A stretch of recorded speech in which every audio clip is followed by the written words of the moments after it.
Hello?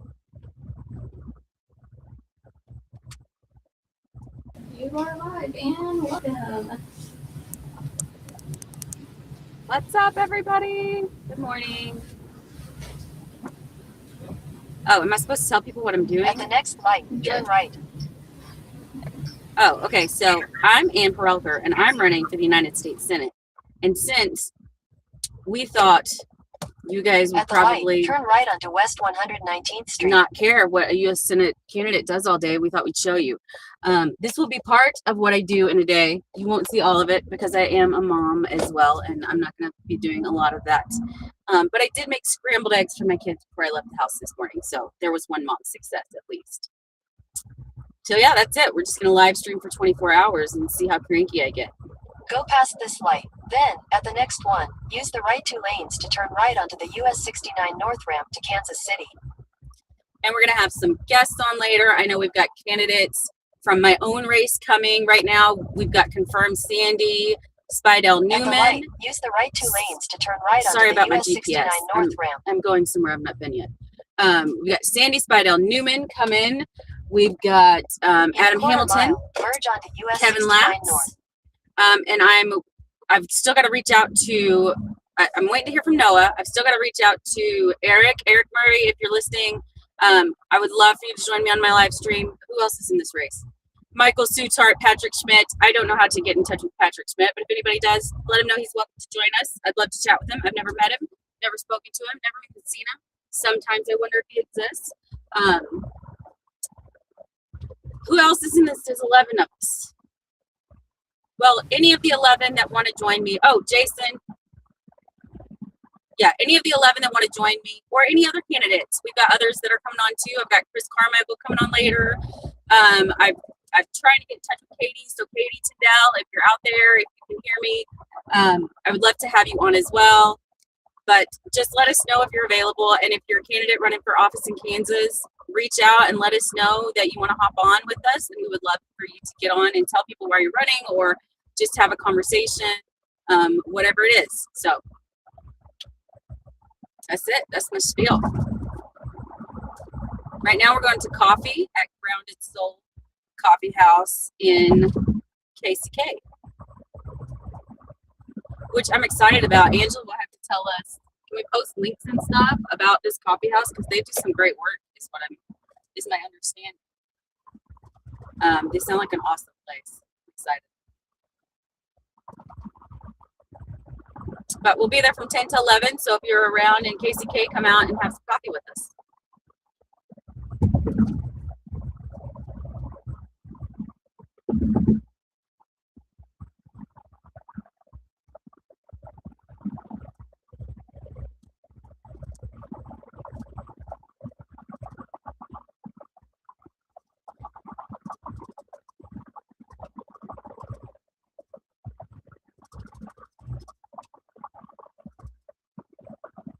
One. And tell us about the coffee shop. Hi everyone, at 10 a.m. Ann Perelker and Sarah Prue is going to be at Grounded Soul Coffee House, and the address is 3417 Strong Avenue. Come join us. Yeah. What's up, Angela? Ann says hi. Hi, Ann.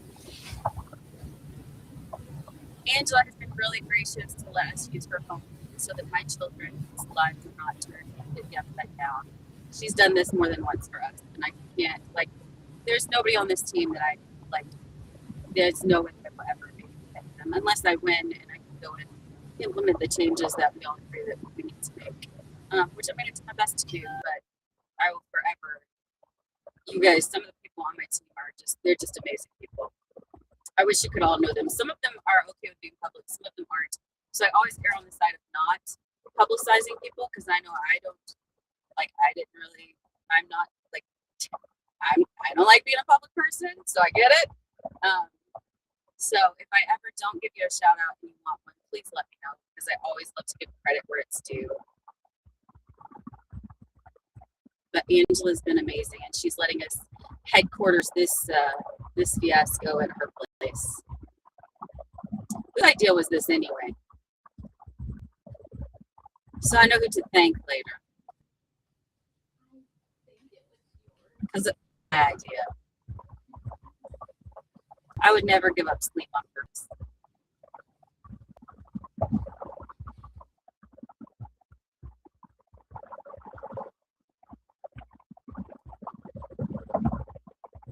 Am I just talking to myself for a while?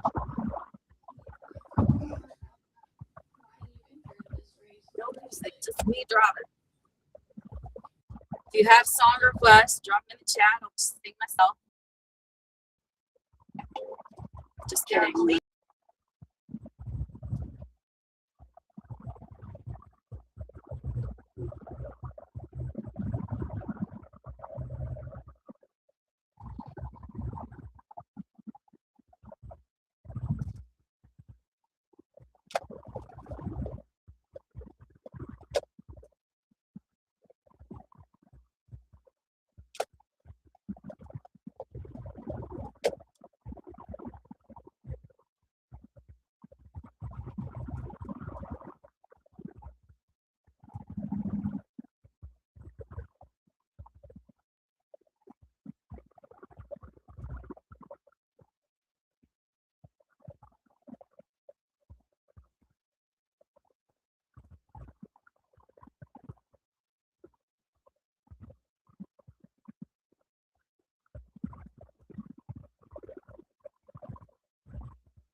We have a request in the comments.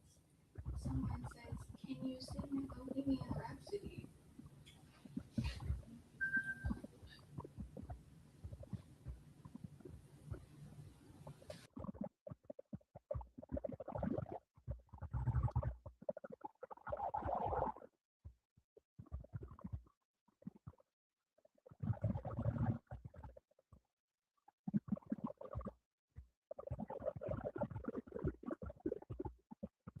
I'm not sure if you can hear us. Hey, Ann. Yeah? Someone in the chat has requested that you sing Bohemian Rhapsody for us. Say that again? I said we have a song request. They want you to sing Bohemian Rhapsody by Queen. Who requested it? Um, I always remember the Mountain Dew version when I try to sing that song on my own.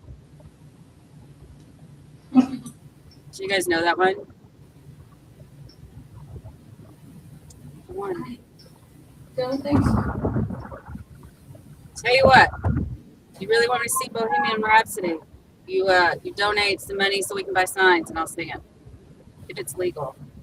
QR code on the screen. Okay, we have another question. What is your position on immigration reform and ICE? Well, we need immigration reform. It should have been done a long time ago. In 2 miles, use the left 1 lane second. to take exit 231A for I-635. Yeah, it's just another one of those examples of issues that these politicians just want to keep hot and fresh so that they have something to run on the next election season. I didn't realize it for a long time, but there's just so many issues that they could solve if they wanted to, but they don't want to, because then what are they going to keep us torn apart and arguing over? There are immigration reforms that need to happen, should have happened a long time ago. The backlog is insane. Now people apply for green cards, we're telling them you probably won't live long enough to ever see this issue. So they're going to have to maintain status throughout their entire lives just to try to live and work in this country and maybe live long enough to get their green cards. I also hear this question a lot, which is, well, if they've been here for 20 years, why haven't they just done it the right way already? And the answer to that is, genuinely, they probably just didn't have the option. And once they did have the option, some of them did try to do it, and now they're actually being detained and deported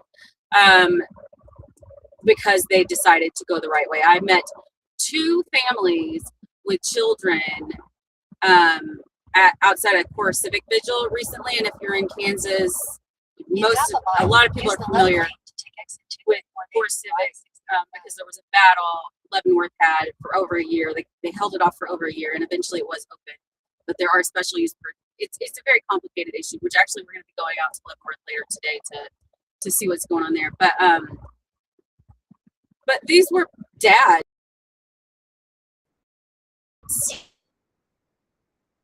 3 kid U.S. citizen women, Kansans, born and raised. Just absolutely no need to do what they're doing. One of them's probably already been deported, and his wife was told it's probably going to be at least 4 years before he can come back. The other one was filing more paperwork to see if they could fight it at all. But the point is, we watched, right? And this is not a knock at either party because both parties do it. Understand that when I say this should have been done a long time ago, it should have been done by both parties.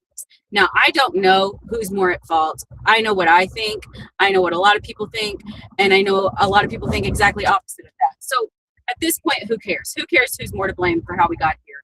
Let's figure out what we're going to do about it. And then let's actually do something about it instead of this nonsense BS of keeping hot button issues to keep the American people divided so that we have something to run on next election season. Because quite frankly, you're not supposed to be going there for the rest of your life. You're not supposed to be planning on your next election every single time you're there, which is why I'm pushing for term limits. But that was not the question. So yes, we need immigration reform.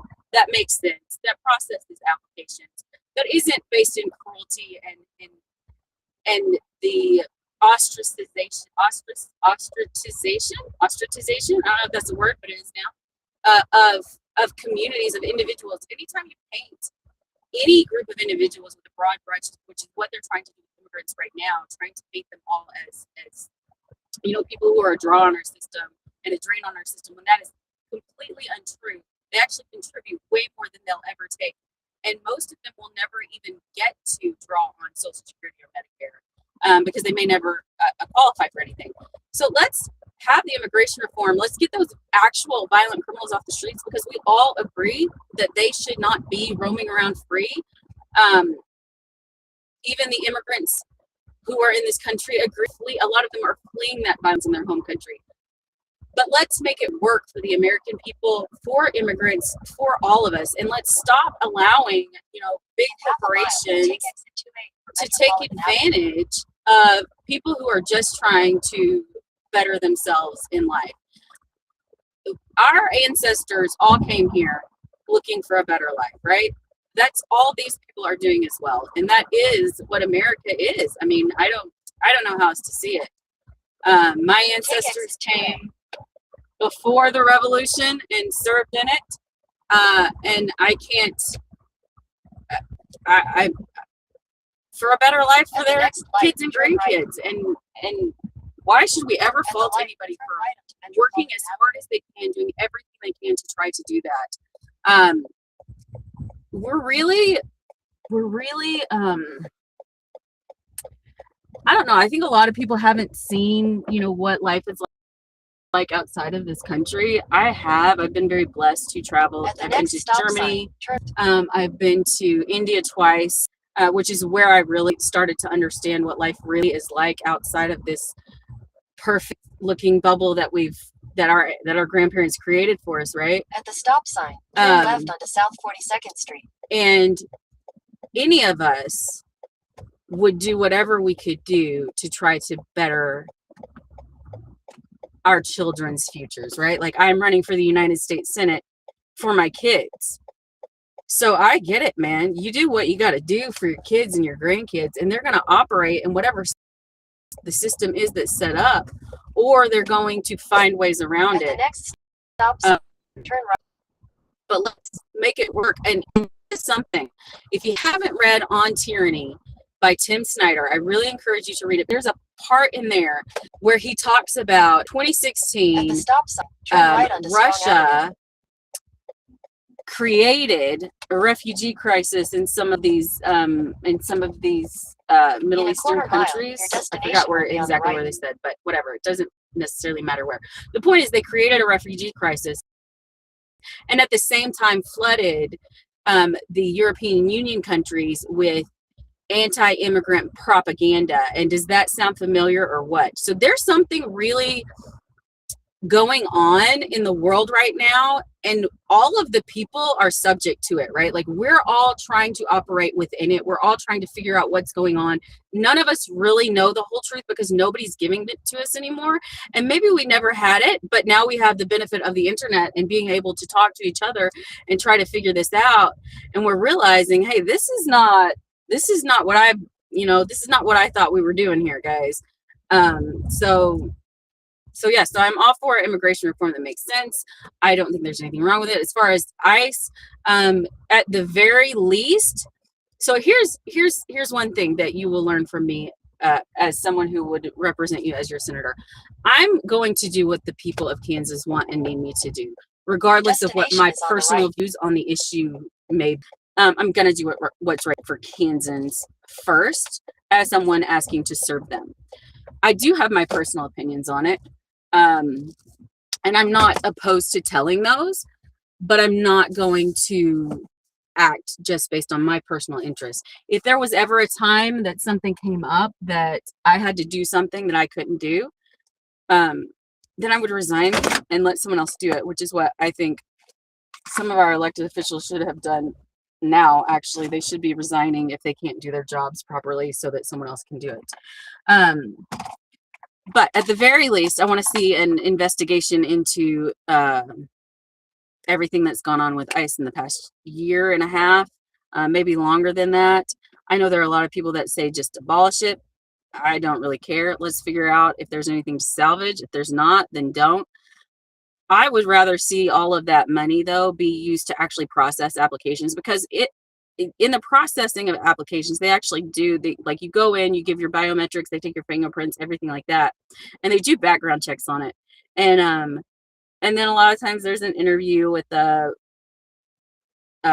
officer, and so it's a really complex system, and probably we could just spend the entire day talking about immigration if that's what we wanted to do. But I hope that I answered your question. If I didn't, feel free to tell me that I didn't answer your question and that I just talked for however long I just talked for. Anyways, I'm at the coffee, so we're going to go inside, but I'm going to take you with me.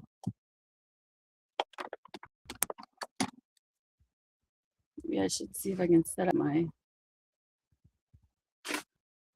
I got a selfie stick somewhere, guys. Never thought I'd see the day. Things you do for Kansas.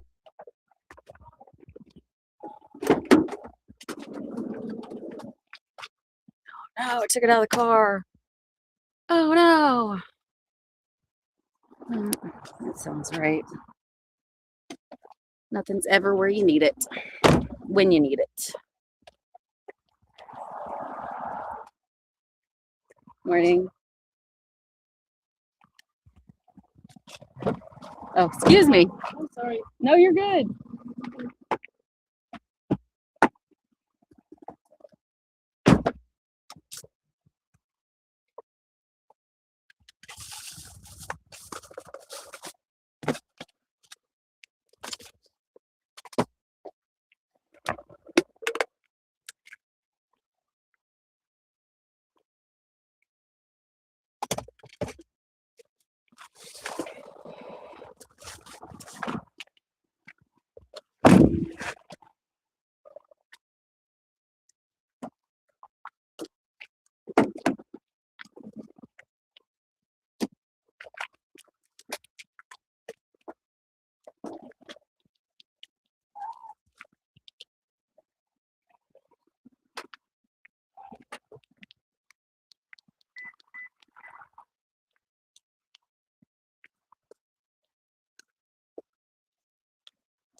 And Miranda, they're good if we film here, yeah?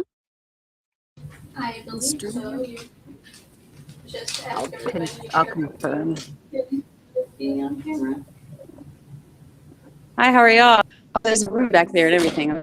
Cool. I would love to stream from here. That's okay. I just want to make sure.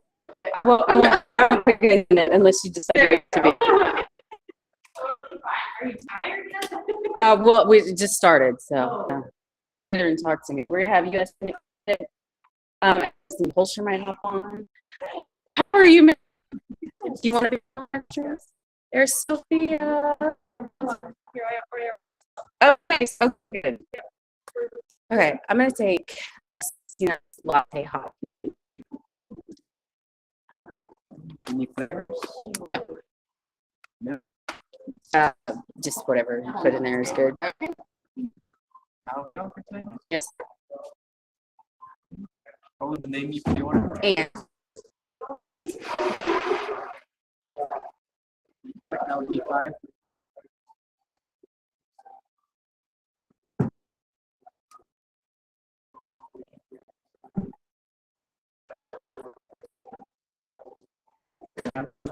thank you so much. Thanks so much for letting me do this. Is this your It's not verified by National Foundation called Barefoot Mission, and Taylor Bott owns the shop, and we just work here. So Barefoot Mission? Angela was telling me about it. It sounds really. I'm glad to have found it. I'm glad to hear. Your live is frozen. The Wi-Fi is hanging right up there on the Okay, let me see what I can do here. like your live is completely like frozen on my phone. Yeah. But I got all your stuff set up right here for you. Oh, thank you. Oh, they're so sweet. Okay, let me go see if I can figure this thing out.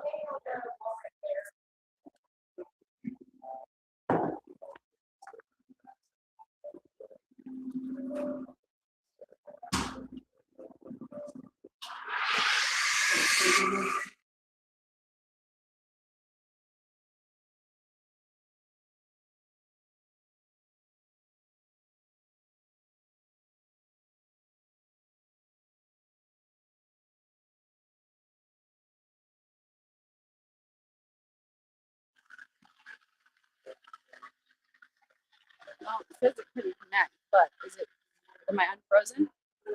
Still frozen? What do you want me to do? Okay, I'll text. Yeah, I'm the only one watching the live stream. Oh, good. Yeah.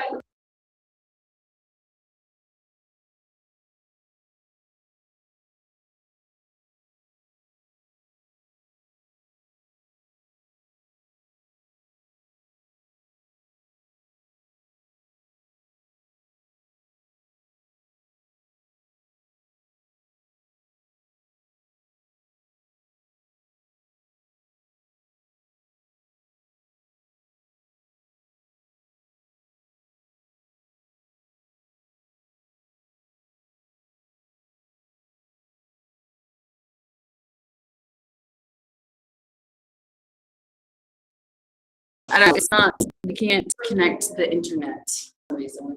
I would say like you might. Oh wait, you have 2 phones.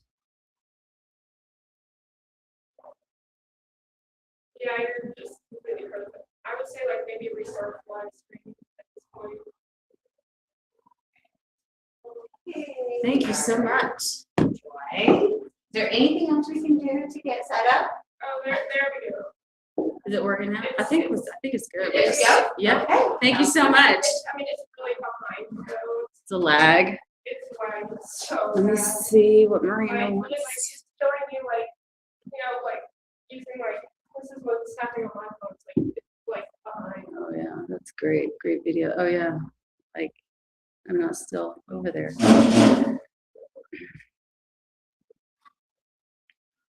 Let's go ahead and reach out to Eric's campaign.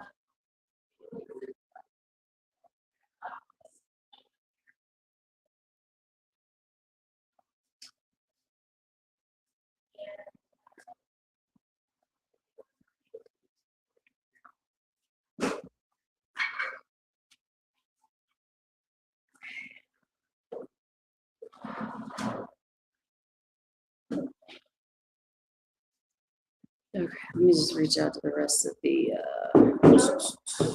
candidates. It might- I think we need to restart it. I think we should, yeah. That might be. I'm gonna try to restart the live stream, see if it will work better, Miranda. I'll be right back. Yeah.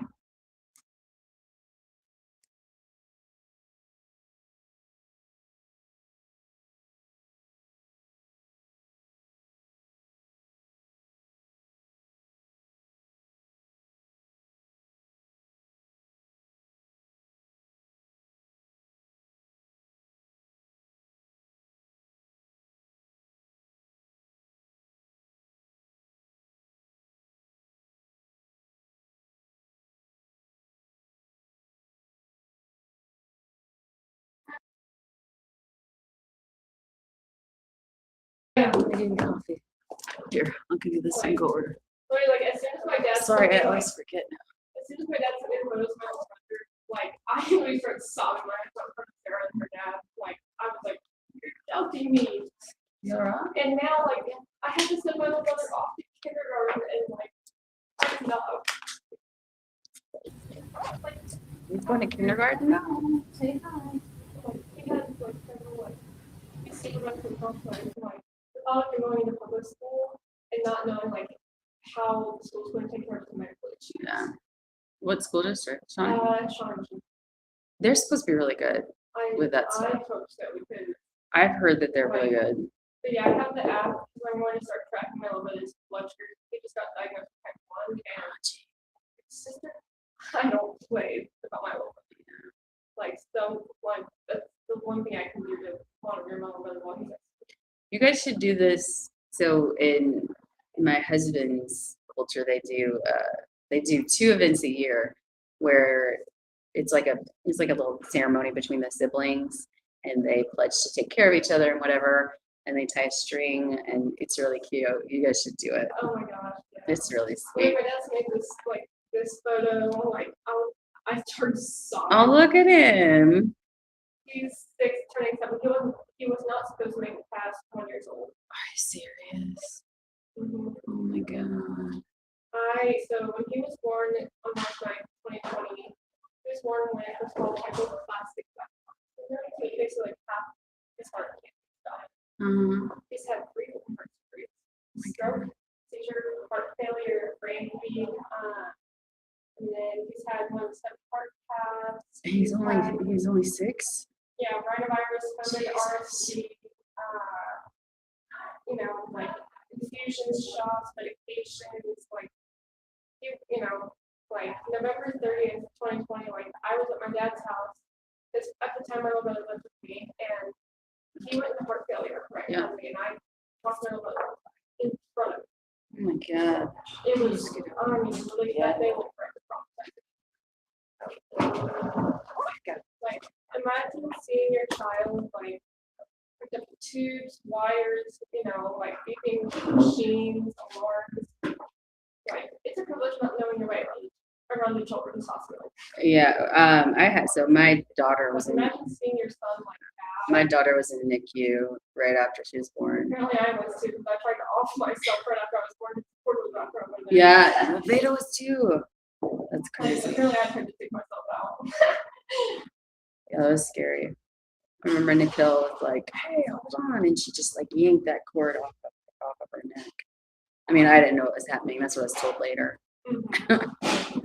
But yeah, it's something to see, and it was babies that didn't have anybody. You're talking about because Veda was in the NICU for a bit after she was born, and fortunately, she was just there for like. Thank you so much. She was just there for like 3-4 days, but man, there were some mamas that had been there for so It's one of my long. favorites.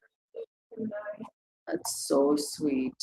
literally, like, as soon as he was born, like, I stayed up until I knew he was in this world. Like, he was born around like 3 something in the morning. Here's another picture. Oh, that's really Yeah, cute. He has hypogammaglobulinemia, so his body can't make gamma globulin. So he has to have infusions every other week at home. Oh, look at him. Like I spent countless days, nights, overnight, sitting by his side, not knowing who. No, That's terrifying. it's hard. But I would not change it for the world because This is adorable. yeah, That's that's adorable. besides having down, this is the most recent of him and I. We went on a little ice cream date. That's so Like cute. literally, like. So is he excited about going into? I mean, he also has autism and Huntington syndrome. So, and then he also has like global development delay. So he's pretty delayed. So it's like he's still doing potty training. So he's not a typical 6-year-old. But that's amazing. They said he went to one. Do we want to set this up where people can see everybody, or just want to stare at me all day? I don't What do you know. guys think? But you know, it's like, it's definitely a privilege to not like right around a children's hospital. But you know, he has so many medical issues. And, like, I'm so scared for him to go. Yeah. Like, they don't know, like, the nurses know everything, but like, the teachers might not, like, they might not know what to look for, like, he's having a medical emergency. Like, Well, surely they'll have somebody there helping him, right? Like they'll have a para assigned to him. I hope so. Surely. It's like, knowing I can't be with him at school. That scares me so bad. No, that's hard. Like, I have like maternal instincts, it's like, I'm a big sister, but it's like, I have like the protective instincts. No, I get you. I get you. I'm the same way. My brothers are older, and I like that with them. I'm an overprotective sister too. I understand. Like, literally, I do not play about my little brother. Okay, hang on. I'm gonna set this up better. I'm gonna get this thing in order. I'm gonna run out and get my phone card. Okay, that's I fine. don't think that's where my phone is. Oh no. I mean, it's not like that. Just set it. Look at that. Art that I needed. There, now you can't see anybody. There we go, so everything's like.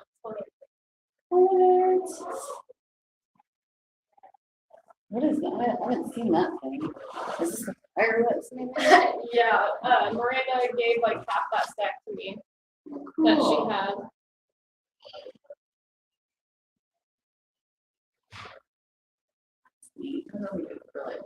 Yeah, if Sarah is not having me do anything today, I might see if maybe I can go over to Angelo's because I want to hang out with Miranda. I want to have someone to hang out with. Yeah. Yeah, that'll be great.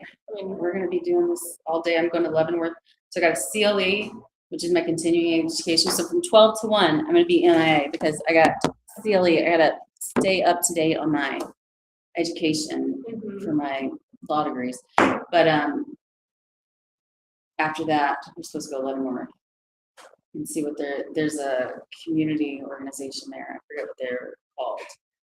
But we're gonna go, they're having a meeting at 2, I think. And I'm gonna go meet somebody, nice. move my canvas a little bit on the live. Yeah, I don't know what I'm gonna do at 3 o'clock in the morning. That's like, I'm legit dreading this. I told, like, I don't like to lose sleep for anything. Like, that's my worst. I can't sleep. I'm a night owl, so like literally. Oh, good. You can hop on the stream with me then. Oh yeah. Oh yeah. We'll see who's an insomniac tonight. I literally like. I have such a hard time. What's up, Michael? Hey, Michael. Are you good to be on the stream? Yeah. Okay. It's like there's not. It doesn't show. To do like this. Better. Like they want to see people, but there's Miss Carol. Who? Miss Carol Finney. I don't think I've met her. Well, you bet to. She's good people. Hey, Miss Carol. How I are had to you? call because I'm so stupid. It's like I parked at 30, I parked on the street at 34. Very nice to meet you in person. I have seen you before. Coming.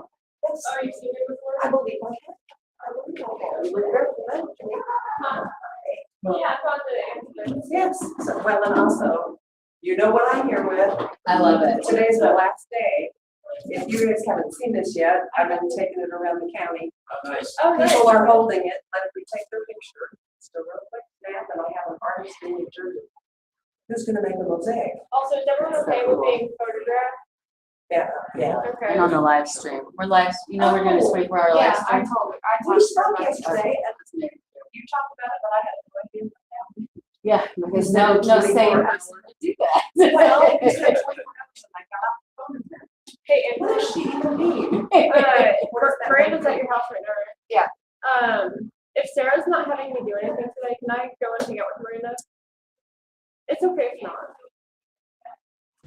You are welcome at HQ anytime. What'd you say, Miranda? I said everybody is welcome at our team HQ. Everyone is welcome at our team HQ. Will you send me that message? By any means. Put it out there. Of course, yeah, you can just send it to me. Um, So last night, Kim Wilburn and I went to a couple of early voting locations in Waco, and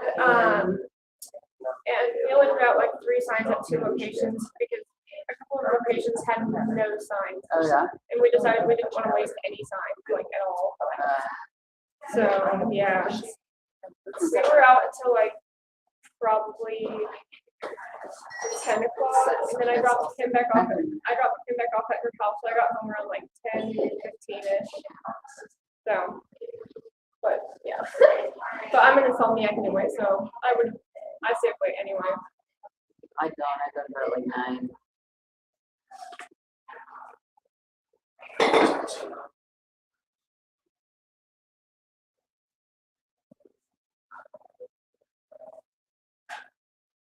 What's going on, Michael? Not much. I was at that Royals public meeting yesterday. Oh, I saw that. Yeah. I saw your live stream. Yeah. Whenever like someone goes live, whether it's you or like, someone who works for your aunt's campaign. Oh, there's Sarah. Yep. Here she comes, guys. Okay, Sarah Prue has just arrived here at coffee, so. So we have a question. Do you want me to answer these now, Miranda, or save them for later? Is this on the Discord? This is just a text. So they're posting wherever we're live streaming. They're posting questions. You want me to answer that now? Sure. Let's see. How do I engage or plan to engage with folks, fellow senators that cite religious dogma when voting, debating, and legislating, and not fainting over it when harm is actively being caused? So, so there's no place for any religion in our government.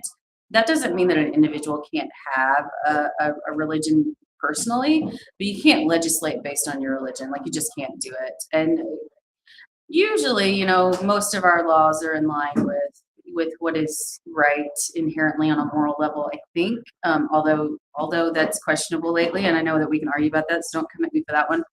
But that's the idea, is they should be morally just, right? But like, I'm a Christian, but I'm not going to legislate or push my religion on anybody else. My husband's a Hindu. We respect all religions. I've studied them all. The one thing that is the most important that you take from any of the ones that I've ever studied is, do unto others, take care of your neighbor, be good to each other. And it really comes back to just being good to your fellow man. But there's no place for religion to dictate laws. There's a reason that we have the First Amendment, and I will never try to tell someone else how they get to eternity or what that's a personal path that nobody else can dictate. So even if we work to legislate it, you're not gonna change people's hearts. You cannot legislate people's hearts, and it's the only way to get people to follow a certain path is to lead by example and to love everybody, and that's what I think we're supposed to do, right? Like, so that's my 2 cents on that. But please let me know if that answered your question or if you have something else. And am I having fun? Yes, so far so good, but we'll see when that changes, because I can promise you at 3 a.m. it's not going to seem this fun. So, so I'm going to set you back down. Let's say hi. We'll introduce. Is that okay? So we got Michael here. Hi, Mike Janevsky here. You want to plug your podcast? Yeah, I do a podcast. This podcast is uncalled for. Ann has been on the podcast, as Sarah, who just walked in. Oh, hi. And we thought we'll do introductions. You want to introduce yourself, ma'am? Yes. Hi there. I'm Sarah Prue. I'm running in District 3 for Congress. And then you want to say hi? Hi, my name is Sophia, and I work for Sarah. And you want to? Hello, my name is Angela Roberts. I'm campaign consultant for Campaign everything. She's been legitimately done everything. I'm campaign everything. And Angela's gonna run for office soon. Y'all stay tuned. And you want to say hello?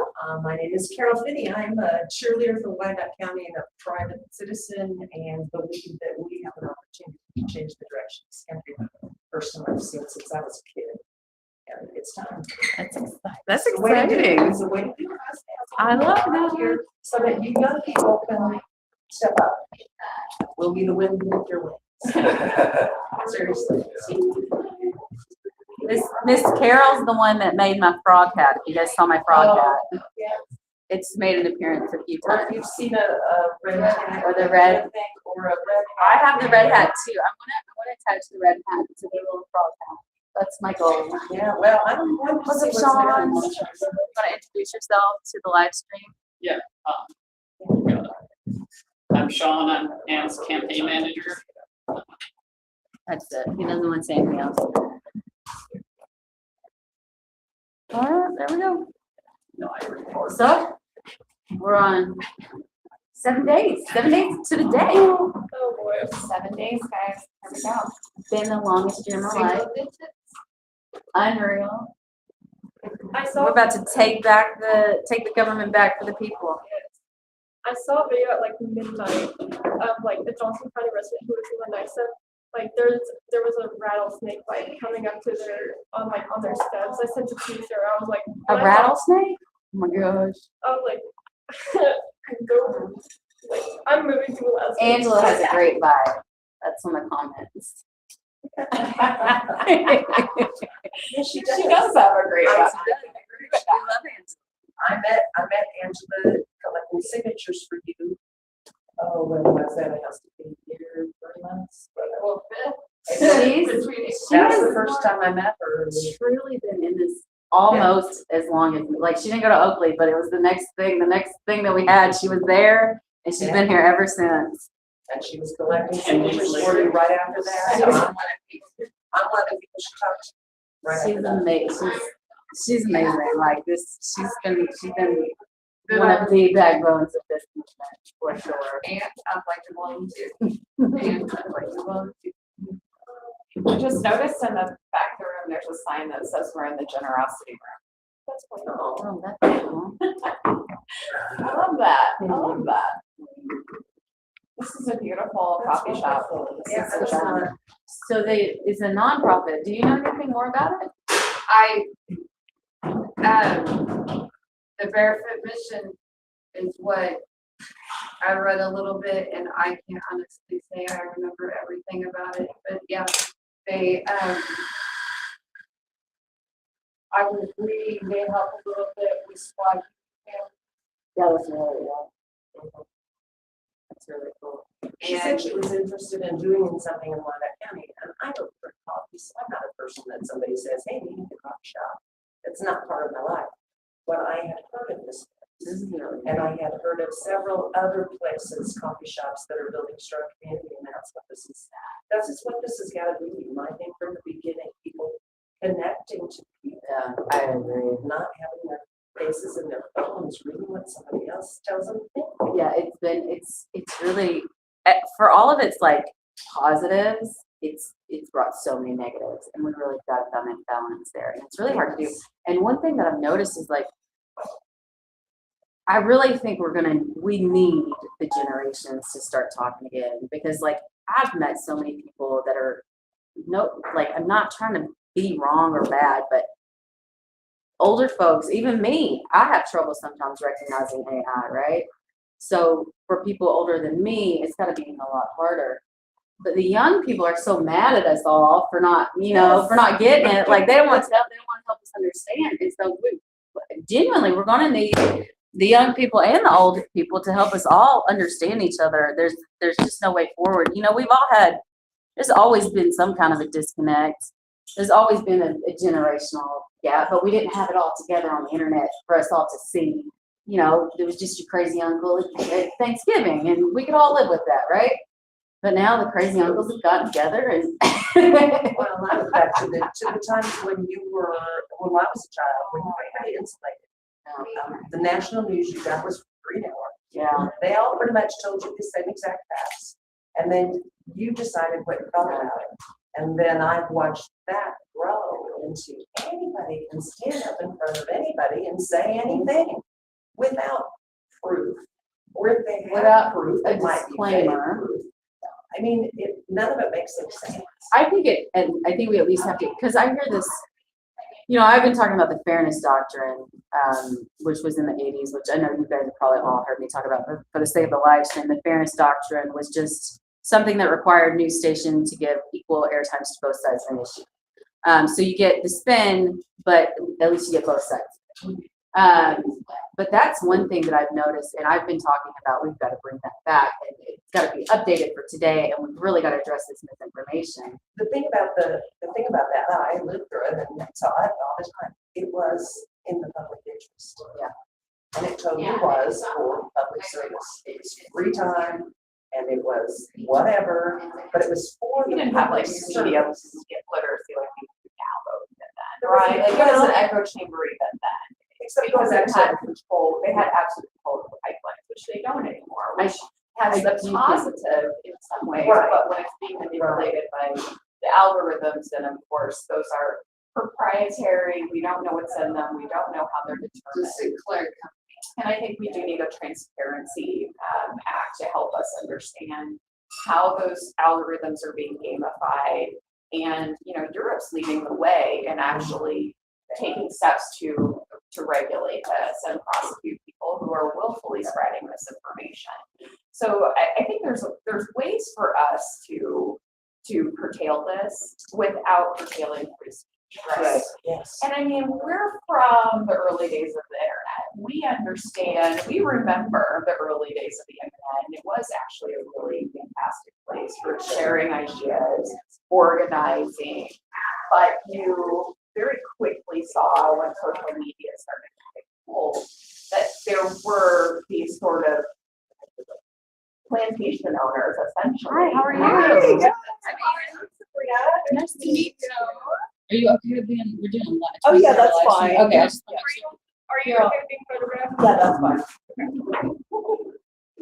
Hello, I'm Sarah Brew. Hi, nice to meet you. Thanks for joining us. Absolutely. We were just talking about misinformation and how social media, yeah. Well, and one of the things is like, we were talking about, because I talk about the fairness doctrine a lot, but like, the pushback I get is free speech, and like, hey, I'm here for free speech all day, every day. I support our Constitution, the whole thing. But I don't think that there's an issue with requiring a higher standard for people who gain some level of influence over the general public, right? Like, we have for lawyers who are doing collections, you have to put a disclaimer on it. Like, it's not that hard to just require a disclaimer that says this is AI. I made this up. I didn't research. Like, I don't know what I'm talking about. That's fine. You can say what you want, but you got to tell us that you're not basing this in fact. Right, I mean, we have more controls as candidates on the content that we put out there than the platforms themselves have. We have more responsibility What as is it? candidates putting information out on social media No, that's absolutely true. than the platforms themselves have, and I think think that's the change that we need. Those Yeah. folks are absolutely gamifying this, and they're making billions Yes, on it, and we have got to, I mean, And that's all they care Yeah. about. Is everything Yes. is how you make money with it, how to make money with it, how do I push it, how am I make money? At the beginning of the internet, it was a free exchange of information. And I was just blown away when I could sign on and get a crochet pattern from a woman in Germany, just Right. because we were in a chat room somewhere. Right. And now there's nothing free. Nothing's free. It's all monetized and it's all designed to get your information. So somebody that didn't monetize it already is going to monetize it in the future with your information. And that's one thing, the data, like, but when I started this, like, I had consultants that brought me stacks of paper with names, party affiliation, how much the person makes, what their job is, the last time they donated, how much they donated, address, phone numbers, all these things. And that's just the bare minimum, right? Like, that's just scratching the surface. And I was like, dang, when I'm done with this, I'm going off grid because this is scary. But when you think about it, like, I remember, and there's an exhibit right now actually in Union Station, the Berlin Wall exhibit, and so I encourage people to go see it because I remember when I was in Germany, we went to Checkpoint Charlie, and I remember getting to see how the Soviets were so sophisticated in how they could spy on people. They could take a letter out of an envelope, read it, and put it back without anyone ever knowing that they'd done it. And I'm just going, oh my God, we've given them everything now. There's nothing that's not. And that's scary. I think we should be concerned about We that. should be, you know? and we should be concerned about the fact that we gave many times? Do you accept our terms and conditions? I don't Every single time. It's so complicated, I Every don't single understand it, and you're putting all your own stuff. I mean, I think in the era of Doge, right, like post Doge, I'm not sure that we really know where our data is. And we need a data sovereignty law in this country that we've got one, it's not got teeth. We need one with regulatory behind it. We need something similar to GRDP, like they do in Europe. Yeah. Where you own your own data, you know, so you have control over your data and how they use it, so. Absolutely. So a few things that I was thinking about. I know like in Finland, because they're right next to Russia and are targeted for lots of disinformation, they have students in school like start learning about media literacy when they're like 5 and 6 years old. What is media literacy? Basically being able to look at the information that's out there and critique like the source of it. Does this come from a reliable place? Is it like factual? Is it someone's opinion? So basically like what you're taught in English class, basically. Primary sources, using that on there, exactly. The way we used to, But it's come so far and so fast. And I remember when I was, when I was in school and learning which internet sites you could use as a reference and which ones you shouldn't use as a reference. But now it's just, it's so impossible to figure out what's true and what's not.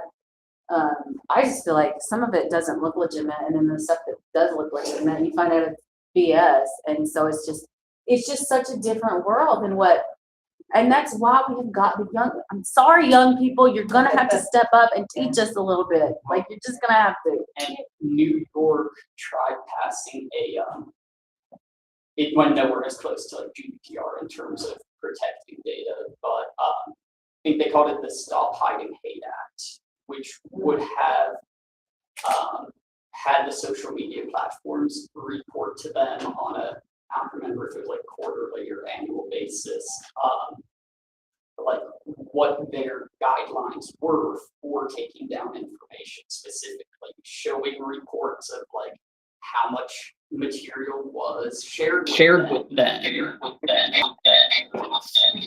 Who's watching this? sounds like remember? Yeah. We were talking about them discussing what internet sites were okay and not okay. And yeah, then Going like back to what, we need the New York Times, for example, Yeah. their information of the Wall Street Journal, and you had trusted sources, right? That was before they were fighting for the algorithm. I know, there was. They no were to the library or and part of it also goes to call it affective polarization, and like by building a emotional reaction with people, they get engagement with information, and so that can be used like that ends up what's getting pushed to people because it's what's popular and what people think they want to engage with. But then also people who have bad intentions also are able to capitalize on that by getting their information. So it's not like it doesn't actually get rewarded delivering factual like information that you critically engage with. Right. And that clickbait information is what like it pays to see. Is there a way you can tell like what is like what resources or like which ones are like reliable versus non-reliable?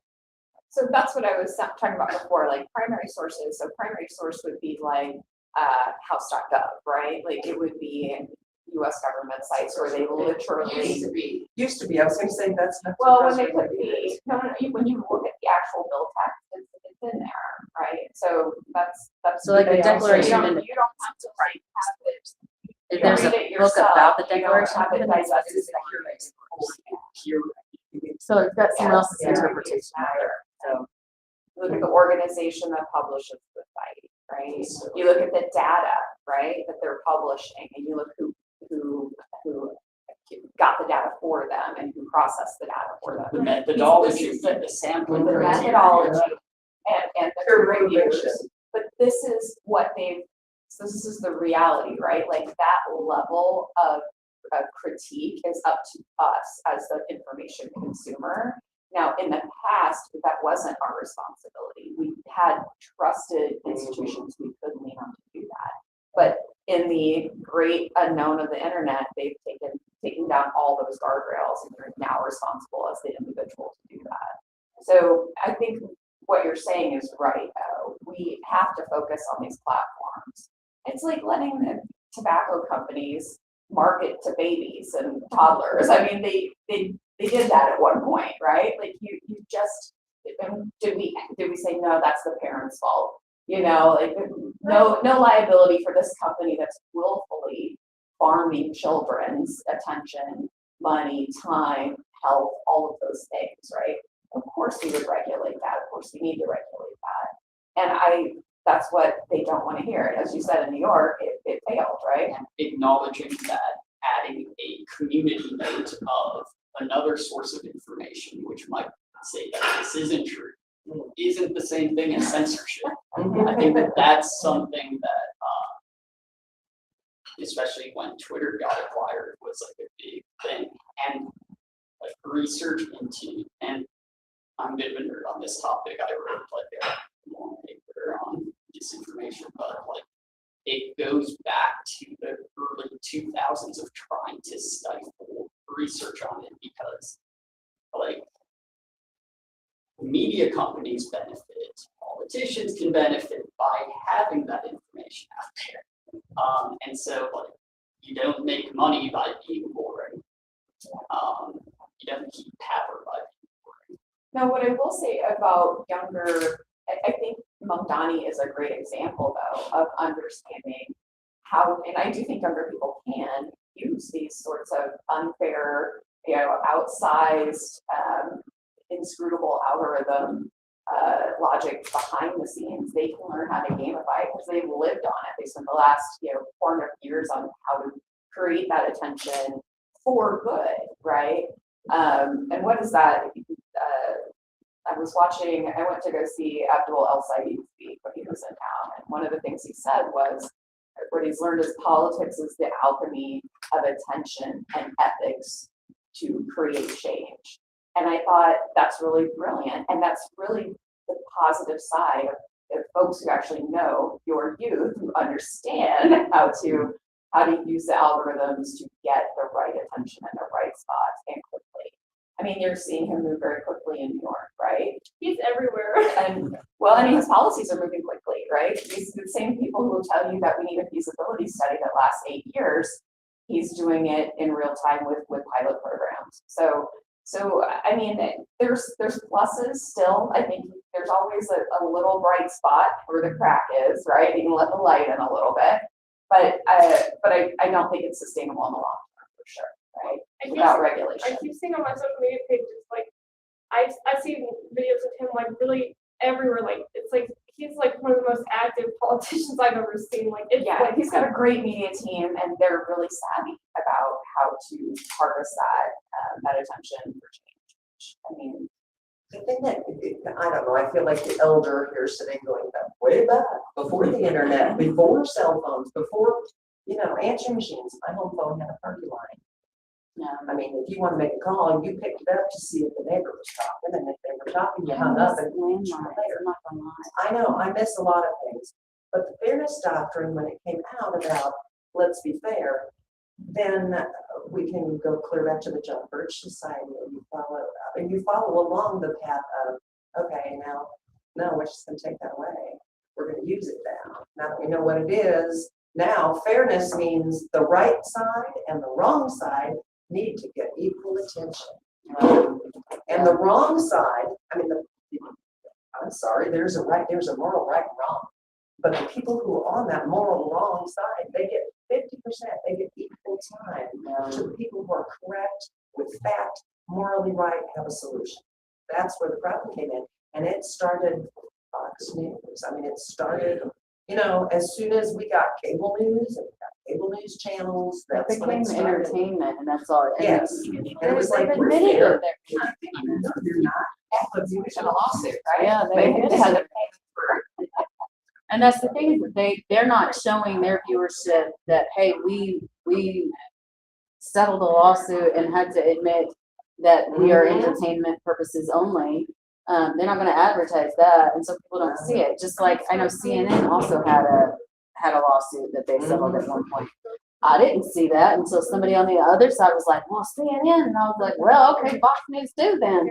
It's all of them. But I think those types of settlements should be, I don't think they should be able to keep them confidential. I think the public has a right to know, because we are influenced by these, they have so much power and influence over us. There has to be some transparency there. There has to be some regulation there. And I think you step into that responsibility when you gain that much of a following, right? Like, we have a responsibility as candidates for office. It's not put upon us, because I watch other politicians share propaganda. I watch them spin misinformation. I watch them, fluff up their resumes and whatever. And I've never seen people that can lie. Lawyers get a bad rap, but they don't lie like this. I'll tell you that much. At least the ones that I've dealt with, they're not like this. But this stuff that I've seen, I mean, it's just unreal. And it's like, how do you just sit there and lie like that to people without even flinching, I wonder if lying in a broad context on the internet to a reporter, to a camera or something, how do they do? I wonder how these people do lying. I bet they did it just the same way. No, I mean, I just wonder, because that's one of my things I have done with candidates who are on. It's like, I'm gonna shake your hand. I want to look you in the eye, and I want to ask you why you're doing what you're doing. Why are you running for office? And it's very interesting, the feeling I get from their response when there's a dichotomy between their words and there's something that is inauthentic, and I think authenticity every time, but we have so little. You can feel it. Okay. Yeah, within 15 seconds of talking to the Okay. politician. My other beginning. Oh, okay. When you meet someone new, you shake their hand like you're meeting a candidate, they're asking for your vote. If they find out that you're nobody important, they're looking over your shoulder to see who the next person is they can shake their hand, and I always feel that. Hey, I've seen From it. elected officials like you. I've seen it too. You can always tell when they don't care who you are anymore, because they figured out that they can't get something from you. That's it. That's And exactly. that's why this is so messed up. It's like, because when I started, I'm like, I don't need to go, kissing butt to people that have big money. I need to go talk to the voters. These are the people that I need to understand what they need from me, and they need to know who I am. There needs to be some level of trust developed there. But if these people aren't willing to come and meet us, even if we can't do anything for them, even if we can't afford to donate to their campaign, there's a problem here. And this is why I've decided I'm all about publicly funded campaigns now. Like, there's just no way around it. That's the first Well, one. I think we have, even if we don't be publicly funded, I think we absolutely have a cap. And everybody gets to the cap.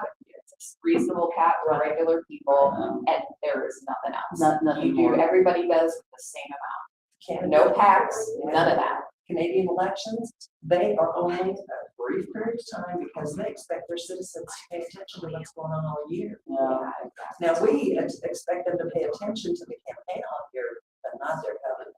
Well, they find, I saw a number where 73% of the time of an elected official is spent fundraising and campaigning. I mean, it's absurd. That's on off cycle. And that was before Citizens United came in and made our money speech, their speech, and it's all, unless we can change that. Yeah, I think there's a lot we can do to change that. There really No, is. there It's really gonna take is. some creativity, but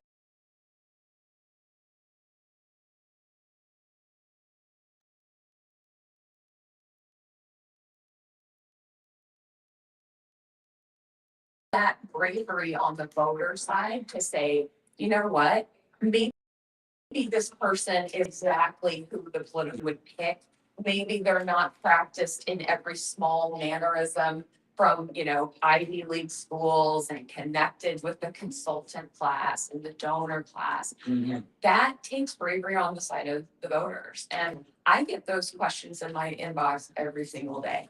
Who are you supporting? Who are you supporting? I tell them every time, I'm not gonna even tell you who I voted for. I'm telling you to go find out, talk to these people, get a feeling for them. And then if you're even remotely interested in a grassroots candidate, vote that way. Vote that way. It's When really. I was real involved in the party, the central committee and all that stuff back in the day, and then I retired and did it. Well, you know what happened on my retirement? I came back to grassroots. I came back to why not indivisible is the group that I started with, and we're nonpartisan.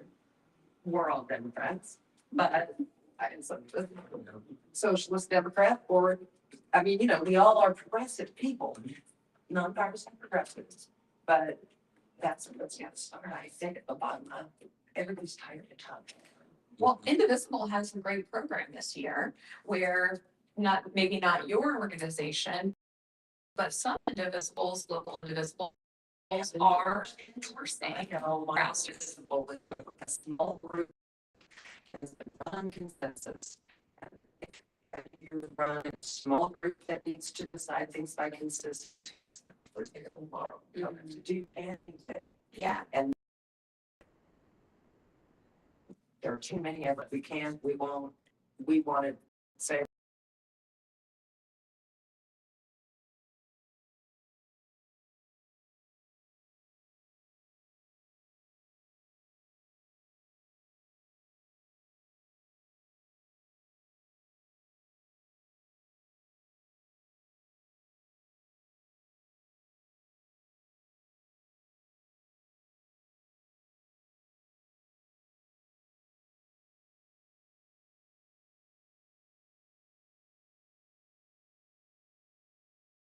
Just that we thought our purpose is to only encourage engagement.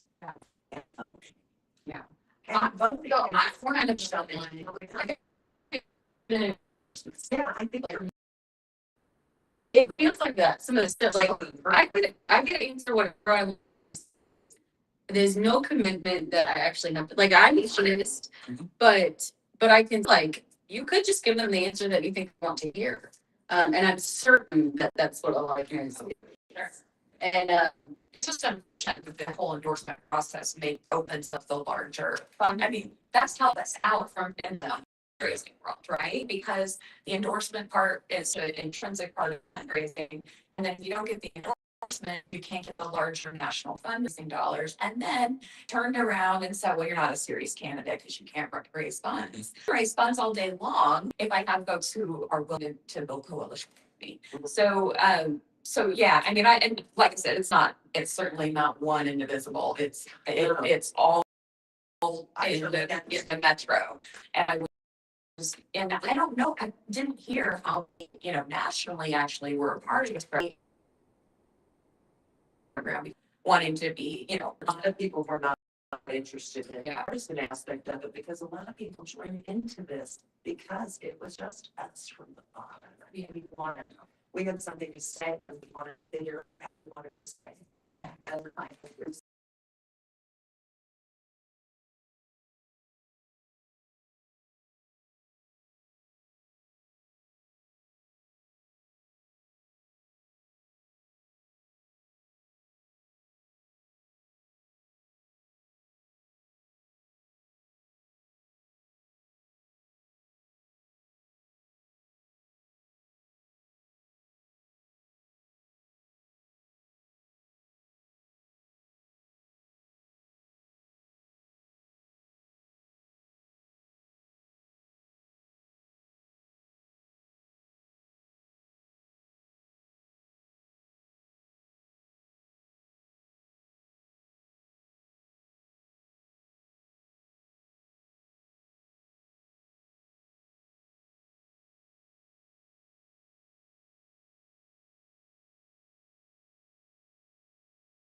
my family playing this guitar and singing as bad as your right. I mean, that's a council. Yes, he was, but Unfortunately, it was quite corporate. That's the hard way. Oh, yes, we all knew that from what county all knew that too. But he listened to us, he paid attention, he wasn't showed up here. And I marched for him and paraded to get him reelected because we didn't know.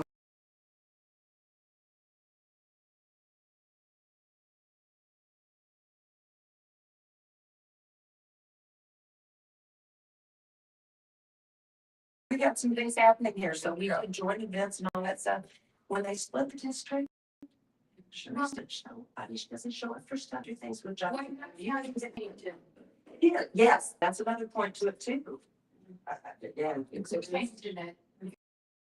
Well, we are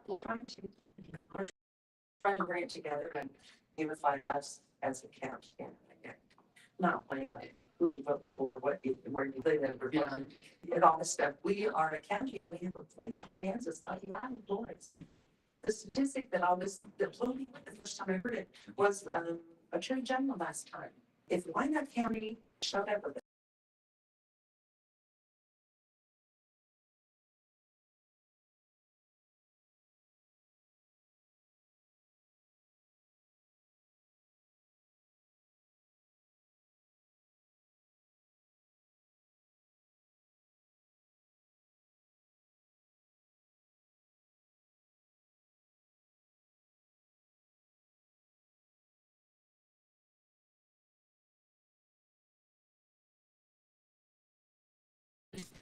And I think that's why we see a lot of like younger people that don't want to come out and vote. And they've said, we're not gonna come vote for, they're not gonna do the vote blue no matter who.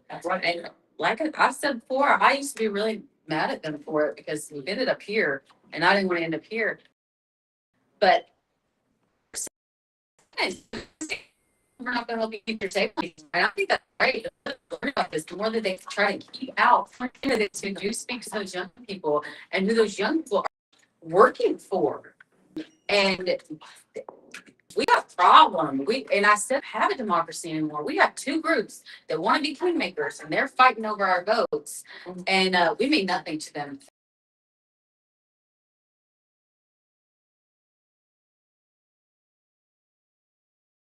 But it's too many of them. And that's how it's there's too much already old.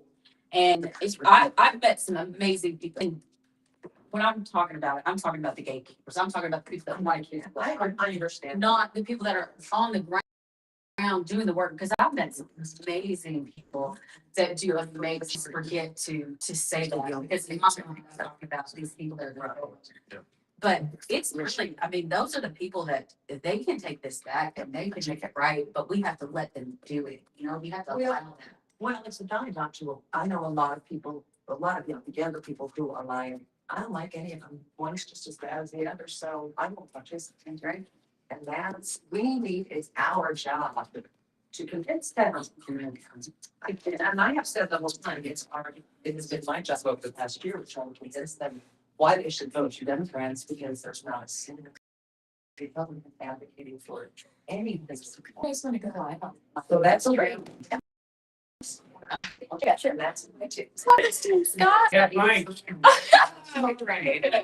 You're always the sound. Okay. My phone. I have like 30 minutes. Thank you. I feel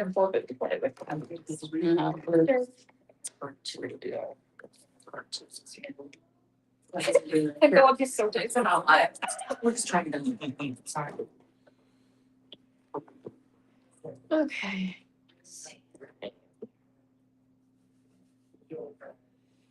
Work. And also, Sarah, you're is running it as a representative. I am. Yes, I am. And I voted for her 4 times. Yes. Okay, I have not The worse. Yes, and so, yeah, I'm very curious about you because he's kind of disappointed me in the last couple. Yeah. Time. Thank you. And so, especially like thinking to some money from some organizations that I'm not very interested about. Yeah. Sophia, I'm gonna try that right there. So, yeah, So what kind of are you running on this there? So like as a different. I'm running on gas fumes at this point. We're at, yeah. No, I'm running because, for me, the very personal with the ICE votes. She voted to quote unquote unblock the government in the first of February, and it had significant ICE funding in it. Yes. And we had Democrats who were standing up for it, against it, and Yeah. she was just one of those, even though Someone down our there. district, throughout District 3. Yeah. Right? We are has against it. Yeah. significant immigrant population. Yes. For suffering, right? And personally, I know people who came that had their paperwork in order, but are now, their children are crying themselves to sleep. They won't go to ice cream. They can't take their 7-year-old to ice cream because he cries because he's worried you're going to, he's gonna get. Yeah. I mean, there's a real human cost. Mhm. They act like these things are, I think that's what makes me get so animated is a lot of times you hear about all this kind of politics of, sorry, do you need to hold that? They want us to pass the mic around to whoever's speaking, so they can't hear everybody. Okay, you hear about, these sort of armchair, political strategists, like, well, they don't have as much money as that, and she was on these committees, and you can have every committee Yeah. membership in the world. If I still have people in my district whose children are afraid to go to school, because their parents might get taken, I don't care what committee you're on. And so you might get a little angry. And so to say you are against the ICE funding. 100%. It's really the galvanizing issue for me. It's the reason I entered the race. And what about data centers in our area as well? Absolutely. About those, because I know like there's been some votes, from as well for our area, and a lot of us are no on that as well. And So I actually called for a data center, a hyperscale data center moratorium. And immediately I got some trolls in the comments saying I was hopping on buzzwords. I have a 25-year career in technology, right? I know what I'm talking about. I've worked in regular data centers and worked in regular backup server farms, those sorts of things. This is a new animal. AI data centers are a new animal, and they have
it really cuts at the heart of rural America, right?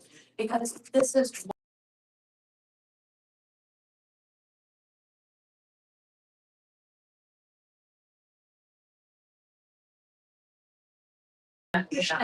and then all of that for the honor of then losing your job to AI.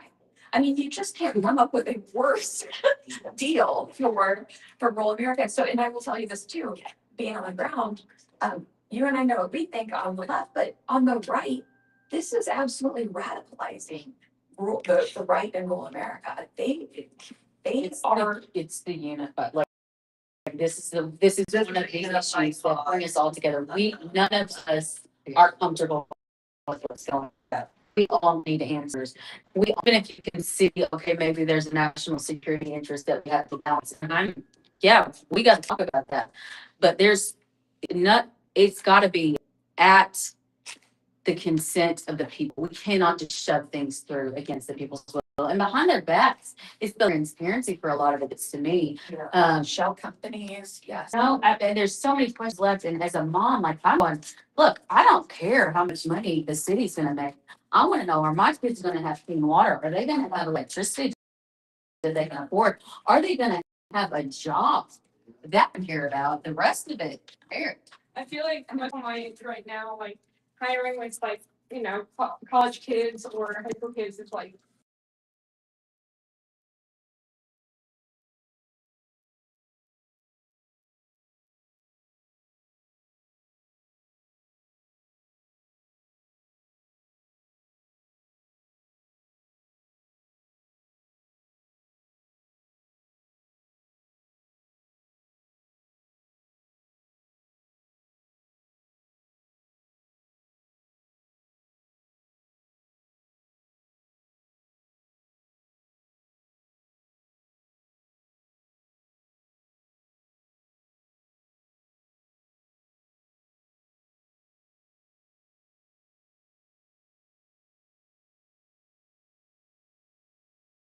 And I've gone up to him and said, hey, I'm Sarah, I'm super liberal compared to you. We're not gonna agree on anything else, but this year, let's make a pact. You are not voting for somebody who is not extremely clear on their policies against hyperscale data centers. And the nods and the agreement are absolutely authentic and real. These folks are not voting for data centers, period, end of story. So yeah, I agree with you, but I also think the practical side of things understands that this is probably not going anywhere. But that's why you come to the table with me in a moratorium, telling you're gonna tax the hell out of them. You don't start from the middle of the road. You don't start there. That's the negotiated spot, right? You start from the absolute, and I'm not giving you any negotiation, because certainly that's what they do on the other side of the aisle, right? They're the billionaire companies. They can figure it out. Like you make it worth my while, not the other way around. I'm not going to, because like I said, I don't care if you have a data center or not. Not my problem. That's right. I can use filing cabinets if I need to. But like this is, yeah, I'm just, it's it's not just the data centers, right? They're pushing through other projects behind the that. Oh, yeah, all the environment, I mean, but it feels like, I mean, maybe I'm very liberal, but like, I believe we still haven't done enough for companies today who are using all of these resources of ours and also using, you know, products and things that can't be recycled, like they should be taxed for things that, you know, are not renewable, things that take our resources. And today these companies get away with, you know, utilizing all of that and destroying our environment and, you know, making record profits off of it. And then you start to say all of the lawsuits. Yeah. And we get fined for that stuff. It supports a lot of this. That's And so we had a Kansas bill last year which essentially put the target on every small town's back in Kansas, where it was a $250 million or more data center, it would get a tax. So, yeah. And so, I mean, what did we expect, right? You literally put a target on the back of all these places that barely have a lawyer on staff. Yeah. Like, you know, I mean, again, it isn't the people, like, I don't know if you guys know any farmers or some of the steel makers you will find. But just the leadership in town simply doesn't have the kind of resources to fight and determine when a deal is bad, because they don't have those kinds of lawyers, they don't have those kinds of that kind of time, they don't have those dedicated full-time positions. They are literally, you know, the target for that reason. And without having a statewide or a national-wide moratorium, that just travels right down to the next. They literally have boilerplate templates for these development agreements, and they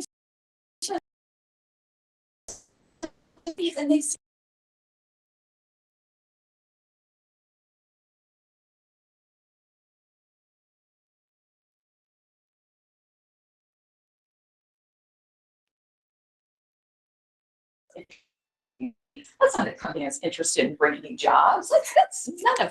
And interested in bringing jobs, and they were worried about the next generation, and they wanted to pass something along and make it grow and build and make it better. I saw a time in my life where even large corporations are like, okay, what can we get now for you right now? I don't care about. I don't want to hear you're a patriot. If you don't want to pay taxes, I'm not interested. You're not a patriot. Your company is not a patriot company. I don't care about any of that. It's all bluster. And there was There was real cost sharing. Yeah. Retirement Yeah. programs, and, you know, Mhm. things were going good, and then. Profit sharing, not cost sharing. Ronald Reagan, I voted for Jimmy Carter, it was my first vote, never been prouder, and since Ronald. That one's aged well, hasn't it? Yeah. It really has. I also have been saying to a lot of people lately, I have learned more about a candidate when they lose an election than I do about them when they win. So all of you candidates, and I'm not here, because I have run on campaigns where at the end you go, well, we're not gonna lose, we're gonna win. But I have always known myself in a little place that, okay, what are you gonna do afterwards? That says more about you. That's Some right. people lose and disappear. That says perhaps. I heard from Kamala. Yeah, I'm persuaded. she hasn't disappeared and she won't disappear.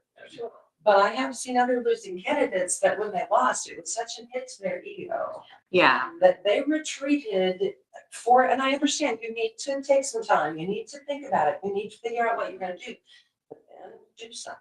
Don't Do something. Don't just back off. Be in your community, another organization, run for another position, go to a meeting. You know, continue to show up. That's why that indivisible started from the beginning, continuing to show up. And we do a lot of places. That's right. That's a lot of why it takes us to continue to show Well, up. there's so many other ways to do it, right? You don't have to, Yes. like, this is something Yes. that, Absolutely. and I genuinely, I was for a long time, I was speaking out, and my friend had asked me to run before. My kids were so small, and even now they're small, and I'm like, they're sacrificing, they have sacrificed so much for this. And I hope they understand at some point why mommy had to do what mommy had to do. But it was just one of those things I can't sit out. But like, I'm not going to shut up. I haven't shut up for at least 8 years now. And so I'm not like, whatever this is, we still got to keep going. There's still a fight to be had. You know, We're just fine. I'm telling you right now, we have a progressive coalition that's building in places where they didn't think there were progressives. And you know why they didn't think there were progressives? Because they didn't have any money, because they have a line of people keeping money away from the progressives. We are going to change that. That is going to be different. We are going to be up and down the ballot. We are going to show that progressives live in this district, live in this part, live in this state. And this state has the birthright to lead the country on an ethical politics. We were born here for that. So the thing is, they try to say it's progressives. There won't be a voting base for them, but the rural people, the urban, the people, right? The people, we all agree on most things. It's these hot button issues that they use intentionally to keep us divided. But when you get down to the nitty gritty of it, I've got a lady that voted for Trump who shares my posts on data centers. We talk about how we fix these things. We don't necessarily, she doesn't agree with me on getting to Medicare for all. She thinks we go about it another way, but we both agree, hey, our healthcare system is broken and this is not sustainable. So it's those conversations we can have. Okay, you don't think we should do it this way. Well, how do you think we should do it? Let's figure it out. Let's come to the table. No more of this. Well, if you think Medicare for all is the way, I'm not going to speak to you again. We can't do that. That's not how you move forward as a society. So disagree with me all day, but have the conversation about why you disagree with me. Let's look at the numbers. Let's look at the facts, and let's come up with the truth of the matter, you know? But that's just not what they want us to do, and they've kept us from doing it. But now we realize what they're doing to us, and so we're taking it upon ourselves to come together. And I do think, I've said from the beginning, it's going to be we the people that take this country back, and that's how it's going to go. Truly, and I believe that too, right? We have to have those conversations. But this idea. Absolutely, because if there's any disappointment, I think it has to be. Sorry, that's not to our part. Okay, I'm trying to. Okay, that's what it's designed for. Okay, I'm trying to You know, closer. Okay. yeah, I mean, but. Somebody. About it. And I know a lot of that is the constant chaos of today, right? And that's the way it's designed, is to make us so overwhelmed. But like, we have to continue, like, it's us, the people, who have to make this change. Like, we can't rely on our candidates to do it. We have to force you guys to do it. And like, Americans, for some reason, are so scared to do that. Like, I don't understand why we don't understand that they work for us. That's right. That's We right. determine what your policies are and what you take to Washington, not the other way around, not the special interest giving you money, And so until we decide that we are going to do that, it's a constant problem. And so it's up to us, to Americans, to make this change. Well, if I can help you feel maybe a little bit more hopeful, and probably would echo me too on the ground, independents are paying attention Yes. because they're uncomfortable. And as everybody's uncomfortable. And when independents are paying attention, when they want town halls, when they want to hear from their officials, things change. Because that's the biggest voting block. We also need some of the biggest voting groups, like young people coming out. I'm still considered young. I'm in my mid 40s, but like we need the younger people coming out to vote because it's the people that are older than me that continue to come out in the numbers. My group comes out, in fair numbers, but still not great. But we have large numbers of young people behind us that are just not voting because they don't feel like their votes matter or that anything happens. And so we've got to start coming and participating in our government.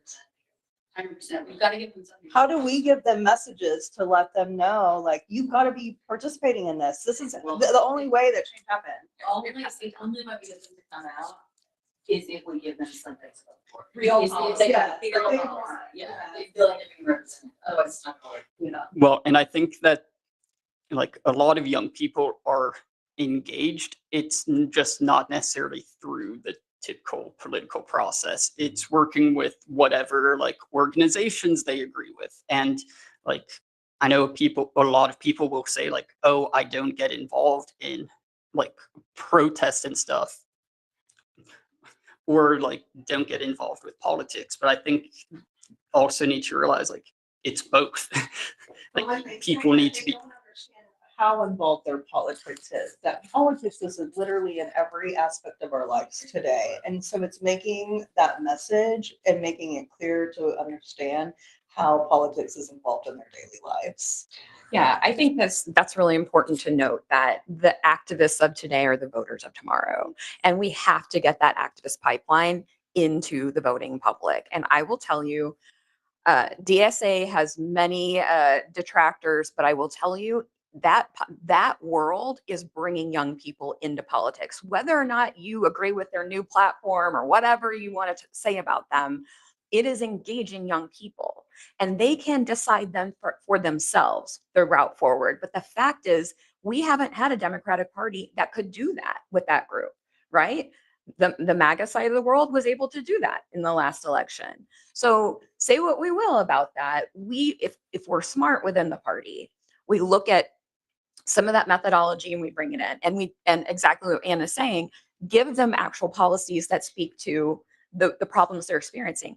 Housing costs. These kids cannot move out of their parents' homes. They cannot get health insurance on their own. They can't afford to. Student loans. I mean, it's absurd to me that we have the kind of usury level interest rates that we have on student loans.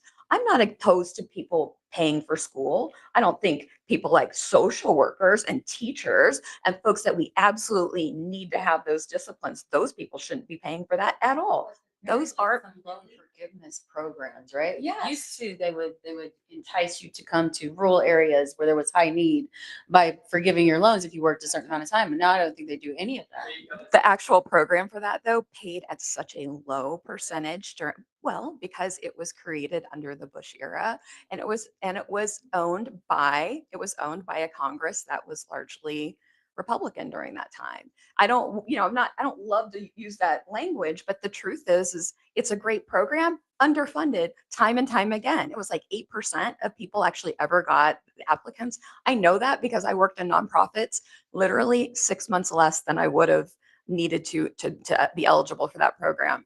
And but I was doing really important work, right? Like I was running a student emergency loan fund for homeless people in college, people who couldn't pay their bills, couldn't buy books. We ran low interest rate loans for them that are 120 days. Our default rate was like 3%. What does that tell you? Poor people take care of the programs they utilize. They take care of us. They take care of each other. Like we can trust people to use these programs sustainably.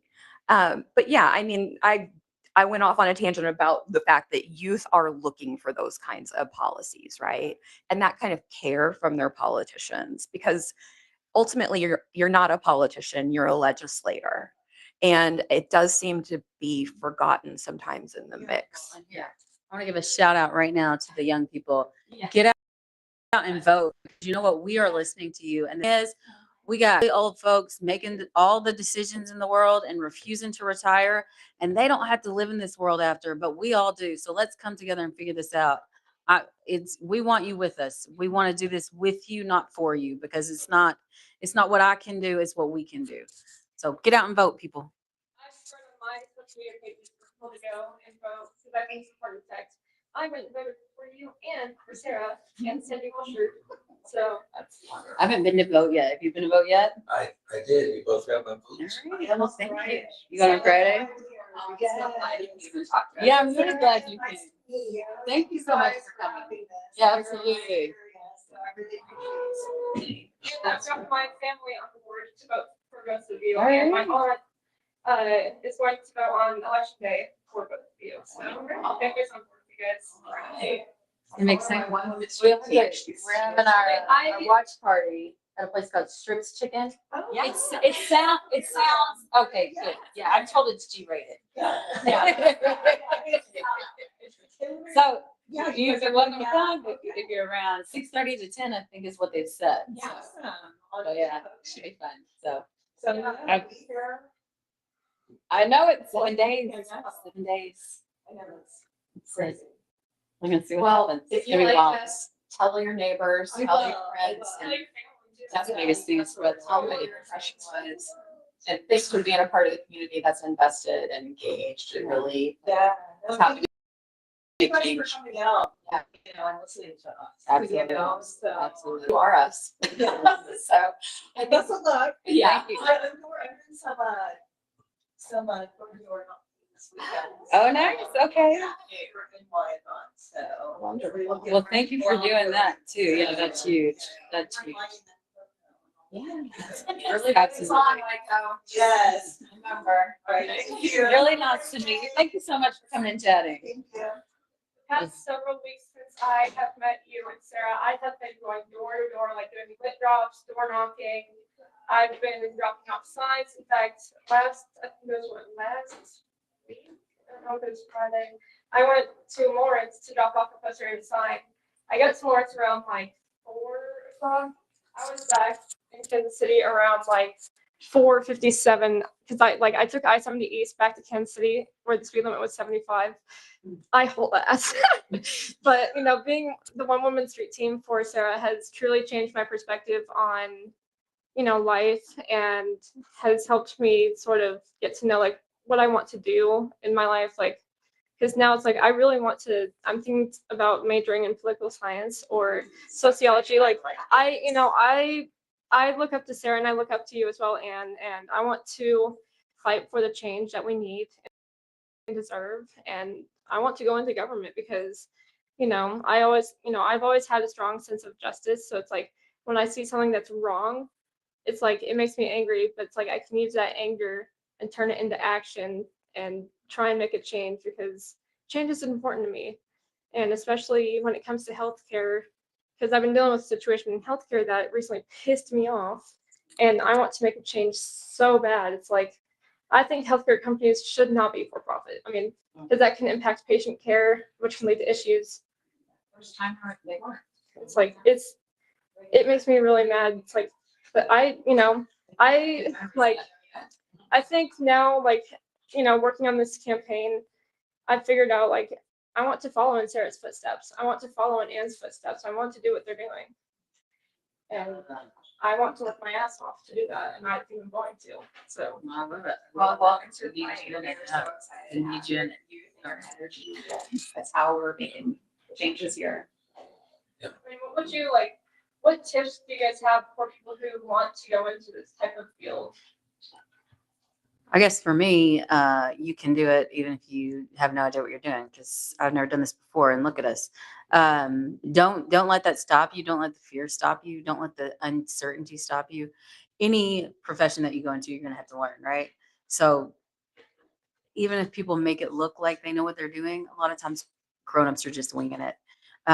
So just know that we're all just trying to figure it out. Some of us make it look better. Some of us make it look like I make it look, so that other people have the confidence to do better. And they're like, hey, if she can do it, I'm going to do it. No. But it's easy telling. that's true story. Like I said in the beginning, I'm just going to keep my head down and keep doing what I think is right. And I've just been honest. And that makes it actually so much easier to do this, because if you have to try to spin things and come up with laws and whatever, and yeah, that means that sometimes people don't like what you say, but at least the truth, like you gain some level of respect for a person, even if they're telling you the truth, even if they know that's not what you want to hear. But I don't know how these people do all that spin and stuff. I don't have the energy for making stuff. I just want to see. No memory for lies. I got no, yeah, I can't be something I'm not. I can't pretend to be something else. I don't have the energy for that. But yeah, I think that's 100% right. Do what you feel is right. Always do that. Lead with that. And my father-in-law told me at one point, I've gone to them several times for wisdom, and he said, if you just do what is right, then God will be on your side. And so I've kept that with me. Yeah, I can just 100% believe that. Yeah, I would echo all of those things and just remember Your why. And I think that's about really what Anne's talking about there, is remember your why, because then you don't ever have to be tempted to lie, because you are always coming from a place of truth and authenticity of why you are doing this. For me, and I think for Anne, I don't want to speak for her, but we always have vulnerable people in mind out here talking policy. We are out here saying what we're doing out here running. The most important thing for me is to make sure that folks' voices are heard that aren't typically heard when we're talking about who raised the most money and who knows who and who got endorsed. All forgotten in the midst of that, right, are immigrant kids, right? Are folks who are scared to go to work, folks whose families are being decimated a half a world away, whose tax dollars go to torturing children, with moms, right? Where we are literally struggling mortgage for our groceries. So really is that. It's about just staying focused on, and it's really easier to take the attacks too, because like you can attack me all day long. It really, I'm not doing that for me. It's not about still out. I'm doing this for people who can't do this, right? Like I have the ability to do this. I've been blessed with 1,700 and what are the 1,700s I needed to file, right? And a time to cultivate a following online. I've been blessed with being able to speak in public and following politics my whole life and government my whole life. I've always been I was a weird kid. I stayed home to watch the Iran-Contra hearings and the Clarence Thomas hearings when I was like little. I was a weird kid. But I knew even then, like, these folks are not worried about us. And what is that disconnect, right? What is that disconnect between what's happening in my living room and what I'm seeing on the TV screen? How is that not reflecting what we need? So, yeah, I've thought that stuff for a long time. So if you are interested as a young person, please do exactly what you're doing. Join a campaign, do a phone bank for Anne. It takes 45 minutes of your day. Stop scrolling I'm talking to myself, I'm talking to middle-aged people who have terrible scrolling habits as well. But like, do that and build. And if you build community, which is what I think one of the best things about our campaigns has been, we have built community here. And that community to that gal's earlier point is not going anywhere. And I'm not dropping the ball post election. We have way too much momentum to drop the ball. I mean, all that is up in the air, but I can tell you, I can tell you that we are building a coalition of Democratic Party movers and shakers that I think, I can't say anybody, but I think you would be shocked by, because they understand the gap I'm talking about. And they know that this can't last forever. What they're doing can't last forever. It's not sustainable. And so yeah, they want to have talks. They want to talk about the next step. Great. I'm all for it. But what I won't be for is taking our progressives who have their hearts in the right spot, their ethics in the right spot, and making them lick boots of the donor class and take the teeth off that. I'm not doing that. Right? That's the one thing I can tell you right now. I'm not doing that part. We are going to make sure there's money for progressives to run with and infrastructure for progressives to run with in Kansas. Because if we've seen nothing, we've shown that there is demand for it. So One thing that just makes me laugh is like when Republicans are like mad, like I'm sorry, like when Republicans are mad, or specifically like Trump or Ty Masterson or Roger Marshall, it just makes them look smaller. Like it's just literally my favorite joke that Sophia tells me. She said it one time, like, yeah, it's really true. Like, these are small men and they look smaller when they're upset. I don't mind. Like the people that have done this to us, yeah, I'll make fun of them all day. But I can name names. we gotta differentiate that between the people on the ground that genuinely, I mean, I've realized it's all smoke and mirrors. It's all just dog and pony shows. There's nothing real. And that's one of the things that I've said. I just want somebody normal to go represent me. I don't care what you look like. I don't care about your plastic surgery. I don't care if you look like Ice Barbie or not. Like, just when did we get so off track? If you want to be in Hollywood, go to Hollywood and be pretty and go to a beauty pageant. I don't care what you look like if you're going to DC to serve me. I don't care if you're the ugliest daggone person I've ever met in my life. If you're the most competent and you're going to work for me, that's who I want. You be ugly. That's what I want. I want ugly people. one thing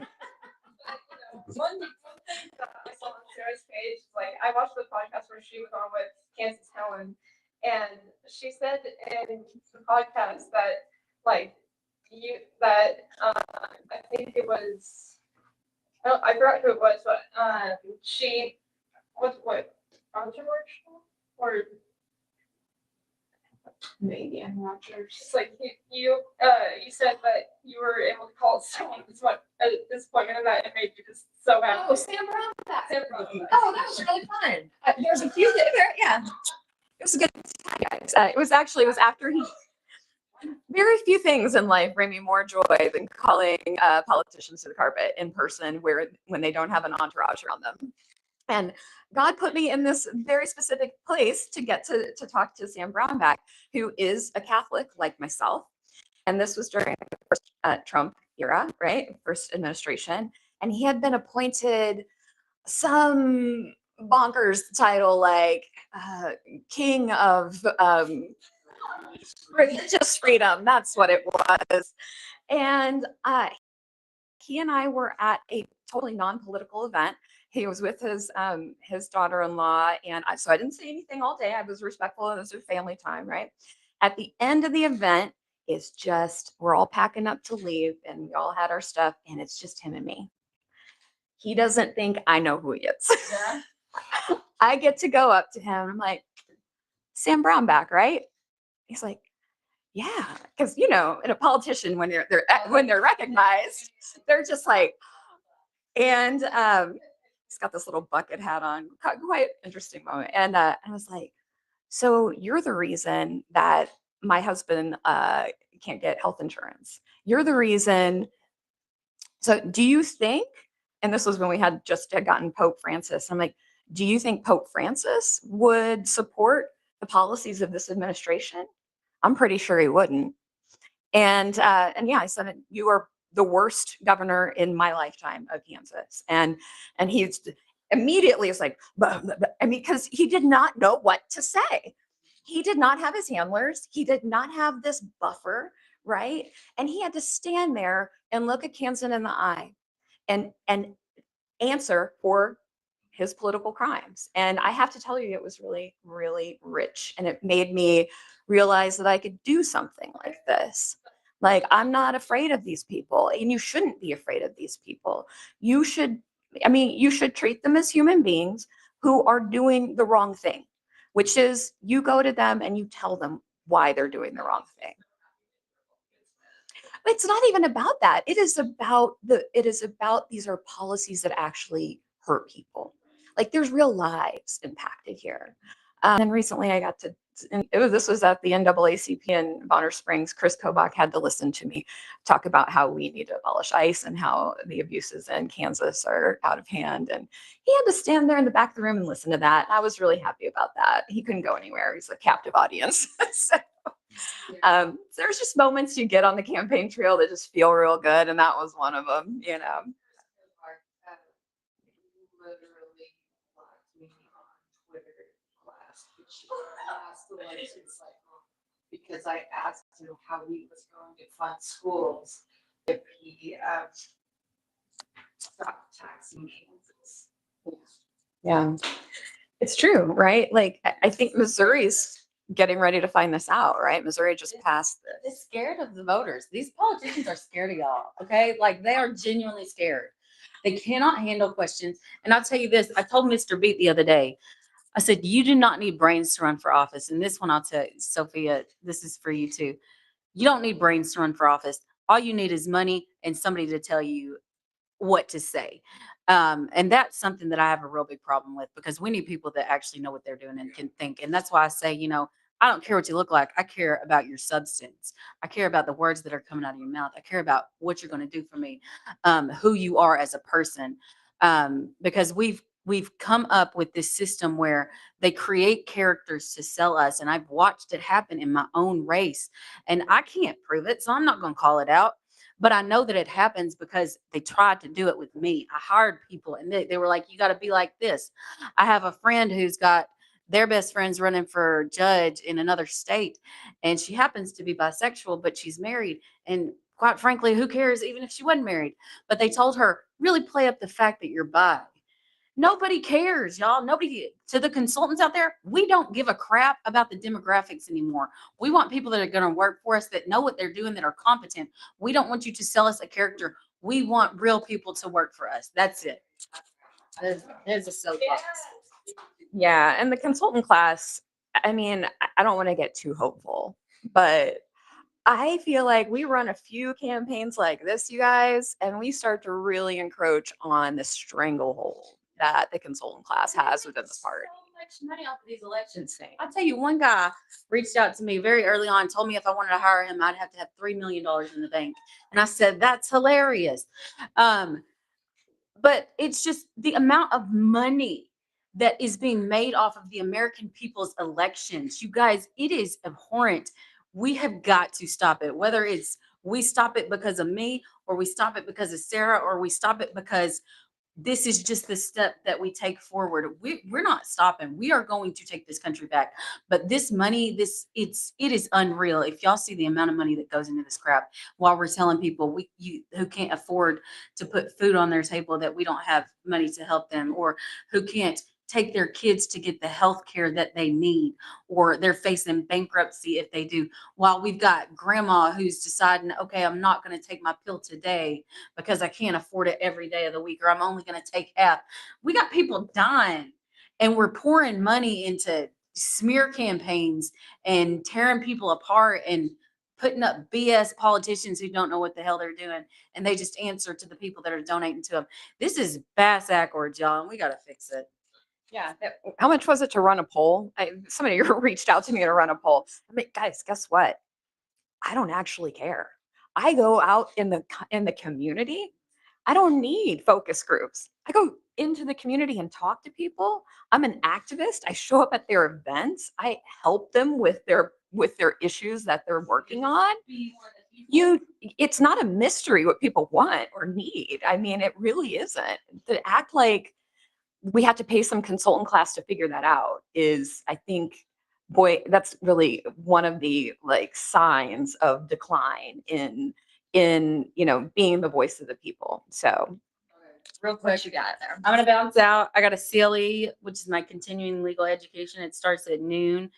It's ethics, by the way. So hint to some of these politicians, you might want to take some. But I will see you guys after that. We're gonna go. Is anybody going to Leavenworth with me? Miranda's going, so I'll swing by and pick her up, and then we'll head out. But anyway, so I'm gonna pass you guys off. Thanks for joining us, and I will see you guys here in a bit.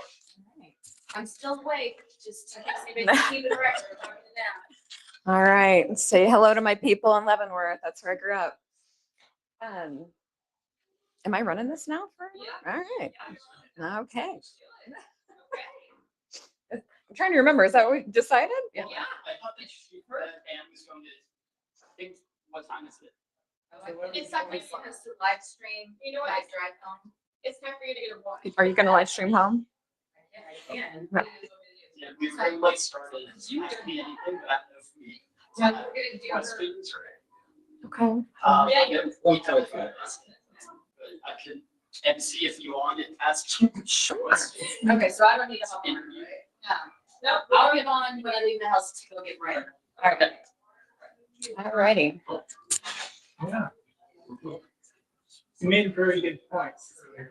Yeah. We were just talking about how we have to create the system that reflects us and not the people who pay into it. That's right. And I understand that money drives a lot of things and builds a lot of concrete things. But if they are no good for the common good, Right.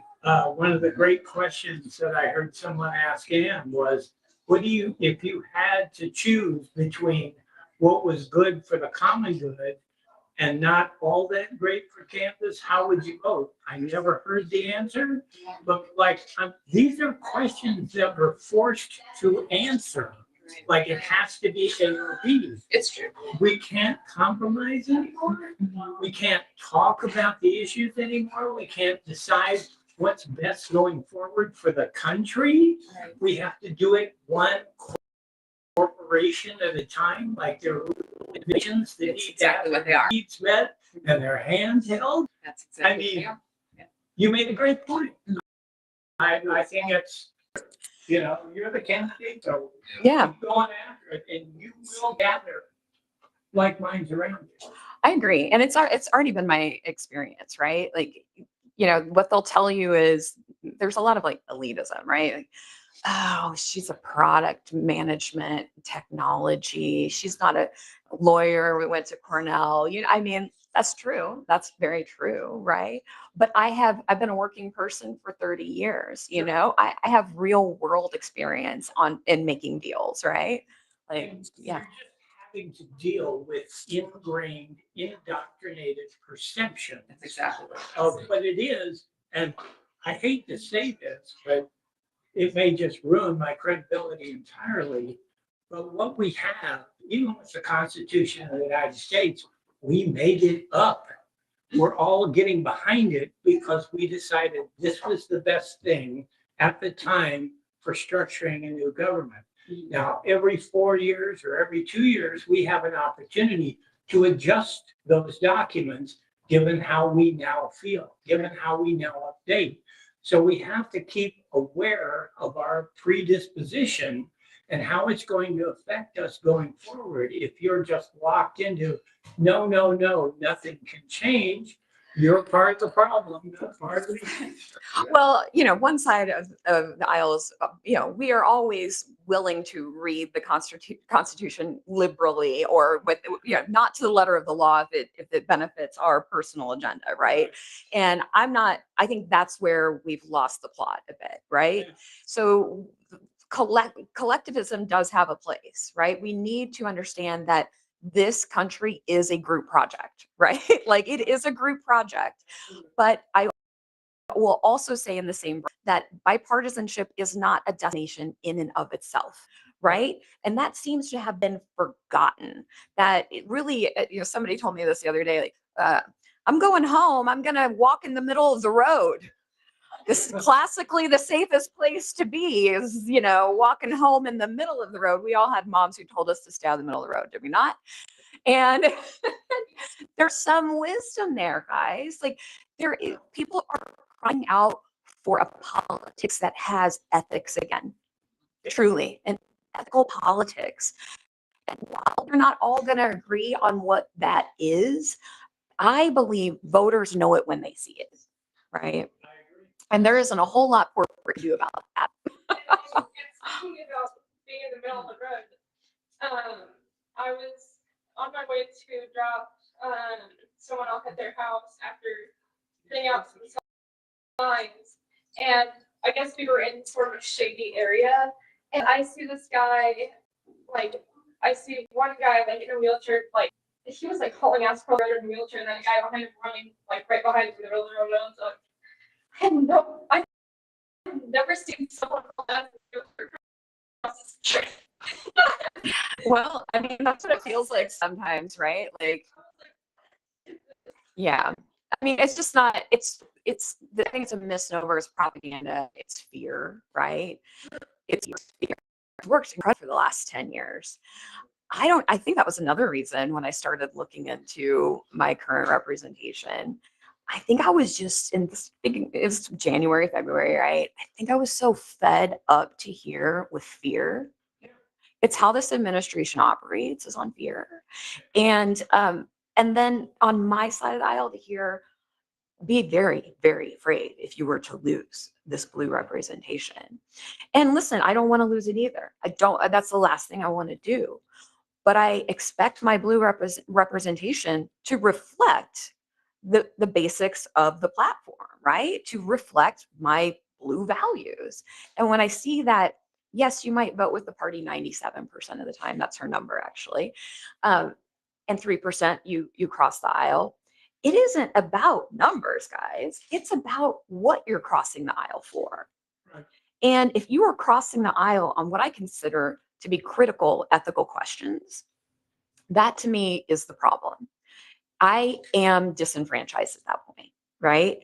And if I can't email you or have a town hall or get a phone call that isn't a form or a robocall, then thank God this democracy still supports someone like myself marching down to Topeka, filing and saying, you know what, you're going to answer to us one way or another, even if you never have a debate with me. We will create the questions and we will have the conversation whether you like it or not. So that part I think is, yes, you can talk all day long about how I might not be the right candidate or whatever you want to say, right? But what you can't say is that I don't have the audacity and boldness to do it, right? And I do think that we have promoted these people who are sort of like, they just have all of the verve and energy of like a middle manager of, like middle management. A system that makes you pay to exist, compete to eat, and obey to survive is not civilization. It's a prison with shopping privileges. That is very eloquent, yes, and it can feel that way.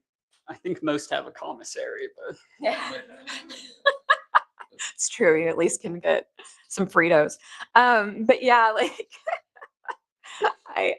I agree that it's not just vision for the candidates to hold. Like you have to have that boldness in the voting public as well.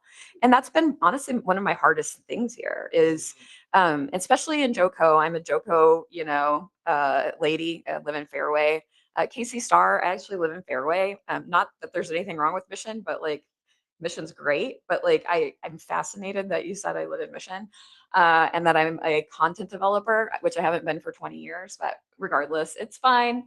That is typical kind of Casey Starr stuff. Anyway,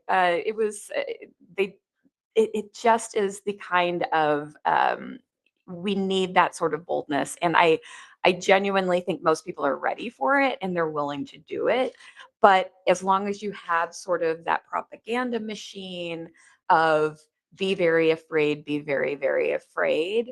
It's going to break through to some people always, right? But that's why it matters to be on the ground and talking to people one-on-one. So This is hand in hand with what we talked about on the podcasts. The Johnson County Democratic Party, I'm sorry to say, they're corporate AF at this point and have been, quite frankly, for about a decade. Yeah. As I know from my personal experience running as a candidate at the state level and at the local level as well. So, Yeah, and I don't think there's any way to sort of deprioritize without having your own money pipelines. Like it's not going to work. And so I know, and that's really why progressive issues don't get a lot of like attention and ads behind them, right? Energy behind them, because there is this sort of idea with the ruling leadership that there's no money there. Well, I have to tell you, I have signs in Mission Hills. I have signs in Cedar Creek. That ethics does not actually know a socioeconomic reality, right? There are ethical people at all levels of the spectrum, and we need to, as progressives, tap into those folks, and that's when they'll start listening to us, because then we're approaching so, on territory, and I think we're getting there. I definitely think we're getting. I think a little bit to the conversation that was going on before about, okay, what can be done, like after candidates run if they don't win. It's what are you doing in your local party? And I think we're seeing a lot of people kind of recognizing how powerful in Kansas, especially, some of those local positions are. For example, if a state representative senator is to leave, it's what a committee of the precinct leaders who choose. I would love to talk about that. Yes, PCLs I think are the unsung framework of this party. And I will tell you, I want to let anybody who is watching this, I want you to know you can write yourself in as a precinct leader. Precinct leaders it's a big job. It's organizing, you're handling door to door, you're handling really the mobilization of the party. But you are the party. Make no mistake, the people who knock doors, who sweat in the heat, who put their lives out there every day, those are the people who absolutely should be getting to say who the candidates are, who the leadership is. And so I will let you know, in JoCo, you can write your name in. If you get 4 of your neighbors plus yourself to write your name in, you're a PCL. If you're a PCL, you get to vote on who the leadership is of the county party in the flow. This is absolutely and by the way, there's a ton of them that are vacant. So your precinct may not even have anybody. Get your name in there. 5 votes. It's not, it's you're talking to your neighbors and getting, 2 houses on your street, and you've got it. And then you have agency. You have some agency at the block level. And that's where I think we start to get respect on the name of, progressive values and progressive issues, is when we start showing up to leadership and saying, hey, reflect us. I don't see me. Right. I see your local bridge group. I see I see everybody you have wine parties with, but I don't see me. So, yeah. And I was one for 13 years up until that point that we were talking about when I got primaried and everything. And they pretty much made it clear to me, we don't want you here. Yeah. Yeah. What was your experience as a PCL? Like, maybe because if someone's listening and they're interested. So I'm like being heavily involved with the party. I was fortunate to have a seat briefly on the executive board. Okay. And this was unfortunately during a time when we were still building the momentum for the party and everything before Rebecca Stan happened. Yeah. And me leaving as a precinct person coincided with the corporate's decision to have me primaried, and then later seeing that candidate being elected to a city council seat. So yeah, and see, that's what we see, right? There's this pipeline, and so, and that's great. they've established a pipeline. We can be in that pipeline, right? And we can have folks who reflect these values in that pipeline. And I can tell you, I know folks who are taking that write-in campaign and they're doing it in their precincts, which is fantastic. We're going to have a much more representative party if we can do that. And honestly, like this is the national even evolution of the party. I genuinely think the national party is in deep. I just don't think they understand what's happening right now. But the bell is tolling. I mean, the bell is tolling. People are not in for this, and they are figuring out whatever way they can to get leadership to listen to them, even if that means rising in the ranks the best way they can from a progressive grassroots standpoint. But yeah, so that's one thing I think post-election that has the most legs for making changes just within the party. But I also think, we have made huge and wonderfully solid networks of activist organizations who have all the right priorities that we want. So those folks are really important to the next election cycle. They're really important to getting boots on the ground and folks out there, because I mean, Anne's like this, I'm like this. We had to create our own voter network or our own volunteer network. That was not handed to us.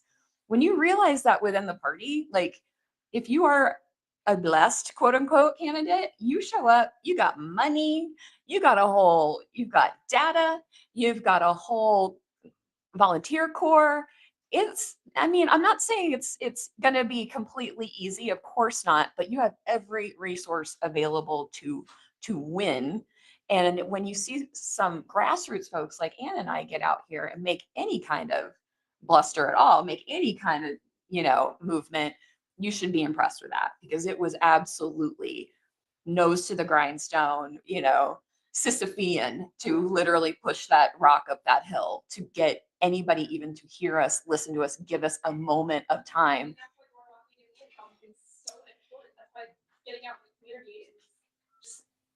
It's huge. I was able to go talk to Senate districts before it was known that federal candidates should probably not be. There was like gray area about federal candidates or whatever. But I went to Senate districts early on. I spoke with those folks. They were willing to at least hear me out. Now, nobody heckled me, right? Like they were willing to respect the primary process. And I do think you have to show that you respect the democracy enough to allow a primary to run. Like you do have to appreciate that is the sign of a healthy democracy, right? Like this is Yeah. This is why like I've played them more than I would say it's why I've played on more than 400 or maybe even 500 doors. Like I'm sure of it. Yeah. Every single day. It's like yeah. And I think now, like with how my eyes have been opened, with how our political system works, and what the community needs, I think after the election is over, I'm going to try and be a PCL, because I thought, I want to continue to go door to door and get people in the community to be aware and to join the movement. It's so important that people join the movement and be aware of like what's going on with our government and human rights and what's going on internationally, even like seeing what's happening in Gaza, Ukraine, Sudan, Afghanistan. Like it is vital. It's a no-brainer at this point. So, Yeah, build the machine. it's motivating. Build the machine you want to see, because it's clear that there's only machines and spots available, right? So let's build it. And yeah, there is like an appointment. I think there's also like an alternative PCL appointment process, possibly. If it's empty, then you can get appointed. So there's a couple different ways, and I really encourage folks to do that. It's really one of the things that gave me a bright spot. The other thing, like I said, is just getting those money pipelines in place. And I think, but with this really wild primary we've had this year, we've heard from people that I don't think normally get door knocks from the Democratic Party, in Kansas, and they've given good money, right? Yeah, it is. It's you guys. What do they call it? Hopium? The kids call it hopium. What? Oh yeah. Yeah, there are some folks who had to take a dose of copium, but with my campaign, but it just means like deal with it. Like people who are just desperate to like try to try to take you down because they can't handle the fact that you're doing something even moderately successful, right? No.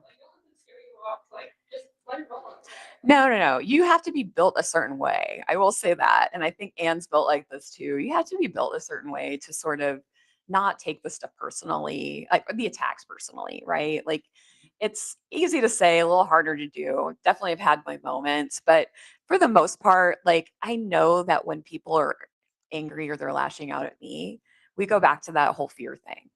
I mean, they're fearful, right? Yeah. You know, I'd love to hear your view on the fact that some people, rather than looking for someone that looks a bit like them, dresses a bit like them, and acts a bit like them, will go out and try to find them and get them to represent, rather than go hide behind somebody's coattails where you think you're going to be safe because they seem to have enough money to be part of the royalty structure in this country that is finance. And they'll be protected from any harm because they get to hide out behind that person. You need to have guts to go out into the world and say, this doesn't work for us, and we need to instigate a change. Do you have any thoughts on that? Absolutely. I mean, as you're talking about money and fear and lack of boldness, what's coming to mind for me is just that the money isn't an end of itself, right? Money buys acquiescence.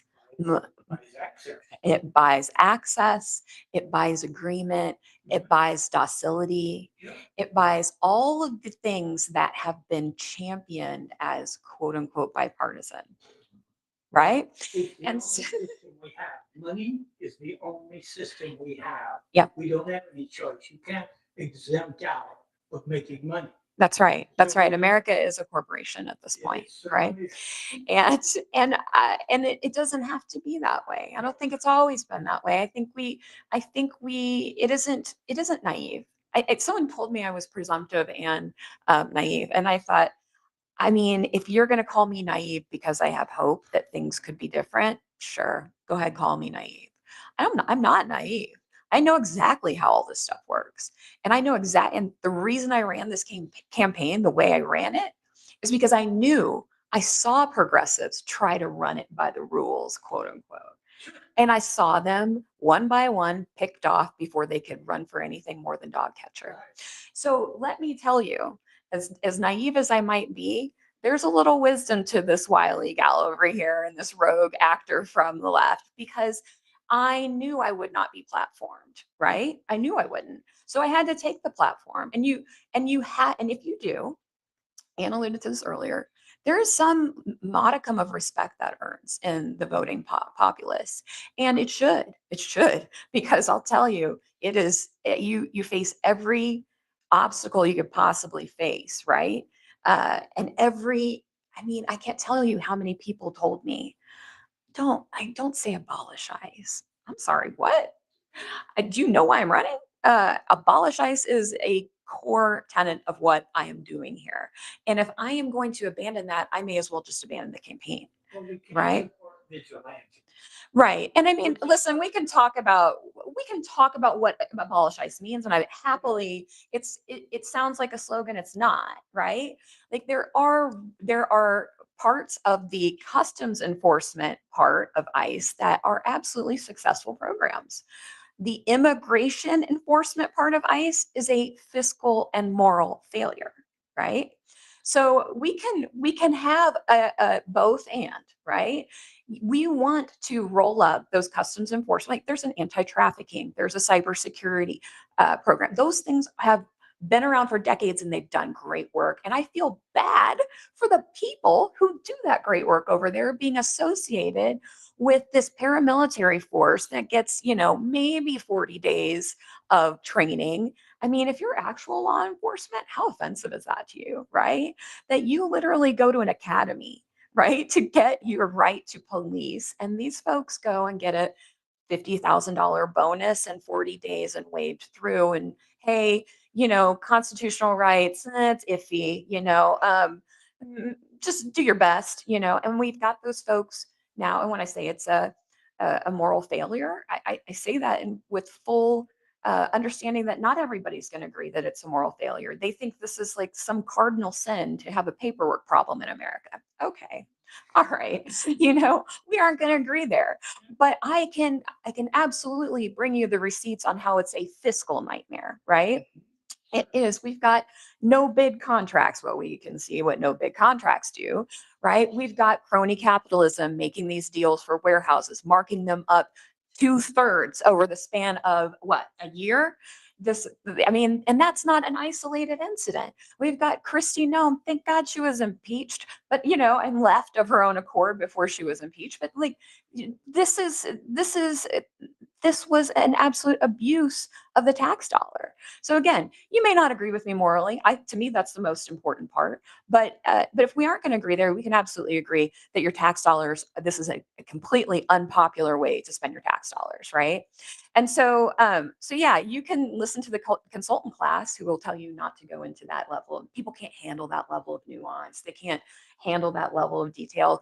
I really am sick of a race to the bottom on what we expect out of voters. I think it's insulting. For one, I think it's incredibly insulting. And I think it's not true. I mean, it's just not true. Kids are also scared to go to school. Like my 13-year-old cousin, she, like her and I went out too much. I think it was last week, the week before.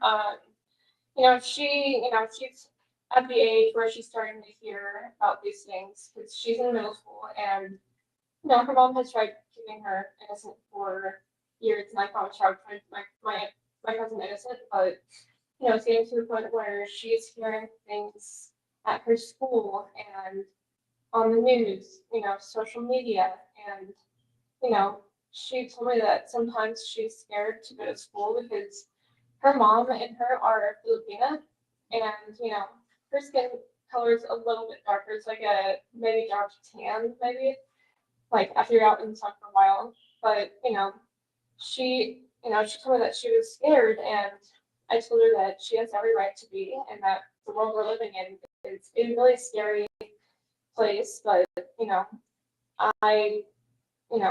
I told her rights, and I looked them up on Google because I didn't know how to tell her exactly in a kid friendly way. But I just told her what her rights are, and it's always stay hyper vigilant.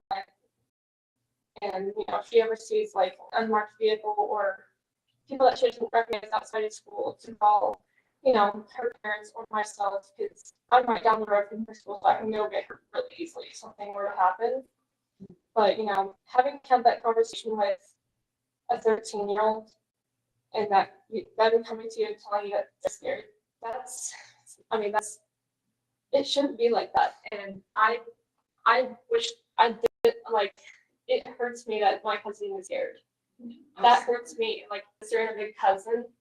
But she's like my little sister. She has been since she was born, and like, Speak on that. yeah.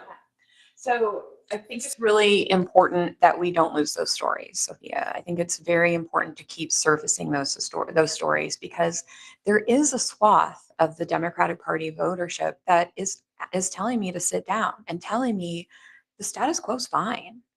Like when someone tells you that ICE isn't a deal breaker for them, or arms embargo, like they're not too concerned about that, they're really telegraphing that their lives are just fine and their lives are comfortable, right? And so we need to call folks to be better than that. That's the truth, right?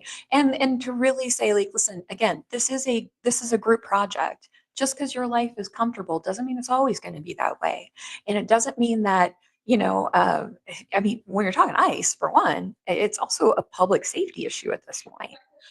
She's scared, but that made me cry, like pretty much right on the spot. It's like anger. Yeah, sadness. all of those things, right? It's like, I would do it, like, I would take a bullet for her, and like, I don't want But I think the fact that we are in that position, right, that we are even having these conversations. But yeah, I mean, you can look at people, bystanders who were, you know, who have been, there was a lady there was an accident in Houston, gosh, a year ago, and she died on impact. There was a chase going on. They're chasing, they're pinning cars. This is stuff that real law enforcement can't do, actually. So, I mean, this is when I say it's a public safety issue. We're all using the same roads. They don't ask me for my papers when I go to find out that I'm a natural born citizen just to use the road or the sidewalk, wherever these things they're shooting, you know, into cars. Like this to me is meant to condition us to accept that level of lawlessness in our streets. I don't think anybody can agree that that is a positive way forward, regardless of your party. Yeah, so I have a few things on this one. I mean, several months back, I was thinking about like, okay, like what do other countries do about immigration enforcement?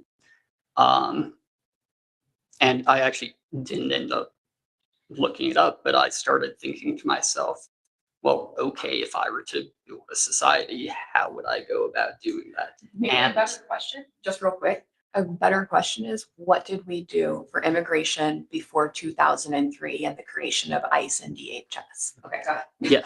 And No. that's been around forever, is my point. Well, and I was thinking like, okay, if I were to build this system from scratch, like the vast majority of people that at this point ICE is picking up aren't even people who were necessarily like undocumented or came into this country illegally. It's a lot of people who were working through the process. They're getting picked up at immigration court. Why are we having militarized people tackle them in the hallway instead of having them work with a social worker, see if they can find them the resources for wherever they may go? And that's incredibly cheaper, by the way. Like it's $3 a day to have a caseworker, and compliance is in the 90 percentile, right? So that's literally cheaper and better and more effective versus, I mean, $152 a day to pay for one detainee. So this goes back to what I say. I have said it multiple times when people wanted to kind of take me to task on abolish ICE. This is a money grab. This has nothing to do with immigration. It really doesn't. If it was about immigration, there'd be an actual immigration reform bill, which is a bipartisan demand for the last 25 years. There's not one in the pipeline. I mean, there's some they can recycle from way back, but you'd think they'd really have that on deck. They don't. It is about making money for a certain class of people who create these shell companies in 5 days and suddenly win a, you know, $100 million contract. Yeah. Yeah, then we're talking a bit about like the more progressive side of the party and people not necessarily having those issues impacting them. I think like not to get too woke on it, anyone, but I think like what like there's an old feminist slogan like the personal is political, and I like to think like a good way of explaining privilege to people is not needing to worry about how the political impacts your life on a regular basis. I think like a lot of people are able to go through a year, 2 years at a time without really noticing what the impacts are of the policies going around them. Yeah. And there's something about Minnesota I was going to say, but I forgot. I can talk about Minnesota. I went to university in Minnesota. I lived up there for about 6 months. Yeah. Yeah. Yeah, I lived up there for about 6 months, and It's a beautiful culture. yeah. So yeah, I'll talk about my experience in Minnesota. I lived there for my undergrad. I I was able to go to college because I got a Native scholarship. We're Ojibwe on my dad's side, and we are, registered with BIA. We've got paperwork, the whole thing. We've got, which reservation we've got people on. We've gone to visit. When I say that I'm Native, they're like Native erasure is a real thing, by the way. If you don't look like what someone thinks Native people should look like, Peggy Flanagan in Minnesota experiences this all the time. She has to wear her beaded earrings and her mocks so people don't erase that, right? She's Ojibwe as well. So, so let me just say, preface that with it was a wonderful experience. And I lived in Uptown, and a part of Uptown was about 3 blocks away from where Alex Preddy was murdered in the street, and a little bit further from where Renee Good was murdered in the street. And I'm getting chills talking about it now. I found that community to be absolutely beautiful. At the time, they were experiencing the largest influx of Somali immigrants uh, of any major city except for DC. It was DC and Minneapolis at the time. I helped in a community organization that was spinning up in the Muslim community for a Somali literacy project. I created nonprofits, I've run nonprofits, I helped them get a board together. And I will tell you, my experience was a beautiful experience. These were folks who were looking out for their community. They treated women with utmost respect. And we had women on our board, Somali women on our board. This was, to me, I saw nothing of what you will hear in the comment sections and the propaganda machine. It was a group that I had a ton of respect for. And I will tell you, when I saw those things happening, when I saw Alex Preddy and I saw Renee Good, I saw myself. I really did. I saw myself. I could have been easily there, looking out for my neighbors, being a part of that network that was sticking up for the people who were being terrorized. Like, that's 100% my activist background. And so, I mean, it's inhuman what happened there, and what continues to happen. Yeah, it's horrible, Sophia. It's horrible. But yeah, I mean, Minnesota is derided. It's also if it's not the happiest state in this, like all the studies, it's happy. I had a renter's credit when I lived there, a tax credit for being a renter. It was a well-run state. I have no qualms about putting my voice behind that. And so yeah, I think when you said that Audre Lorde quote, that's an Audre Lorde quote, isn't it? I think it's one that kind of The personal is okay. I've heard, yeah. And it just brought me back there. Like, I'm glad that young people know those quotes, right? But another quote from that era is, we're here to make the comfortable uncomfortable, right? And that is ultimately, I think, what these grassroots campaigns can do the most of. And we can call out that comfort class and say, I get that the donor pipeline is working well for you, that the corporate representation is working well for you, but it isn't going to work well for you when the rest of your community is living under attack. You can't find, businesses are closing, grocery stores are closing. There's no one to really make this economy what you expect it to be, right? Yeah. all right. So that helped remind me what it was. Was going to say, like, a while back, Mayor Fry had tried, like, calculating the costs of, if they sent back to the government, what it cost the city in terms of damage, lost sales in neighborhoods for small businesses, and then also how many family members now need to, or how many, like, young children need to start going to therapy, because even if they weren't immediately impacted, needing to worry about their friends coming home or coming to school the next day, or whether they'd be picked up off the street. I think there's about to be another mental health crisis that we are unprepared for. And with how, especially with how the government is currently trying to treat like having any type of cultural competency, cultural humility, and like being aware of those factors when trying to provide any sort of treatment, we may have a generation that's woefully unprepared. I know there's also even beyond that, if somebody's more hard dollars oriented, the economic side of it. In Little Village in Chicago, it has like a, I think it's 2 mile strip. That's the second highest revenue retail space in the city, behind only the was it Magic Mile, and there were stores there that saw their revenue going down 75% during Midway Blitz. And so, like, Fiscal failure. yeah, Economic failure. this is a policy that's not only like hurting the worst of the worst, it's policy that's hurting everybody living in the community.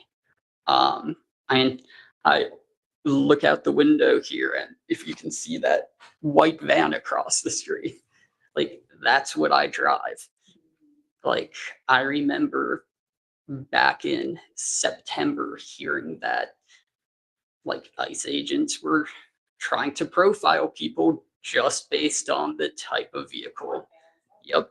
And so like I decided not to drive through certain cities when I was planning my route, like took the extra hour.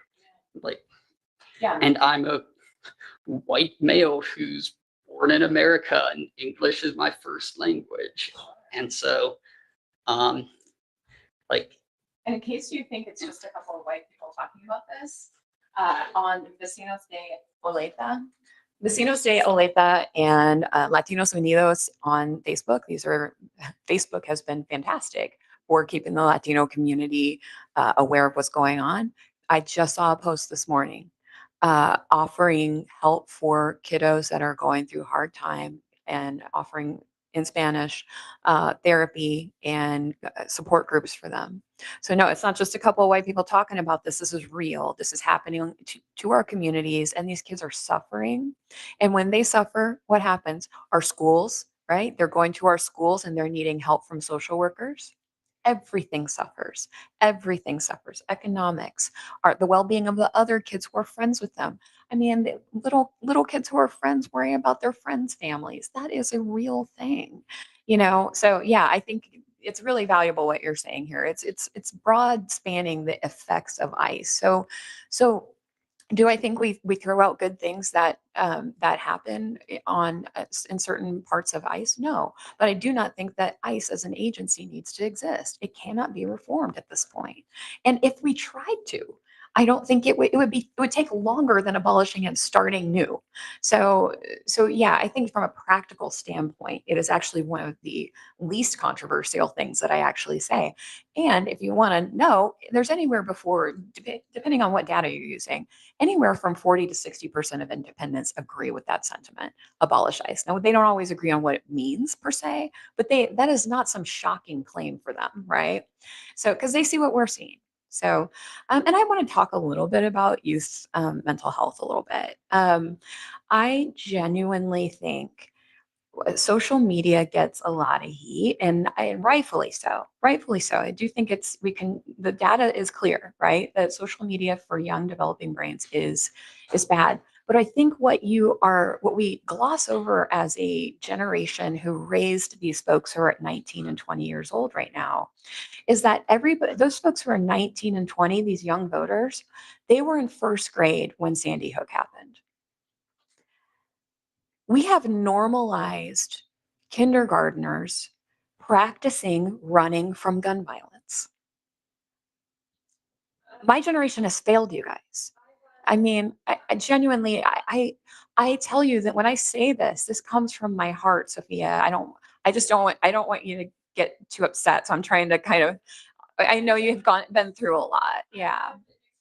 In second grade, I think it was, I forget what year it was, but I just remember that I was in like a day school and a guy entered the building who wasn't supposed to be there and I don't know if he had a knife or a gun, and I just remember like sitting in the corner in the dark, and then I started hearing screaming, but like no shots or anything. But it was like living through that is, I mean, it's just like you can't even imagine like these drills to have to, prepare for, you know, like if you're going to be shot at school or teachers having educational or having to worry about bad people coming in and basically hurting people.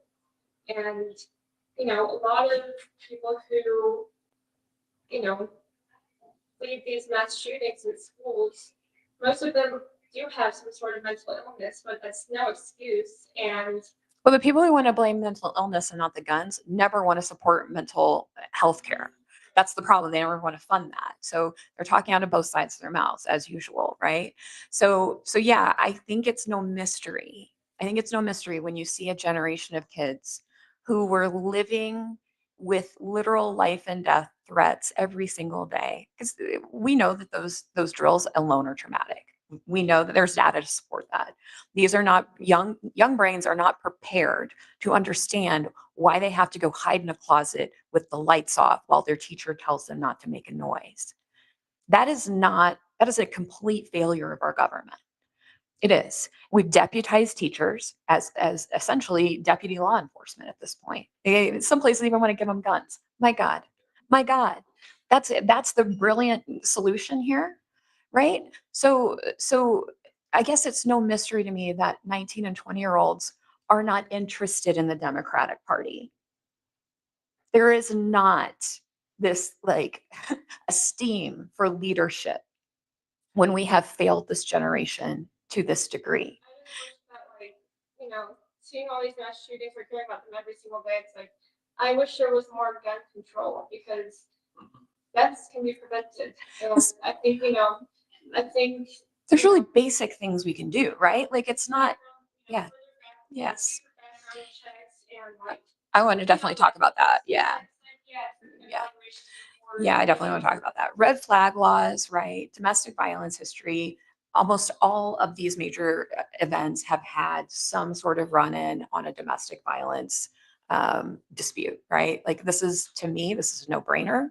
And the argument over here on the right is like, well, if you do these things, it's encroaching on our freedoms and people are still, it's only the bad guys who are going to get guns. We have all sorts of laws that we can't enforce at 100% success rate. It doesn't keep us from enforcing those laws, right? So it's a very weak argument. And so what I would say is, yes, we've got red flags, universal background checks, no private sales. And I know that one will lose people from me, but that is where we see so much of this untraceable. Those are the ones that get stolen. Those are the ones that nobody can figure out where they came from.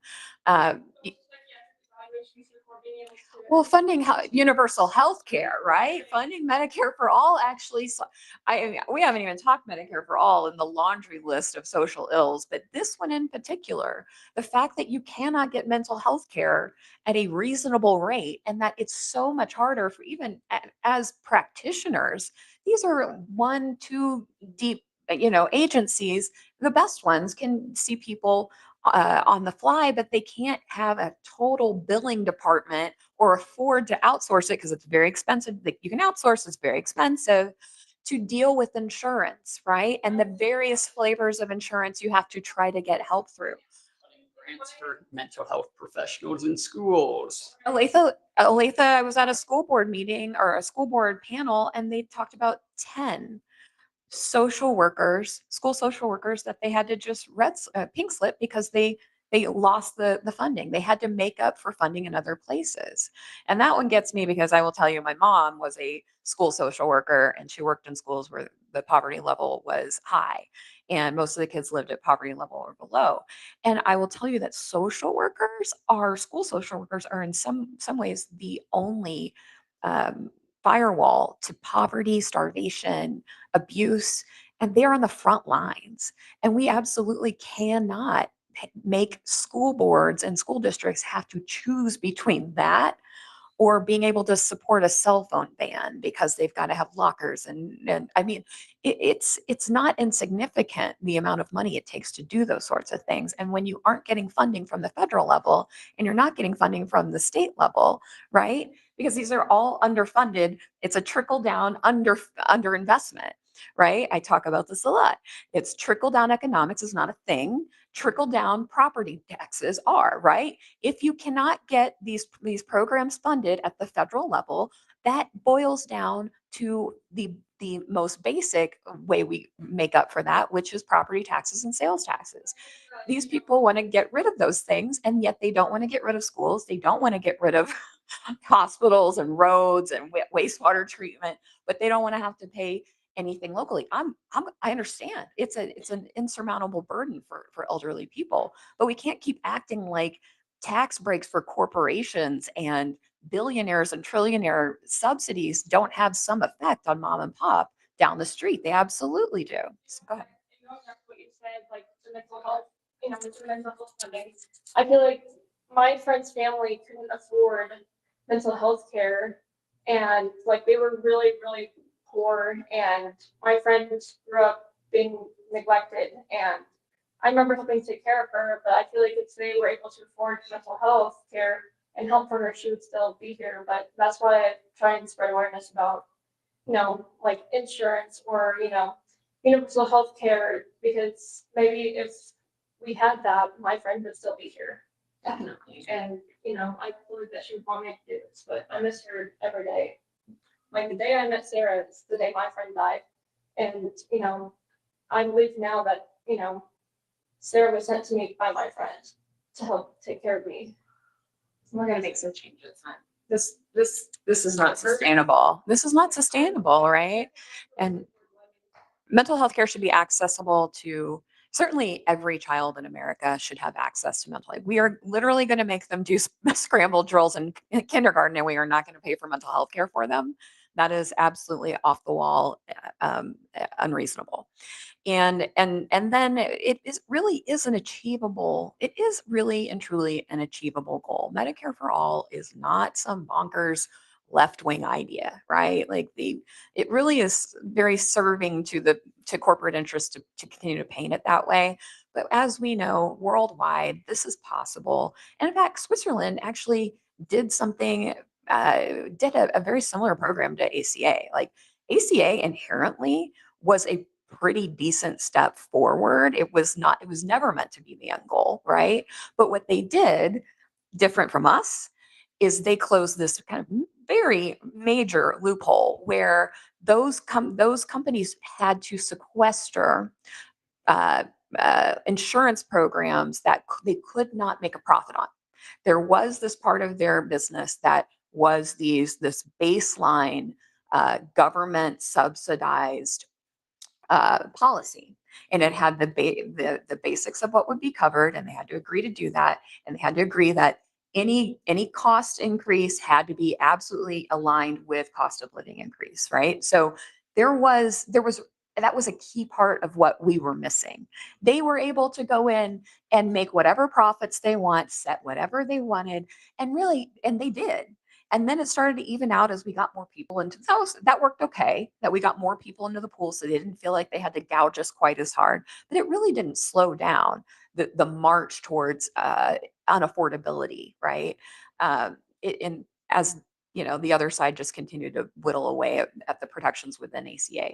But that was a key difference, right? It was really kind of not that big of a difference, but boy, it really changed the reality on the ground, right? So I think at this point, I would have maybe heard someone out on a program like that 10 years ago, 15 years ago, right? At this point, there is no reason for us to not have Medicare for all.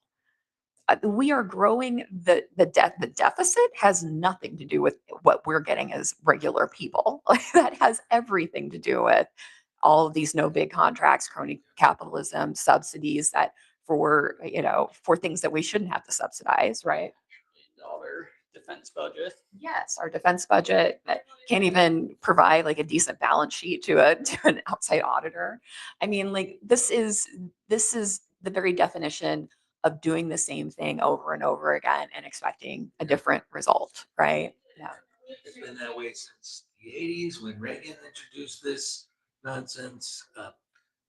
Just because something doesn't make a profit doesn't mean it's not useful. You know? And that's, I think, is a fundamental flaw in our society. That's everything has to make profits. Right. And one thing has to have this profit. No, it doesn't. You Right. know, just Someone said recently, like, if you, yeah, someone said, or was it, I don't even know who it was. They said, boy, if I took the idea of libraries to Congress now, they would absolutely laugh me out of the building. You mean public resources spent to keep people educated and in tune with their community and reading? Oh my God, why would we spend money? We can't possibly spend money on that. We need bombs. We need Iron Dome. We need all of these things, right? Like this is, it is fascinating to see the Overton window that they say, right? It's just shifted and shifted and shifted so that someone like me is considered just out of pocket leftist. And in reality, I'm the core Democrat, like voting bloc. I'm a white woman in Fairway who like makes okay money and, you know, has kids and takes care of her dad. Like I don't have anything that on paper that looks like it would indicate some leftist, you know, super out there kind of perspective on life. I've just lived these realities, right? Like I grew up poor. We were the working poor. Absolutely. My dad worked 2 full-time jobs when I was a kid for about 4 years. I saw him for 45 minutes in the morning, and then he slept when he was home before he went to his night job. He also got to sleep there. He was a night guard. But that's how somebody works 2 full-time jobs, by the way. One of them you have a little bit of leeway to sleep at. But he did do that. He was not home. My mom worked a full-time job and a part-time job. And that was just so we could be middle class. And this was the 80s and 90s, guys, you know, when things were actually even more affordable. But there were 5 of us. So I mean, I very much know the grind of capitalism and the cost for families and parents and kids, right? Like we raised ourselves. I mean, that's the truth. We had to raise ourselves once our parents were working for a living all the time. That was our reality. I worked my first job, I was 13 years old. And that wasn't like, oh, I'm cutting grass for my friends. That was working at a restaurant. I got my taxes taken out of my paycheck. I was able to do those things. And I'm grateful, right? I'm grateful that I learned how to work hard. But I also realized that folks who, just because I know that doesn't mean I want to pull the ladder up behind me and I want people to have to live that reality. Someone once told me when the Biden era student loan forgiveness came through, there was some guy and he's like, I mean, doesn't that just make you mad? Because I paid my loans, you paid yours. And I said, yeah, that doesn't make me mad. You did it the right way. Like, no, I didn't. I literally, I don't begrudge anybody not having to live under the gun of bankruptcy and constant fear of losing what you've had. Why would I want that for folks who come after me? I don't understand that mentality. I just don't. And so I think you know, like I said, I think there's a generational divide in a weird way, but I also think there is this part of this later Gen X folks and, you know, Gen Z where I feel like we almost sort of align in a weird way. We've experienced some really like paradigm shifting realities. Like I watched in one of my first real jobs, we watched the towers get hit in live TV in our first jobs. just doing MKC that day. Yeah, or in college, right? Standing there together, watching genuinely the kind of generational change I don't think we had probably seen since maybe Pearl Harbor, what we hear anyway. And we knew we were watching history in real time. And you guys had Sandy Hook, which absolutely altered your understanding of the world. You weren't even old enough to know a different reality than that. And then you watched January 6th play out on these little devices in front of your face on a loop for what, a month, 2 months, while they were just repeating the really, I think, just offensive and disturbing and degenerate stuff we saw that day, right? People running to schools and watching, like watching police, like speak to schools and like people running out with their hands up, Like that level of, yeah. that's changed. Like you hear about it pretty much every day. And that, And that's like, it's traumatizing. it is You traumatizing. should not have to you should not have to watch that, Yeah. We watch history being made every day, but right now it's not in a good way. I'm hard, it's not. Yeah, so that's what I'm saying. And I think that our generation kind of knew we were watching that. You guys are being constantly bombarded by it. But I also think there's something really critical about the type of things you're watching happen in real time. For us, it was sort of a disillusionment about what America thought it was, right? And where it was going. Because immediately the Patriot Act hit, immediately weapons of mass destruction, which were, to anybody who paid attention, a line of bullshit a mile long. That, right, nobody, well, I mean, it was absolutely, yeah, it was incredibly convenient, right? And I remember marching against the Iraq War with my dad, who was a Vietnam combat vet, and he was like, there are no WMDs. He's like, that doesn't make any sense. Of course, it doesn't make any sense that we're going to war with Iraq. Why aren't we talking to Saudi Arabia? I mean, it was like old activists knew, right? What they were watching was a literal Broadcast. shift in what it meant to be an American. And I think we can pinpoint All right. in your guys' lives. I think we as are Gen live Z, here with a Angela. couple of really key places where that happened. Gonna too. go do our And I would not constitutional right of undersell Sandy voting. Hook. I would not undersell January 6th. Not sure we'll be able to video once we head indoors, but let's go check it out. Going to the Argentine Community Center today. Joe Amayo, Sr. SWAT. Encouragement to anybody to get out and vote early. Make sure your vote counts.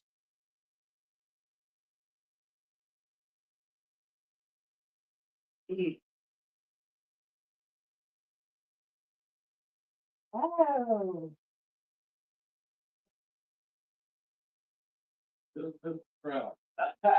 Just missed the crowd. Are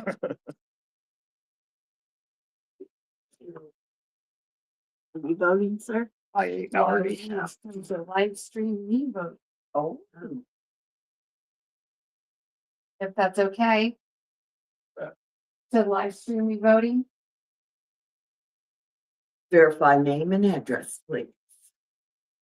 Angela Roberts. Can you Sure, hang on.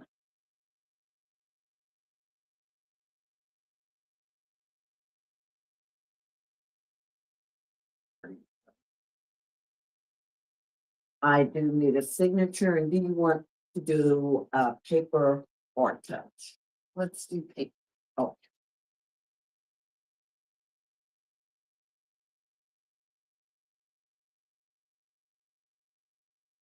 Cool that you guys get the option.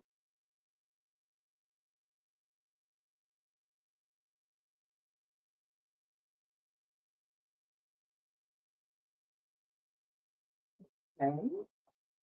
Just take this over to him, give to him, and just be glad to help you. Thank you. Wait for it to wake up. Well, still tired from Saturday. Yeah. Still warming.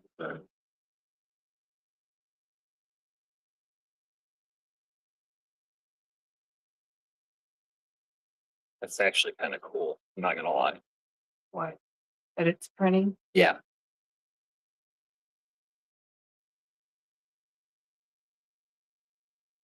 Where I'm from, we just have paper ones and they're pre-printed. Have you voted yet? Oh, okay. You didn't pick that up off the street or anything. I would never. Yeah, my husband and I voted this morning. Oh, so okay. And back for here.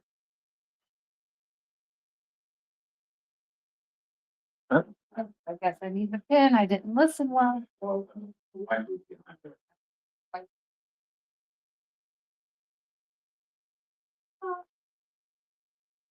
I will stand on your this.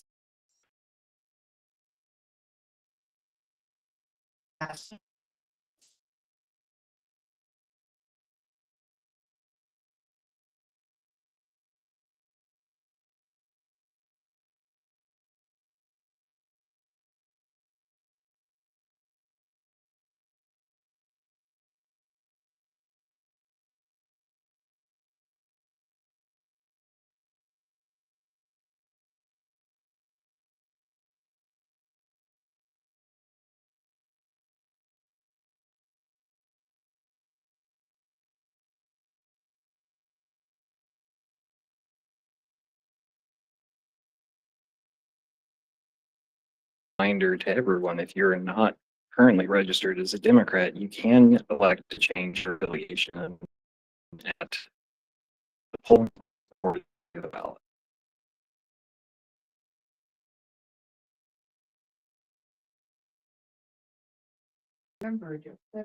Yes, the constitutional amendment is on the second side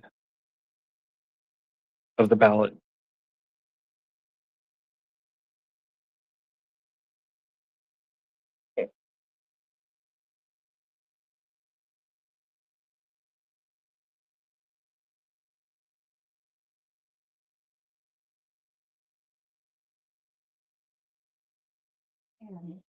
Oh, Remember to vote no. yes, vote no. Even Merlin says vote no.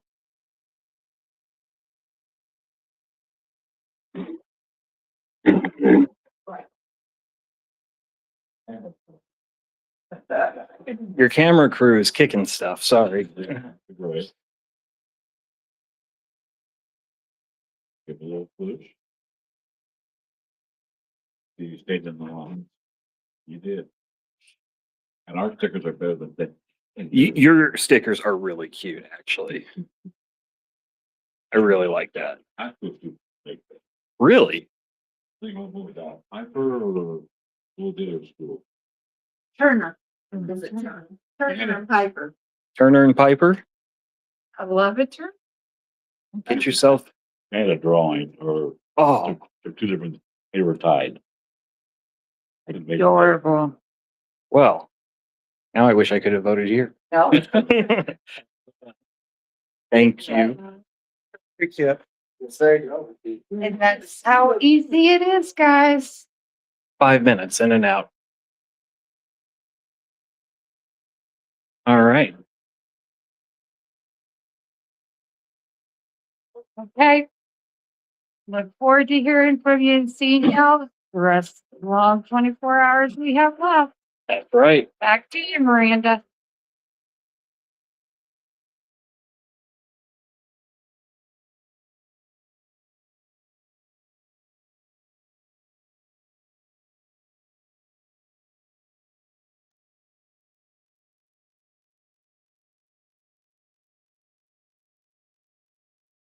That is addictive. It really is. And we can build on it. We can build that critical mass. Because look, people often act like, well, Sarah, you're not going to get Medicare for all. Like, no, not me. I mean, I'm going where there's critical mass. There's a progressive caucus in Congress, and they do great work. They need more people.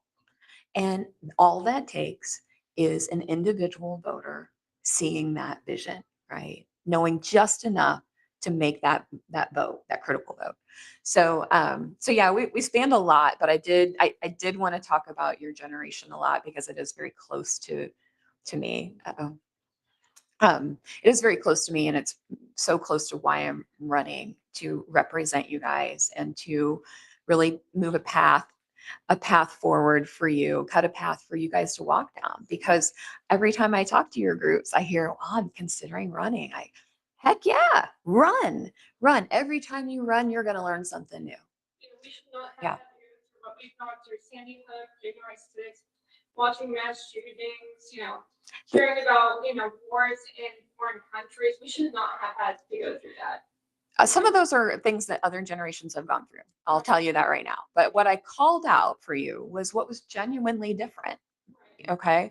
Unfortunately, like we've been living with gun violence our whole lives too, but we did not have school shootings like you guys have had, and we did not have a whole procedure for how to do it. We were hiding from tornadoes, not from what my kindergartner came home and said. It's if a bad man comes to school. She literally had no idea. She didn't have words for it, right?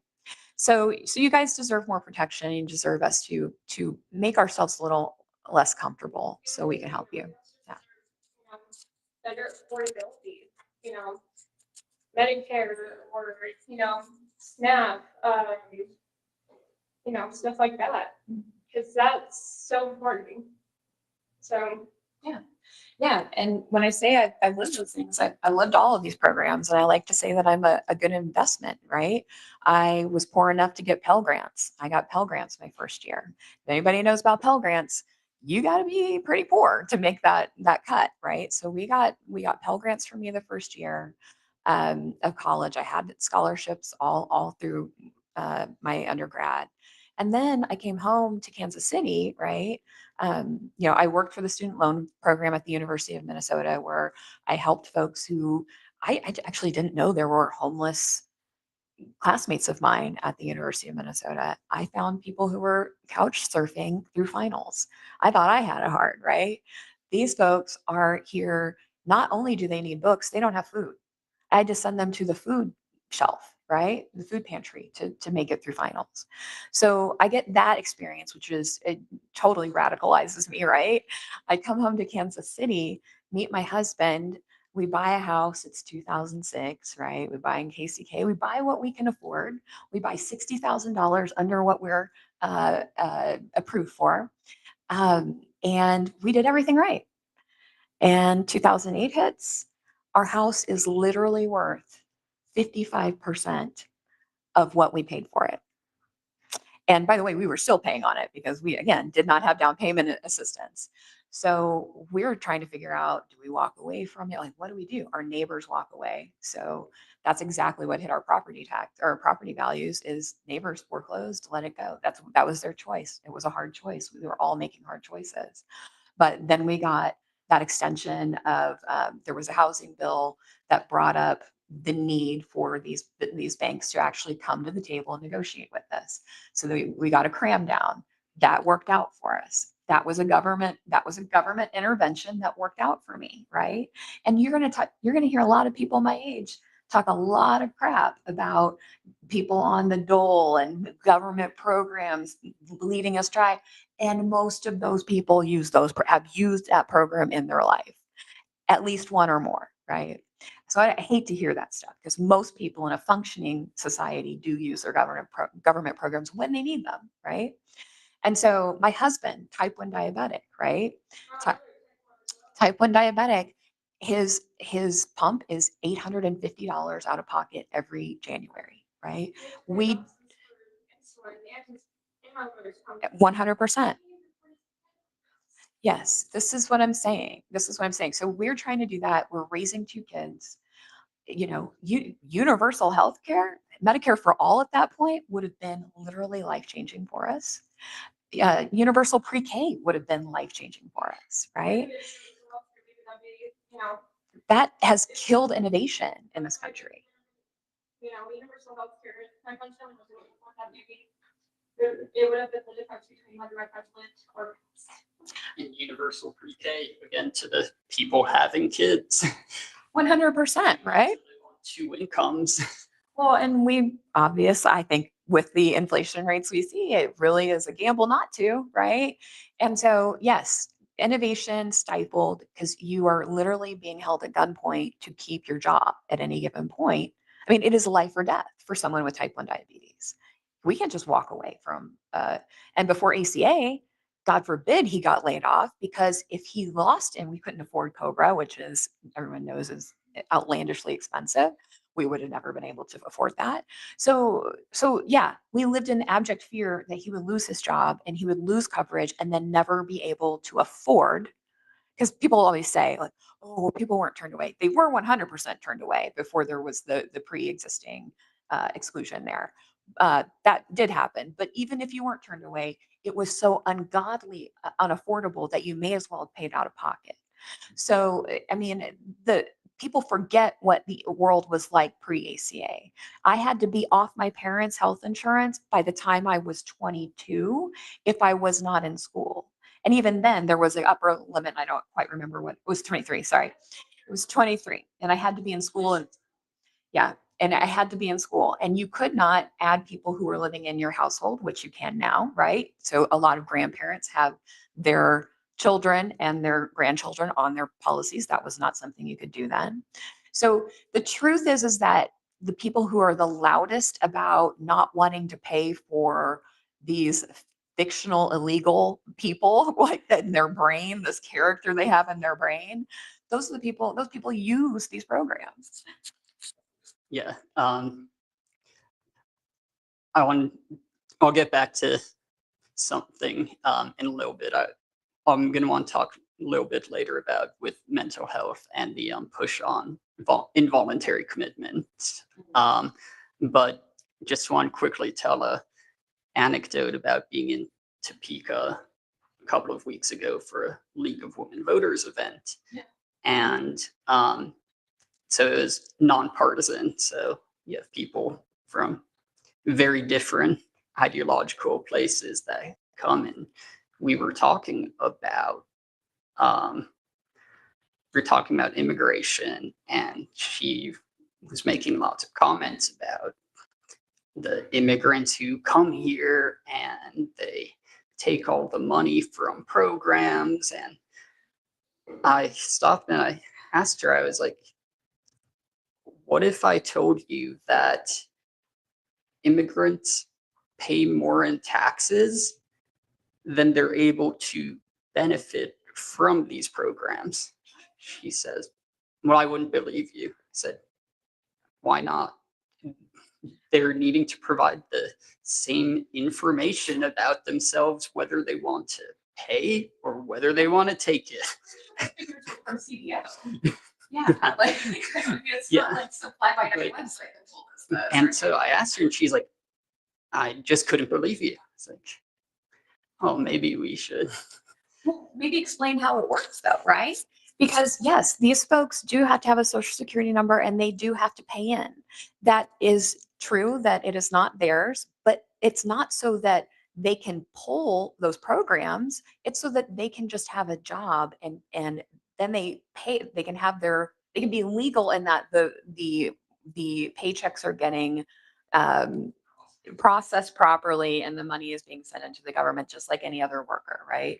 The difference is they can't show up to those places, the Social Security office, places where you have to prove who you are and use those programs. So it literally makes no sense that they are using even at the rate that they're putting it in because they don't have access to it. Thank you so much. They don't have access to it. Like it's again, it's not, you don't have to believe me. You just have to use a little bit of reason to know how and a little bit of experience of how things work, right? I guess you might be able to and most people who've ever dealt with the Social Security office know that that is not, you can't just, they don't wave you through like, oh, you think you are who you say you are. Sure, sounds good. That is not how that works. And by the way, anybody who has to go in, it takes 7 hours, 6 hours. Sometimes you come back the next day to get seen. Also reduce the processing online, closed offices, the enshittification of government. Yes, that's right. Underinvestment, underinvestment, underinvestment. And then they tell you government doesn't work for you. Well, no shit. Like it doesn't. It doesn't because there's no funding because you killed the funding for it. So yes, when people love to use that Reagan quote. I have a couple of Reagan people in this room, so I got to keep calling back to my Reagan era. What did Reagan say? The scariest words in the world are hearing, hello, I'm from the government and I'm here to help. What a line of BS. Again, absolute crock, especially for people who can't wait to draw their Social Security, right? Like they're the ones who are least worried about my generation where it's going to be insolvent when we're just about the time we're hitting retirement age. They don't care about that, right? But yeah, it started back then. I think. I mean, I hate to be like this historian and like this kind of crusty old person who's done, but I genuinely think like we are living in a Reaganomics dystopia. Like it literally is the dystopia promised to us from trickle down emphasis on trick economics. Bush was right the first time. He called it voodoo economics and he was right. He then retracted it when he wanted to run with the man. But I got to tell you, there was truth in George Bush. That's why he didn't get his second term. But yes, you are hearing that. You probably can tell. I have been a governance nerd, a politics nerd, and news nerd for a long, long time. And none of this is surprising to old activists. Like these folks have classically seen what's down the pike. And when these people tell you that climate change and AI and these things are to be very concerned about and worried about our life as our future as Americans, listen to those people because they've been right for 40 years. So. Yeah, so you had talked about the cutting funding and making governments not work, or making programs not work, the old scary monster strategy. Yes, yeah. Then there's also then the two Santas strategy. You familiar with that one? No, explain that one.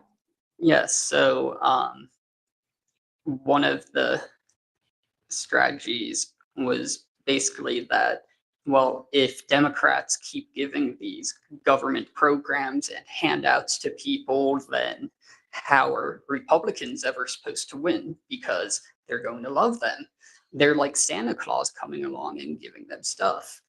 And so this two Santas idea came around, where the idea was, okay, you can keep spending it and then just increase military spending too, and then blame the Democrats for the budget deficit and the sovereign debt.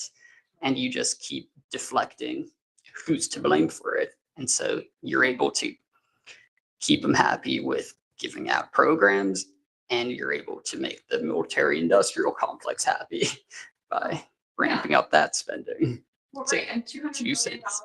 right? $200 billion for the Iran war in for 6 weeks. And that was the number coming out of the Pentagon. I don't know that they got it. I know that's what they were asking for. 200. Yeah. I mean, and so 37 is what they'll cop to. That tells you. Yeah. So I think everybody who sees this should do a little exercise and look up how much the projections for Medicare for all would be, right? Look up how much 4 years of universal pre-K is. It is a fraction of 6 weeks of an Iran war. For 4 years of universal pre-K, it is 30 billion. SNAP is even cheaper. It's like, and not just in Canada, it's like 8 billion. It's fantastically cheap compared to waging war halfway across the world for contractors that are propped up by crony capitalism. And I mean, people aren't stupid. They do understand. Like people do understand what's going on. And that's why when I say that, and I mean, not to like, I know this is going to sound super unrelated. It's not. When I say that data centers are radicalizing rural America, the thing that gives me so much hope is because it's radicalizing them to not a left-right reality. It's radicalizing them to an up-down, right, reality. And once we get them on board for understanding that data centers are extracting wealth from their communities and they can see that much, it is not a stretch for folks to understand and get on board with. I mean, I think they understand, but get on board with, listen, this dynamic exists in healthcare. This dynamic exists in education. This dynamic exists all throughout our government. Let's coalesce and let's stop believing the line of BS, right? So yeah. So yes, I think there's lots of reasons to think that The past really informs the future. And you can actually go back and look at, I think you can look, again, hate to like be a student of history, but the 80s and the farming crisis of the 80s, that radicalized people who were previous Reagan voters, right? They were barely in for Bush and then they brought in Clinton. Now you can argue that Clinton was Republican light, and I would absolutely agree with you. But there was incremental to Santa's change, right? Even though we had the contract with America, we had other really great programs that came through as well. There was more funding for college. There were more things like that. But yeah, I think we can look to the past and really look for hope in this current moment and see it. I mean, and if there is a glimmer of hope to see that, farm bankruptcies are up 46%, right? It's horrible. It's awful. It is something that is unsustainable.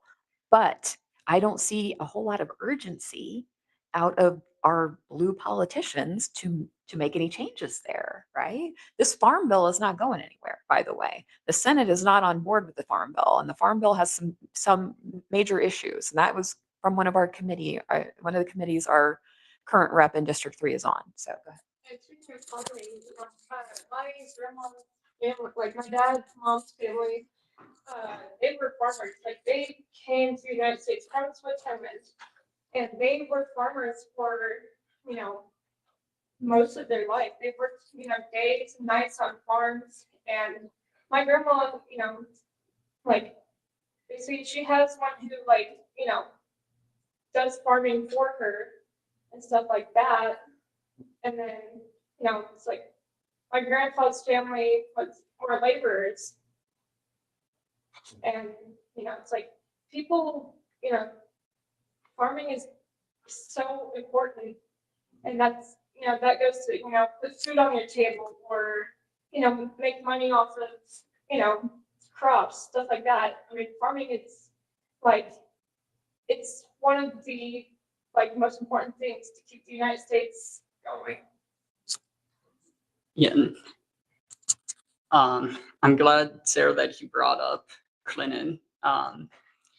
One thing that I've been thinking about a lot lately, and one thing that I'm happy to see in candidates now, is that for years after Clinton, the line was that, okay, the Carville line that you triangulate, you find in between the positions and find where the median is. And I think once we're seeing now, after 40 years of 45 almost years of asymmetric polarization, with the right going out further and further and further, at a certain point, there's a need to kind of just stand the ground and say no, Yeah. After however many years of electoral failures, there's a recognition that oftentimes that median is more of a myth. Yeah, sorry. Yeah, I mean, we did talk about that, right? This kind of misnomer as that bipartisanship is the safe move, right? And I would say, honestly, maybe in another landscape, I get painted as sort of unreasonably, I think, as hating bipartisanship. It's just the most absurd argument, right? But I just hate bipartisanship as an end goal, as a stand-in for actually being effective. There are things you can be bipartisan on for sure, right? Hey, I want to give a renter credit. Hey, I want to give a landlord credit. I mean, that's not great, but we can talk about that, right? But I want to give ICE $30 billion to act lawlessly in our streets, to ignore judicial orders. And that's not a place to be bipartisan. That's not bipartisanship. That's taking people hostage. And I mean, that's to me, if you are bipartisan, if you want to meet someone halfway who's completely lawless and has no regard for our Constitution, has no regard for our rights, you're still on the wrong side of history. Meeting them halfway still puts you in the wrong camp. So no, I don't think that this like milk toast kind of generic brand of bipartisanship is some ideal to be to strive for. I think it's one of the many ways in which we're kind of brainwashed into accepting the status quo. You can't, again, it's that fear-based of like you can't reach for anything more. You can't have any more vision than what you've got because then you risk everything. So I don't know, guys. I don't get those text messages anymore that tell me if I don't send $5, I won't have Roe v. Wade anymore. Guess why? Because we don't have Roe v. Wade anymore. So like the idle threats don't land right with people like me anymore. So yeah, you're gonna have to come up with a new shtick. Two-party system. It's not working well. And specifics to Carville, since you mentioned, it's been 16 years since he's last said something intelligent. I won't quote it here. Let me pay for something. He's talking about airport security here. Let me pay for something. Give me a safe flyer card, and then go measure my penis and let me get on the airplane. It becomes more, yeah. There is this sort of like, I know what I'm talking about. You guys couldn't possibly get this. That elitism, right? I mean, I will say, I used to think that was hyperbole until I was in the thick of this, and I got to tell you, like, I am shocked by the elitism in the Democratic Party. Like, this is the party of John Lewis. This is the party of Geraldine Ferraro. Like, these are people who were platformed previously. These are people who didn't ask your permission if we could be platformed, right? Like, they made change, they showed up. The absolute, like, I don't know, aggression for people who are willing to do hard things within this party is, I think, pretty discouraging. But I guess I have enough of a contrarian streak in me to like keep going, right? Because if they're fighting it that hard, you must be doing something right. So Hard things need to be done, and the fact that people don't want to do them, it's just like he does this current thing, but for me, like campaign market, it's been hard work, but it's a beautiful thing to do because that you're fighting for the change that we need and that we deserve, and that you're fighting for yourself. And we shouldn't have to fight for what our ancestors fought for, but here we are. But we're gonna be on the right side of history, and that's what matters now. It's being on the right side of history. yeah, I think so. And I mean, at this point, I've talked quite a lot about ICE. I haven't talked a whole lot about my Israel position. It's equally as important to me. I feel like these are literally same side of the colonial, the colonization coin. I feel like I mean, not to psychoanalyze the country a little too much, but I will say there's this sort of lack of acceptance that the U.S. is on colonized soil, and that there's like this kind of willful lack of being able to admit that you didn't actually genocide these people. Like, you created a bunch of borders, you created reservations, you made us think that Mexicans have totally different backgrounds than us Native people north of the border, tried to draw us apart. And the truth is, we're still here. And there's like this, I just think that there's this sort of weird like attachment to that colonization narrative that drives some of this belovedness for ICE. But let me get off my soapbox for a second on that and talk about how I really do. I really believe if you are anti-ICE, you cannot be anything but for an arms embargo to Israel. Like, these things are inherently interlocked, right? And of course, I've been called an anti-Semite and all that stuff, right? Like, you can't have a thin skin when it comes to that. But I mean, a genocide is a genocide, and I grew up being educated on the genocide of Native people in this country. Like, that was not news to me, and so when I hear that the UN has deemed this a genocide, that the International Association of Genocide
Well, preparation is key, and our team at the coffee shop's phone just died.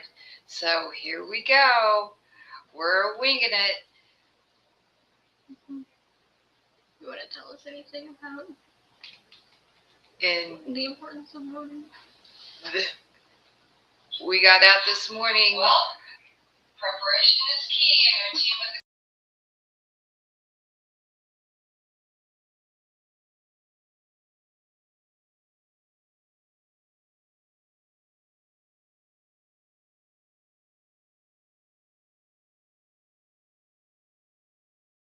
Q. This is my home. I like Halloween a little bit. I like spooky. Anne will be here after she finishes CLE, and today it's on ethics. Lawyers have to do that.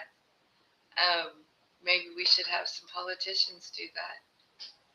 Probably not politicians as lawyers, but we need at least one. We need at least one more, correct? So we are hanging out here waiting for her. Some more team members will probably be heading here from the coffee shop now. I'm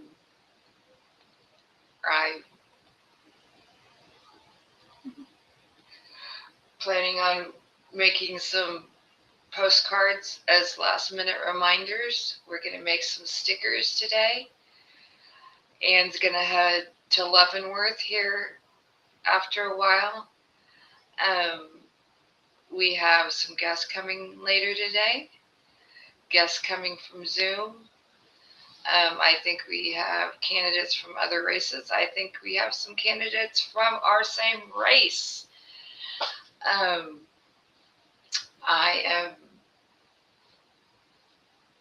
We have lots of things that we're planning to do. And Are we gonna still go stop by Roger Marshall's office? oh, yeah, I think we're even going to make a stop at Rogers Marshall's office, i.e. the security team's break room. Maybe say hi, leave a sticky note. I don't know. Lots of stuff to do. I'm sure you'll meet my dogs. The white guy is Merlin, sweet as can be. You'll meet the Velveteen Jumping named Jolene. Sweetest pitty you ever met, but she can't stand still. You'll, Looks like we have Anne checking in with us now. Hi, Anne. CLE is done. I'm on my way to y'all's place to get Miranda and go to Leavenworth. All right, cool. How's it can't going? wait. I'm gonna need so much coffee. I'm already sleepy, guys. Already sleepy. I didn't tell you, last night we had sleepless children. It was perfect timing. It always ends up like this. So Adam Hamilton signs are all over my neighborhood. I'm gonna have to hunt these people down, put signs on. Just kidding. Although I do have one neighbor who has my sign and another candidate's sign in his yard. Because the spouse or the two occupants are in disagreement about who should be the senator. That's exciting. What have you guys been doing? What I miss? Tell them that you went to go vote. Yep, I went to go vote. Oh, you voted! And we live streamed the whole thing.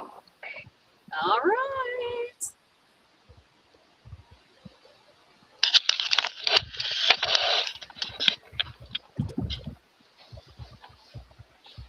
So I can't have any music except for my campaign song, right? So if I want to listen to music, it's just that on repeat. Is that right? I think that's the plan. That's a bummer. Look, there's geese. You guys want to see the geese? We love the geese. Hi, geese. Get so excited. I love geese. My favorite is when they're all walking across the street and all the cars are backed up because we have to stop for the police. And they don't care at all.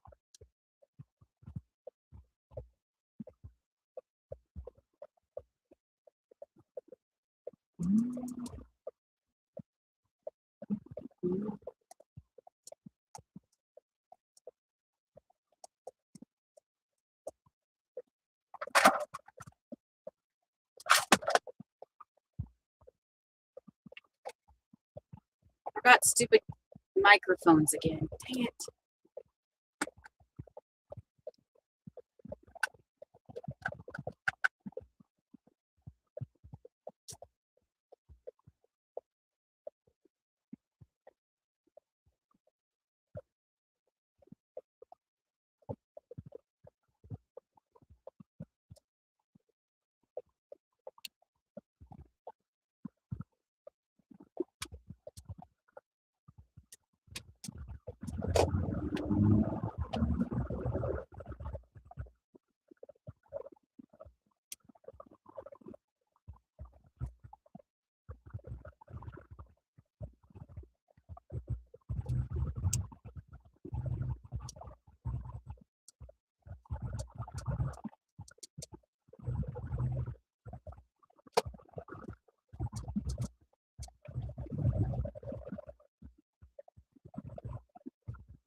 So how did your CLE go, Anne? It was good. It was a lot of information that I've had before, but there's some new information that was good. So, but it is complete. So I am up to date on my credits, which was the key. It was free too, which was nice. It's always nice when you know how to pay for it. Downey Law Group, I think was the name of the people that put it on.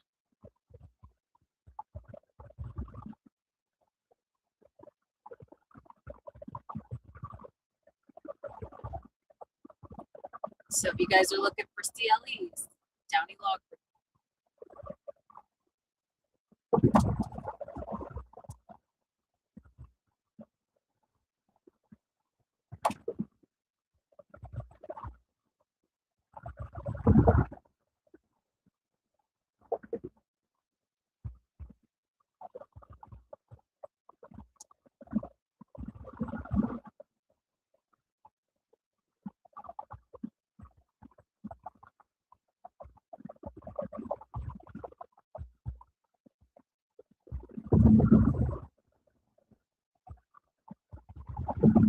Do we have an address for where we're going, Miranda? I'll plug it in when you pick you up, but just make sure we have an address for that.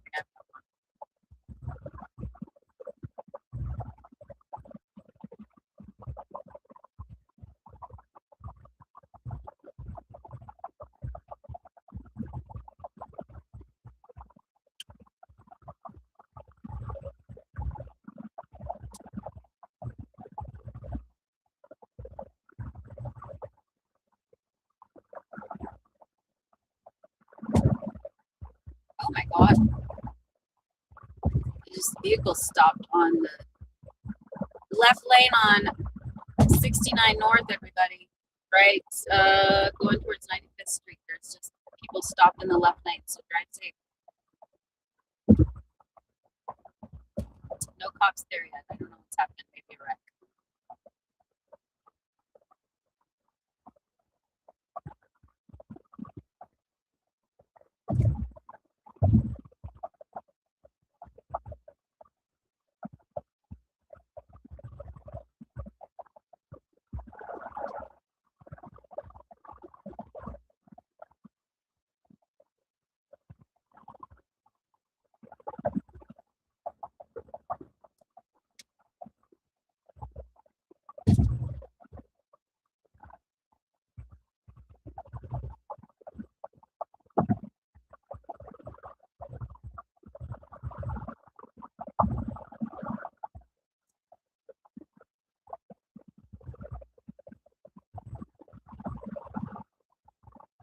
Yes, Sean, how did coffee go? It went well. Had some good conversation. Then stayed and spoke with Sarah about some of her views on her race and policy, and now we're here. And Anne should probably be back on soon. She's on. She is? Okay. Have you like reviewed the schedule and that stuff, or is it a surprise? We kind of went over it a little bit. Do you want to? Yeah. Yes. Yes, Plan for the rest that'll of the be day? heading out to Leavenworth. Go to is it the Core Civic Advisory Board? Core Civic Advisory Board meeting. See what's going on there ever since they opened that detention center. Then trying to think what else we have. We have some special guests later. I don't remember who's when, but I know some will be popping in throughout the day. Yeah, we just got confirmation that Eric Murray will be on at some point, and Jason Hart said he's gonna come. I haven't heard back from Christy Davis. I will try to message her. I don't have her phone number. I have her campaign manager, but I haven't heard back from them yet. So I'll see if I can try a different form of getting in touch. And then still, maybe we can message Patrick Schmidt on Facebook. I don't know how else to get in touch with him. Or I guess we could try his website.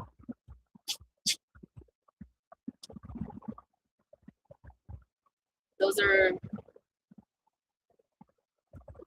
I think, the only ones that I haven't heard from or spoken with so far.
I'm almost there, Miranda.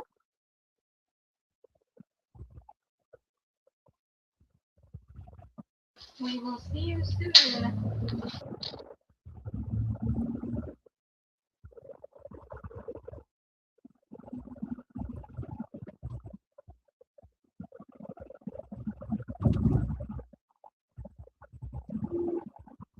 By the way, if anybody's watching, I'm encouraging everyone to vote no. There's a lot of bad information going around out there about vote yes versus vote no.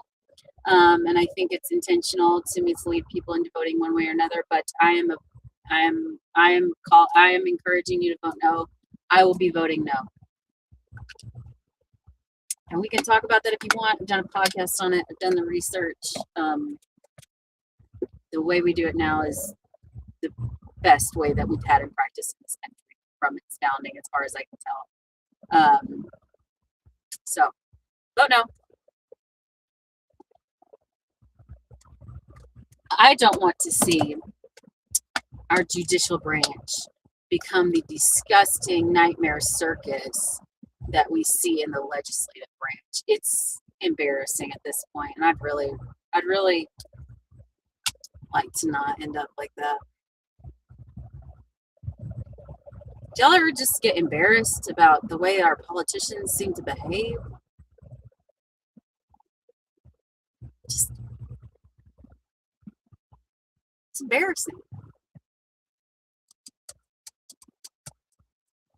Just me.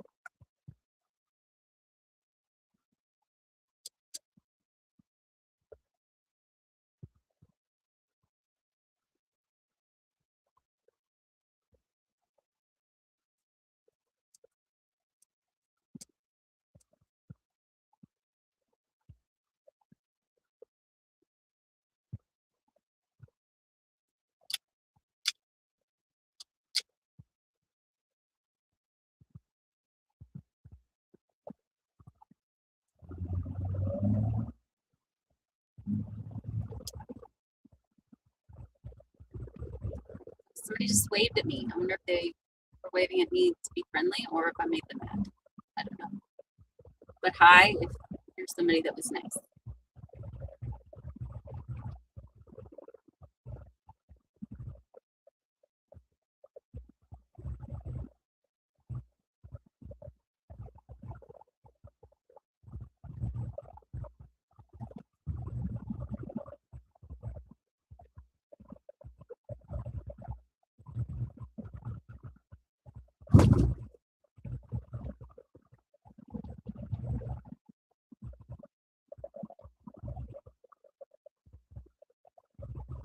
Last summer, I spent almost the whole summer with my kids. I would take them to the pool and I would sit outside of the pool and I would research, study law, study the Constitution. I was trying so hard to prepare for this.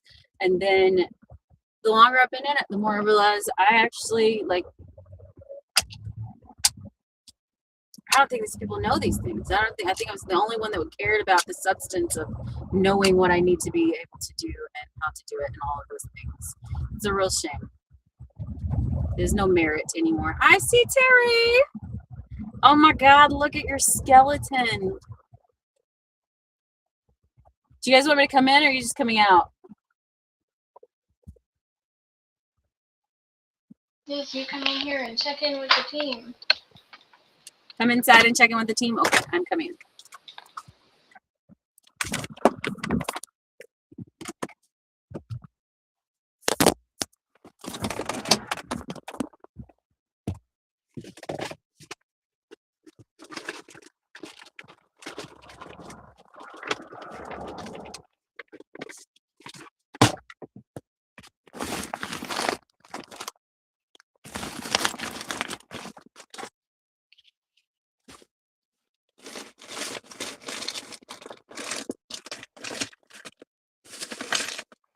Hang on, now I gotta find the keys.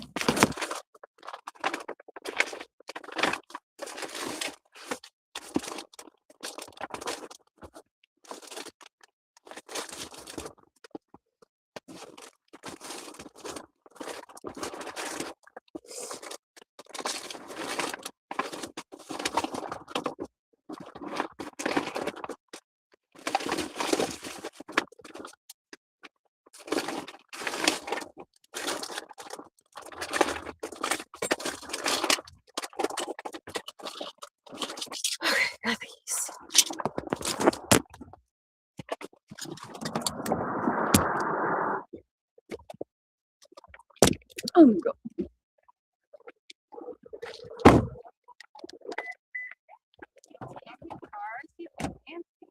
Look at you. That's awesome. You're free now. All right, love you. I appreciate you. Look at it. It's enormous.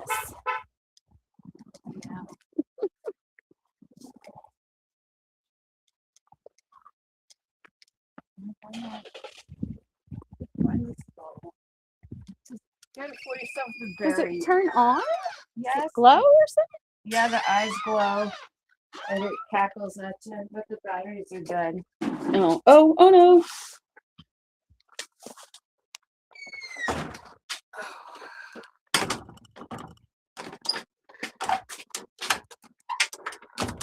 The door that's not. Hi, honey. Hello.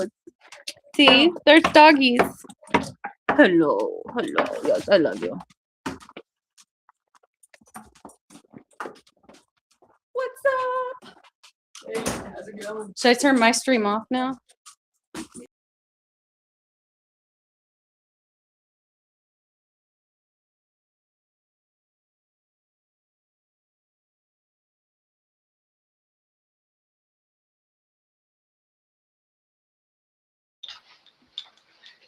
We'll just switch babies.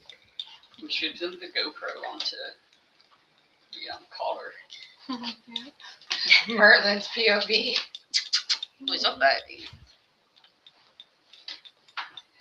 What's your POV, Mer? And then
Oh, no. Wait a minute.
Hello, everyone.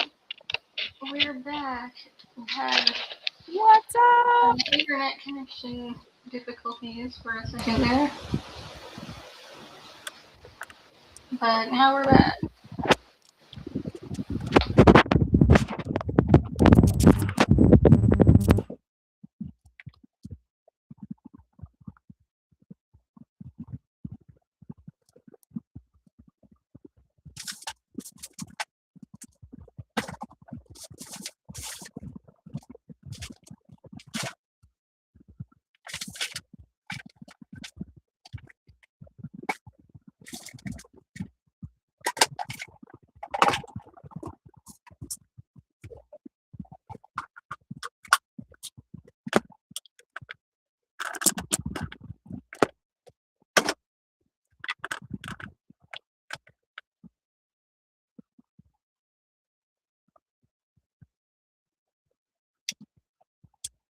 don't know where I'm going.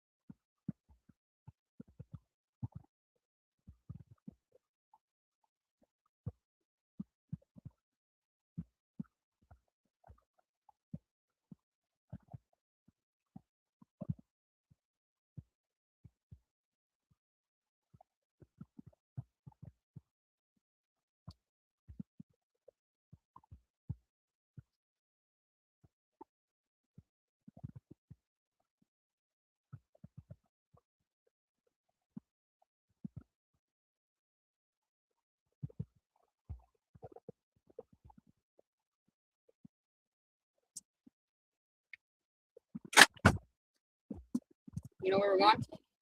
Yes. Sorry for the technical difficulties, everybody. The internet is disconnected for a second. You can plug it in there. Oh, yeah.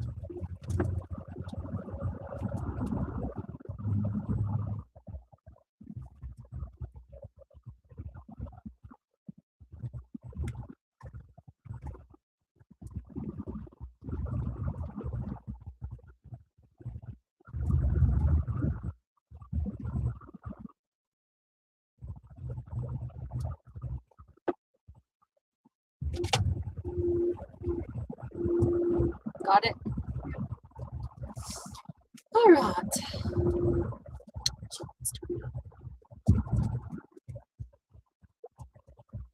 At the next stop sign, turn right.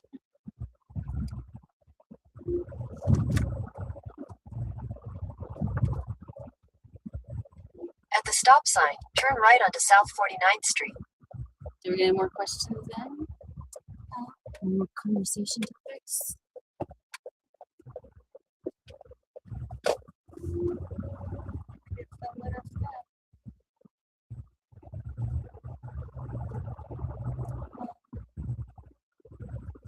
So where are we going now? We are going to the Core Civic Community Advisory Committee. Is that what they call it? Yeah. They're having a meeting in Leavenworth. We're probably going to be late for it, but it starts at 2. Yeah, we're definitely going to be late for it, but hopefully we'll get there for part of it. This is a group that's been working to try to kind of keep tabs on what's going on with Core Civic, make sure that the oversight's in place, that the city's doing what it needs to do and is able to do it, and that Core Civic is compliant with the special use permit. And that Core Civic, and that Core Civic is in compliance with the special use permit. So Core Civic's a really long story. I don't know if anybody's watching. I can talk about how it's like what we've gone through with that. But we're gonna actually have Bill's coming on later, right? Yes, 7 o'clock. So at 7 p.m., if you're curious to hear from the man who's worked at Core Civic himself, he's gonna be on at 7, and you can Google him, Bill Rogers. He has been speaking out about this. He's done the research. At the next stop sign, turn right. Into the for-profit prison system in our country. I did not have that much of an opinion about it until I, got involved with At the stop sign, turn right onto Metropolitan with Avenue. Core Civic, and came to understand a lot more about how the private prison system works. And I'm to the point where I don't think that there's any. I don't think that there's any argument in favor of them that holds water. I don't think that should be a for-profit industry. We shouldn't be trying to fill up our prisons with more people, just like we shouldn't be. The quota system doesn't work, right? Like, we know that. Law enforcement will tell you that. And so it should never be an incentive to detain people more.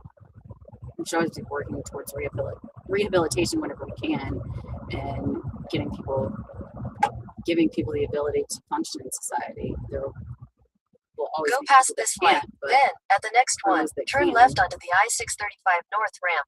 But regardless of anything, the for-profit prison system is broken, and we can't. The stuff that went down in Core Civic when it was opened as just a prison, not an immigrant detention facility.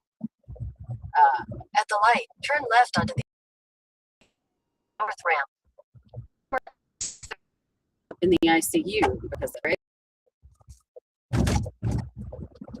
But he came to my house one morning for coffee, brought me all of his paperwork that he's put together. I mean, it's really amazing how much information he has about. Curious about the for-profit prison industry, and specifically Core Civic. He's the man to look out. He's done tons of interviews. Him and Miss Marcia have spoken out against it a lot. Yes. And they were both injured because of the mismanagement and the cutting corners to try to maximize profit, which put not only the inmates at risk, but also the employees at risk. And so it's really important that the city has some oversight and that we have community involvement, ensuring that these facilities are working in congruence with the law, in congruence with humanity, those things.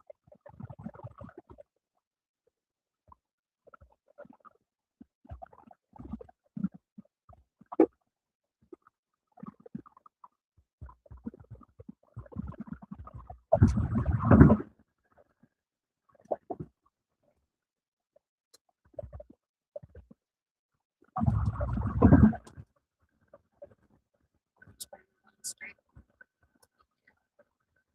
Taking things to 12.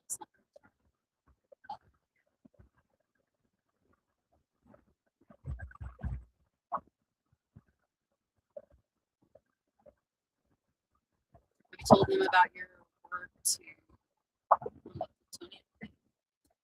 Yeah,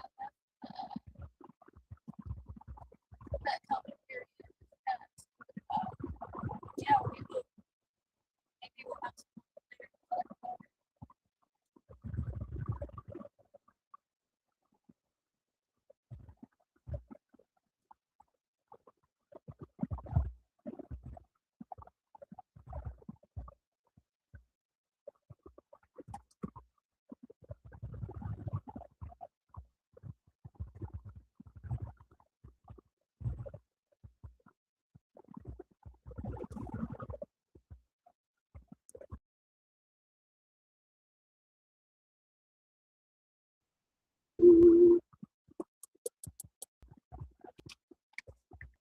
Could try that thing, but that thing is falling off. Like I was mad about yesterday.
Closer.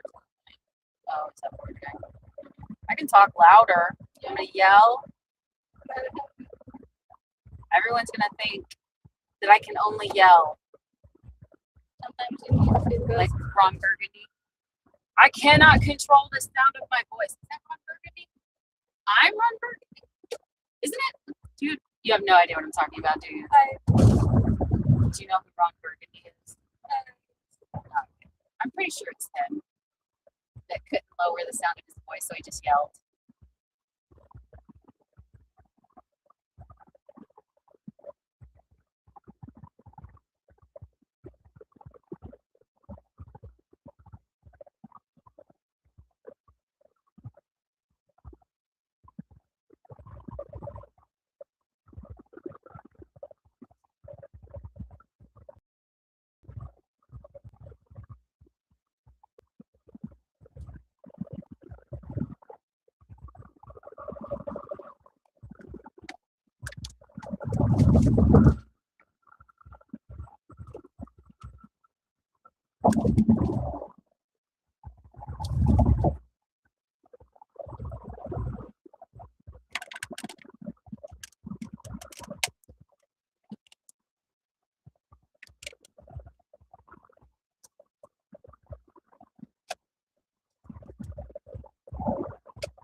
So I met a doctor when I was out, where was I? Gulf County, who told me that before the current senator was elected, he was out there meeting with some other doctors. And he told them that he's actually pro-choice. Yeah, but that he couldn't run on them, or he couldn't run and say that out loud or something like that. But I always wonder if these people believe what they say they believe, or if they're just telling us what they think we want to hear. And that just, that's true. It supports my assertion that they just tell us what we want to hear, and they don't actually believe half the crap they say.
When's this meeting over? I'm not gonna make it.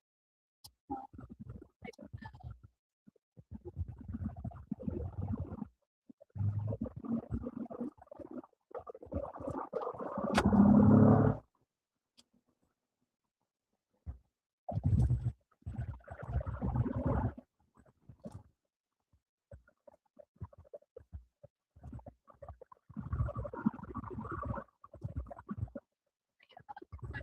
What do you think? I think it sucks. I'm mad about it. I am. What do I think about about the war in Iran. I think it's a distraction from other crap that's going on. I think we have no business being over there. I think that there's been ample evidence come out that we had no business being there, that there was no plan going in, and I don't think that there's a plan to get out.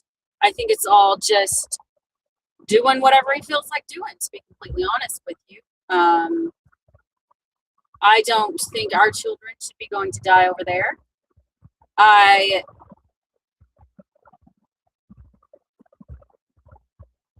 don't think it's our war. I don't think it's we shouldn't be there. We shouldn't be spending money on that, sending our kids to die when we have enough problems going on here at home that we need to address. This is not, and it's not our war. It's not our fight.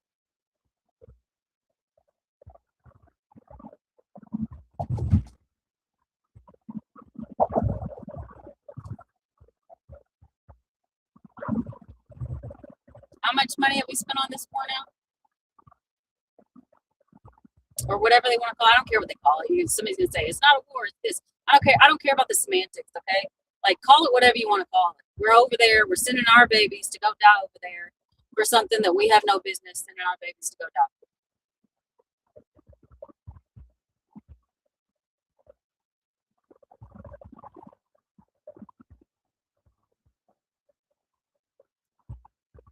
Has not made us safer, has not made the world safer. And I was talking earlier about how, if you read a book called On Tyranny by Tim Snyder, he talks about how Russia in 2016 was destabilizing and creating a refugee crisis in other parts of the world, and at the same time flooding the European countries with anti-immigrant propaganda, anti-refugee propaganda, and it looks so incredibly familiar when you see it spelled out like that. There's something bad, wrong going on in our world today, and the people, all of us, we're subject to it all. It's not what we want. Nobody wants this, what's happening. We all want to just live our lives and be with our families and our people. Most of us have no interest in this world domination, but we're watching a group of grown-up looking children play a game of world domination, and we're all non-player characters in their little game, and they don't care anything about us. And the sooner we all realize that they don't give two craps about us, they'd sell us all for pennies if they could, just to make a buck. Then we'll come together and we'll say, no more. We're not going to allow y'all to do this to the people of this world anymore. We're not going to be your political pawns. We're not going to be characters in your little game. We're not going to be your collateral damage.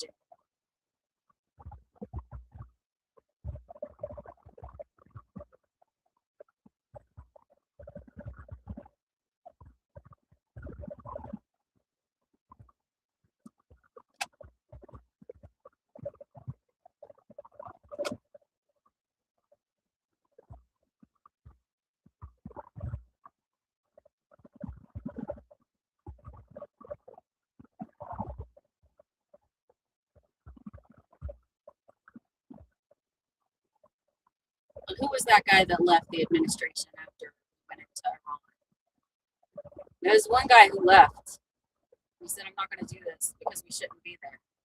And this was somebody that was a very ardent Trump supporter, as far as I know. And he's telling us, when are we going to listen to any of the people that he's now supporting? He can't be the only person that, never mind. That's not why I'm here.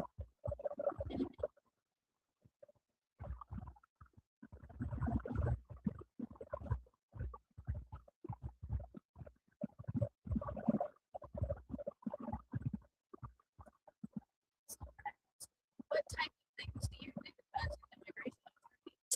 What type of things do I do as an immigration attorney? Most of my clients are spouses of U.S. citizens. I do a lot of family unification. I have done some business visas. I've done, an O visa, so immigrant with extraordinary abilities. But for the most part, it's been family-based visas. And you'll see that a lot. You'll see a lot of like attorneys that will just do one area of immigration law because it is so vast.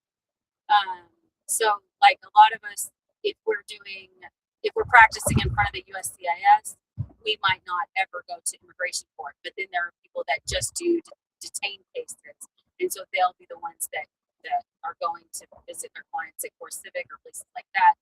We're going to represent them in immigration court. But most of my cases are in front of USCIS. And for some of those, they'll have interviews. Sometimes they don't. So I can go to the interviews sometimes.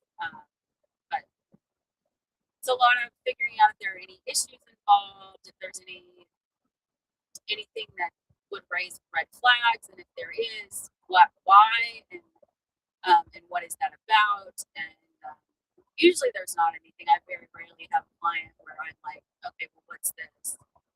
Most of the people that I meet are very adamant about following the law. They don't want to screw up their chances of being able to remain here permanently.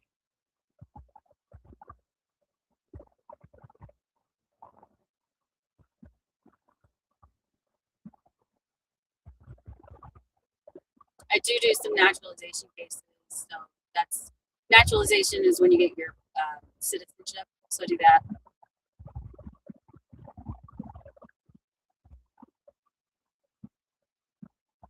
And then so let's say you marry a U.S. citizen and you haven't been married for 2 years, you actually are only issued a conditional permanent residency card.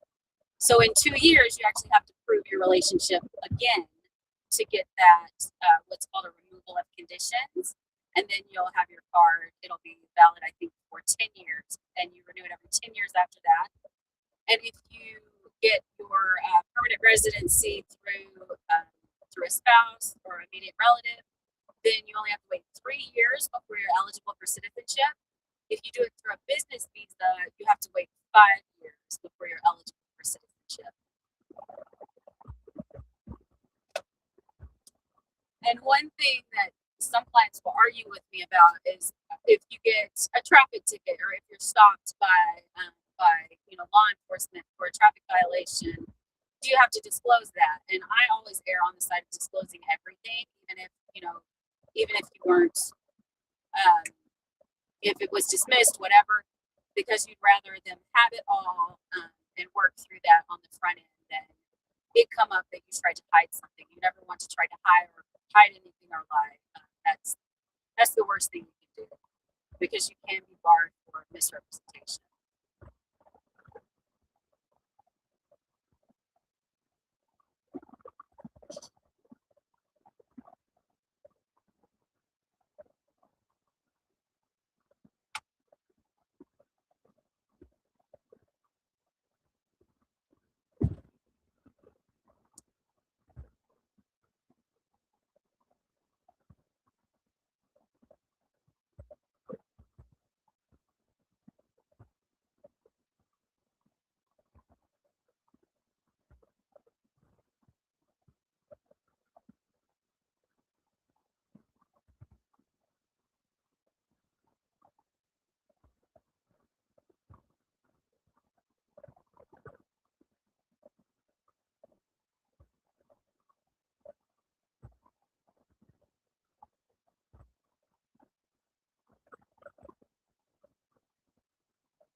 Bohemian Rhapsody is stuck in my head. So thanks to that.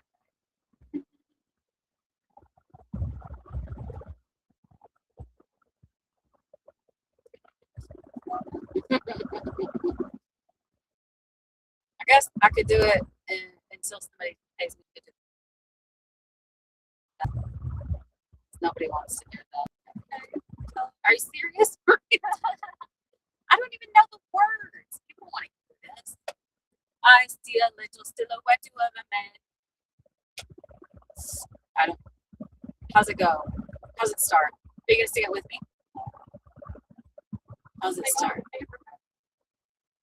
I have to pay for you to sing it with me. Pay to shut me up and make Miranda sing instead. Tell them they can watch us singing Sweet Caroline and bury her later tonight.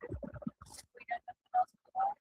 Yeah, Miranda says you can see us sing Sweet Caroline later today if we can watch it.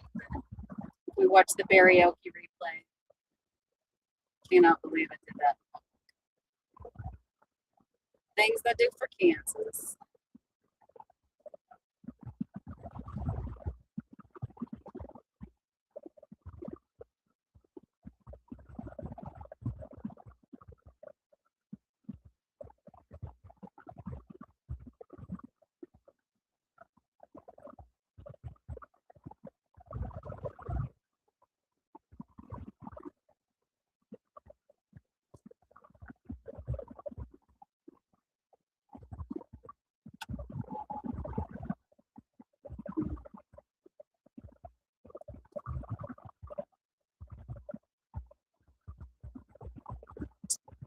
So did I tell you Dr. Latz taught me another cow game that I didn't know? You just claim the cows. You say my cows, and then you're supposed to try to count them and see who gets the most cows. But then when you pass the cemetery, you get to kill your opponent's cows. What? Yeah. Me and the kids have been playing that lately. They've made up new rules. That way we don't have to scream out the window as much. But I didn't get to show Dr. Latz how to play hay cow yet.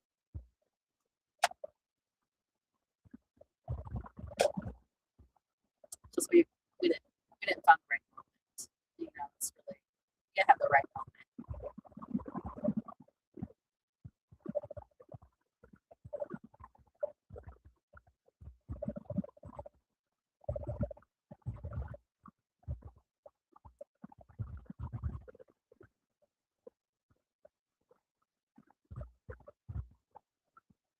It's taking us a weird way.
I should have forced my kids to try to live stream and watch me today, right?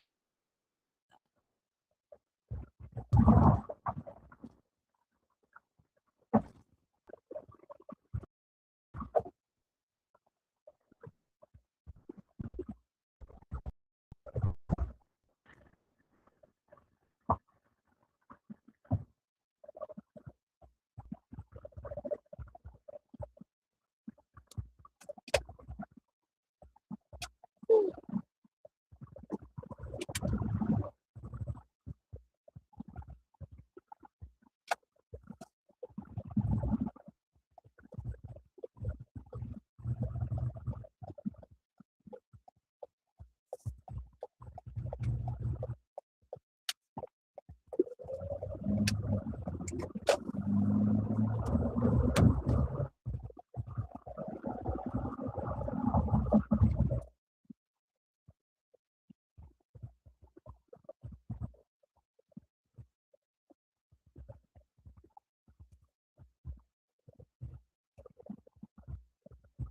You turn this on mute?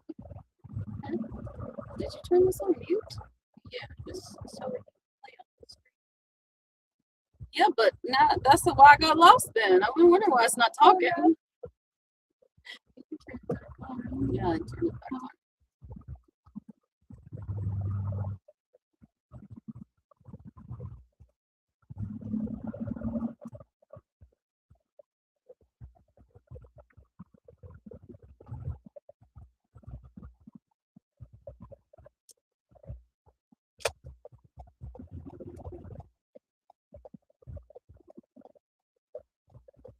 In 600 feet, continue straight onto 92 spur. Continue straight onto 92 spur, then turn right after A&S Auto and Truck Sales. Some yard signs over here. Did you bring any? There's some in the trunk. Yeah.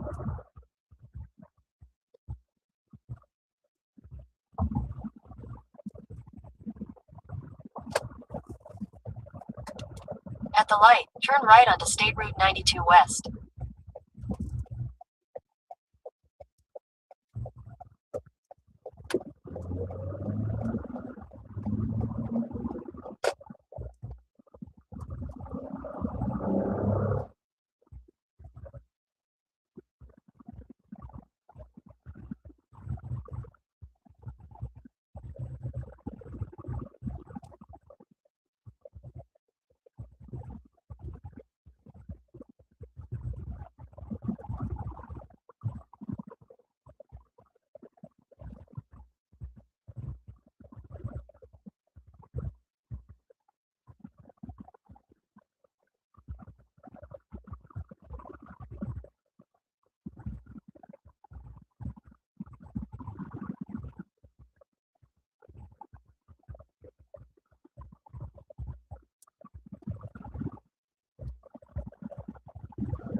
So yeah, this driving part is actually a really depiction to candidate for U.S. Senate does most of the day.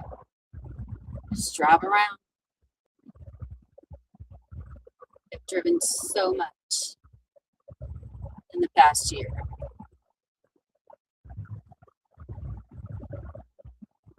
The vulture.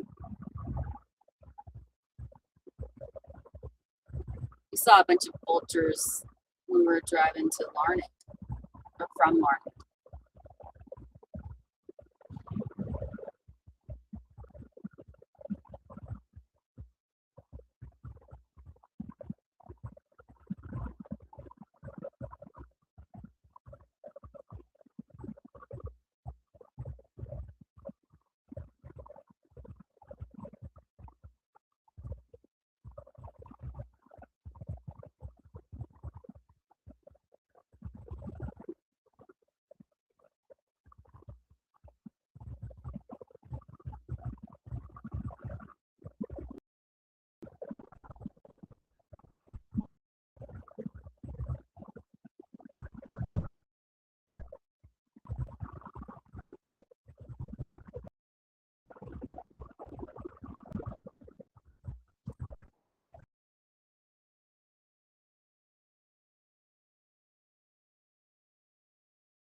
What's your favorite season, Miranda? This is supposed to be your Q&A. What's your favorite season? I mean, obviously fall. I like summer with the kids, but I don't like summer without kids. I mean, I used to, because I used to do fun stuff in the summer, but now summer's not as fun. I think we need to do, like, Europe has like all of August off, right? I think we need to be doing that. We need to find this work-life balance. It's a little more life, a little less work.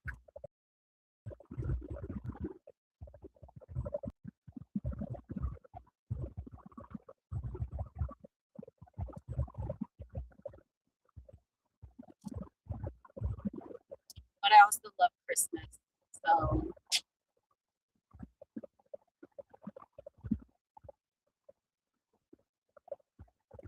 and I do get very excited when the pumpkin stuff comes out. I am that.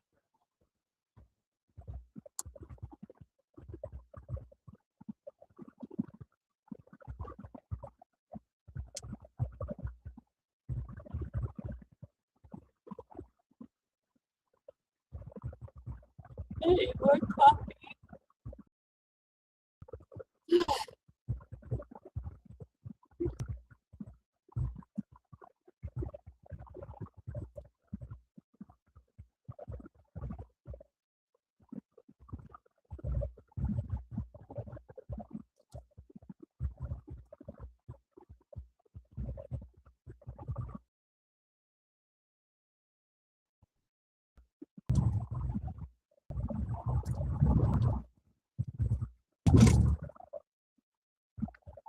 In 600 feet, at the traffic circle, take the first exit and stay on State Route 92 West.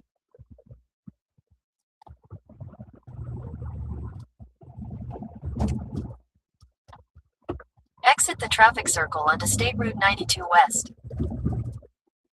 Continue for 1 mile.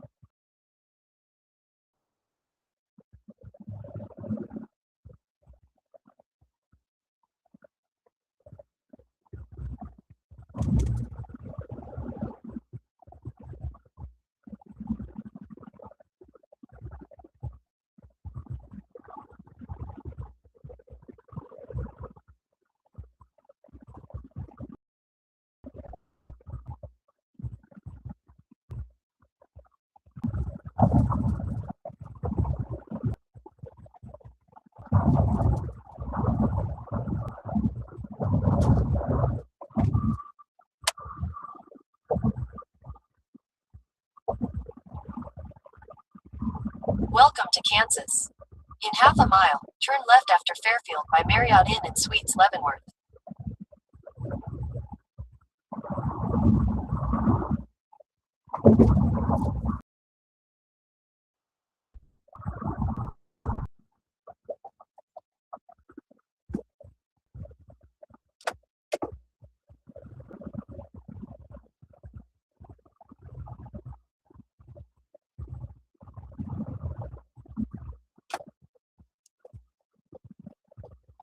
After Fairfield by Marriott Inn and Suites Leavenworth, turn left onto North 5th Street.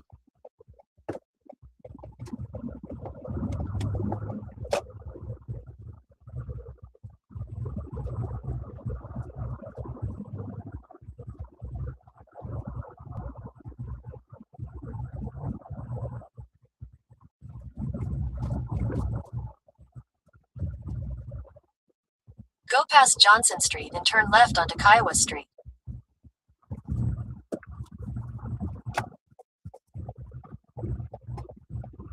Turn left onto Kiowa Street.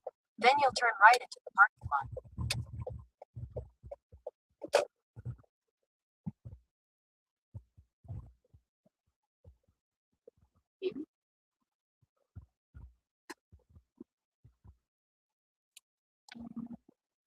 And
elephant, but I just want to say that we already established this. So everybody will have outlook. It's important to know that time takes result, right? If I complain something today, any complaint, you will overwhelm the system. And then I put it first. For mine, it was the staff roll my eye. Is medication. Is food. So which one will be more pressing? Medication. My issue, as important to me it was, right, is on the shame is not that important.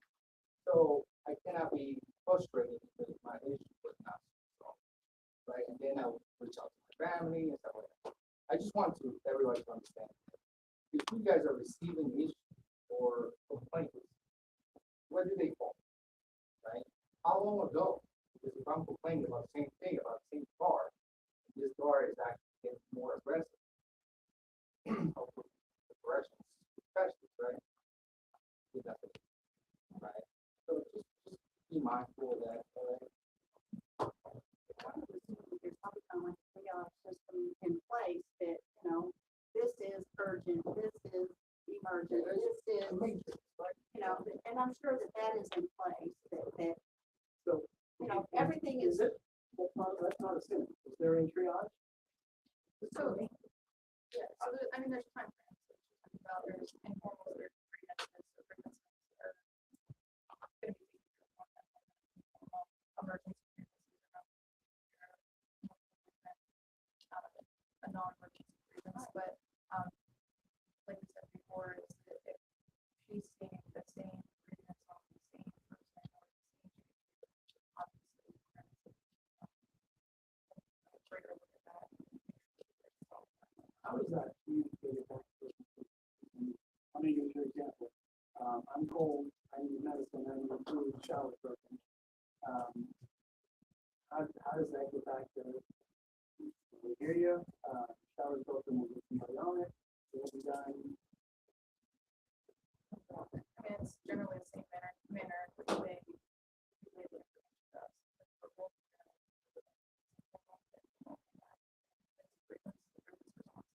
So whatever way they're communicating us.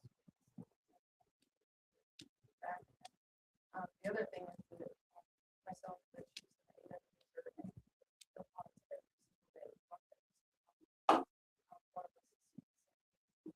so it's not that they don't have the opportunity to escalate that information. So if it's, you know, I'm gonna keep building on Monday and I'm back again on Wednesday, obviously.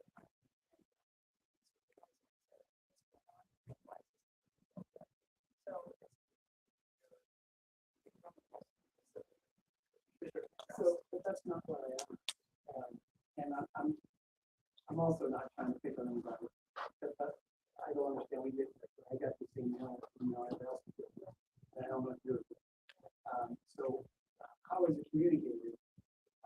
Steve says, and I'm told, and you go, okay, or you go, look at that, or have it fixed tonight, tomorrow. I need my medicine too.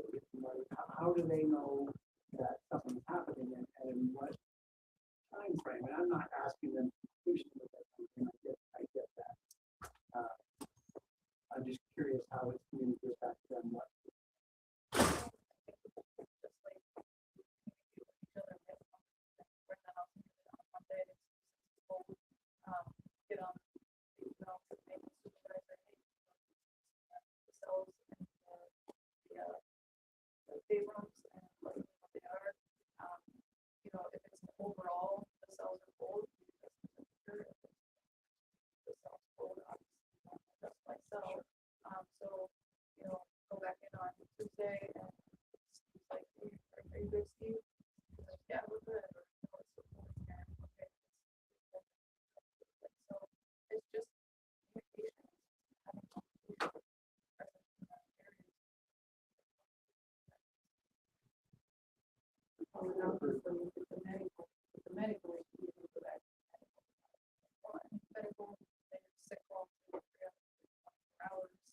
Tell me about showers, what I is exactly what we were discussing about opportunity, just train. What trains you to do? To me, that's the transparency I think this group would like to do. Are there trains that complain other than what the council members and everybody doing in that particular email? Are you seeing trains around there say these are things that are advising like this is and rather than us bombard you with 3,000 emails that we're all receiving, and you just left phone calls where my brain is on track and I'm wrong, which I try to apologize for when I make mistakes.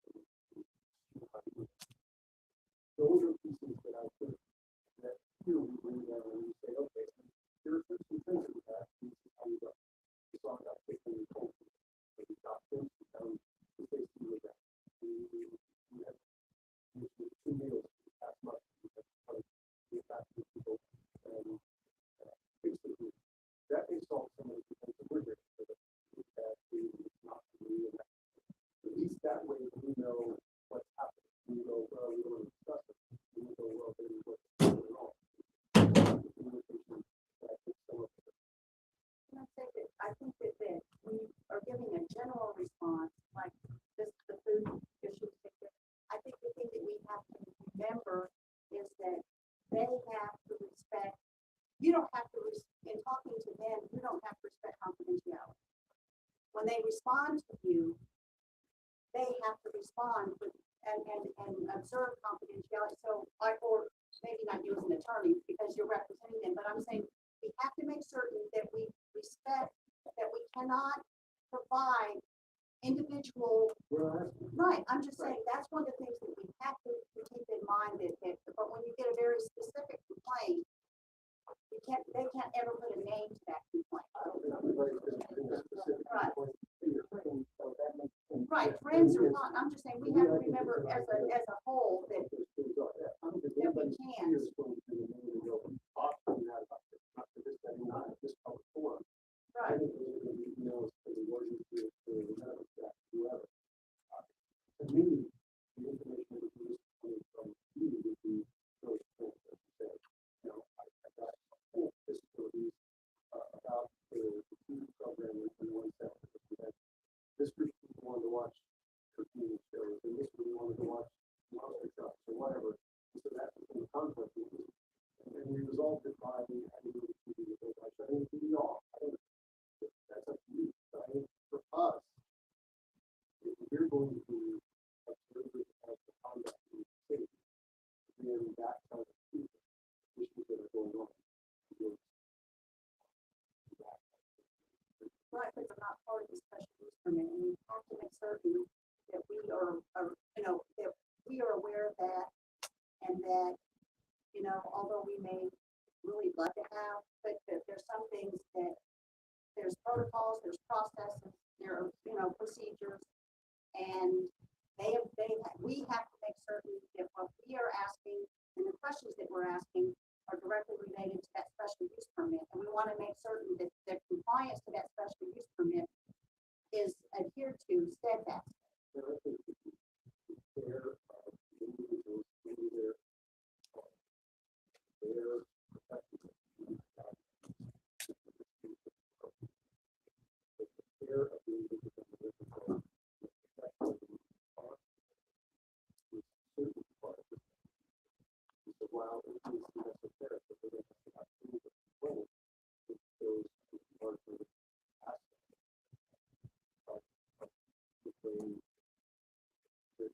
that agency. That's because the police chief went out, he said about protesting over that, and the woman called him a trigger.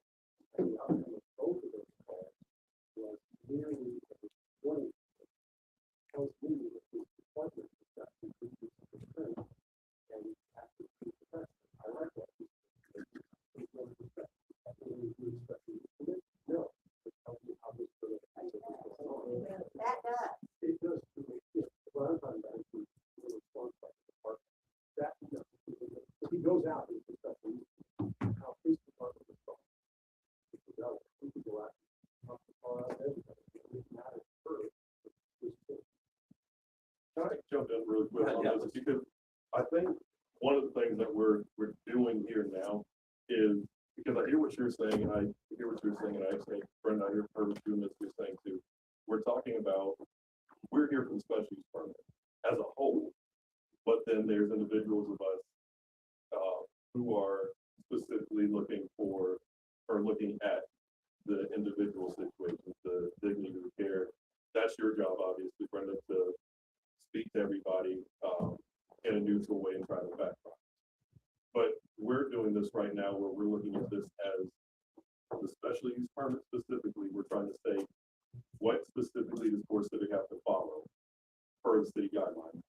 But then we're also getting into the topics of everybody in the community, or those of us who have the emails, getting them to visit. And so I would back up to actually say, specifically, what are you guys hearing? Are you guys hearing from the emails that you get, things that we're bringing? Are you hearing more individual things, and how do you follow up on that? I understand that you said there's things that you can't obviously talk about. I understand that. I think most of us understand that too. We have a question about also, how do you follow up?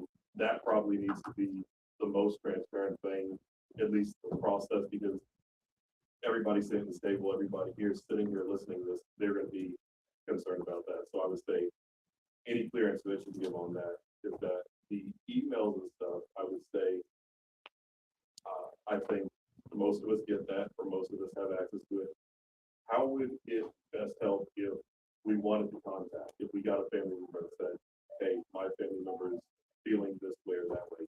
If an individual group wants to contact you, do they contact you, Brenda? Do they contact you, Misty? I understand we can't always get follow-up because there's going to be privacy. How does that process go, step by step? So everybody here at this table, everybody here in the room understands how it goes. Mhm. Yep. But that's the thing, nobody's contacting us. Everybody's contacting Everybody everybody else. else. And then by the time it does, there's no contact. There's no Right, that's what person, there's no time Right. frames.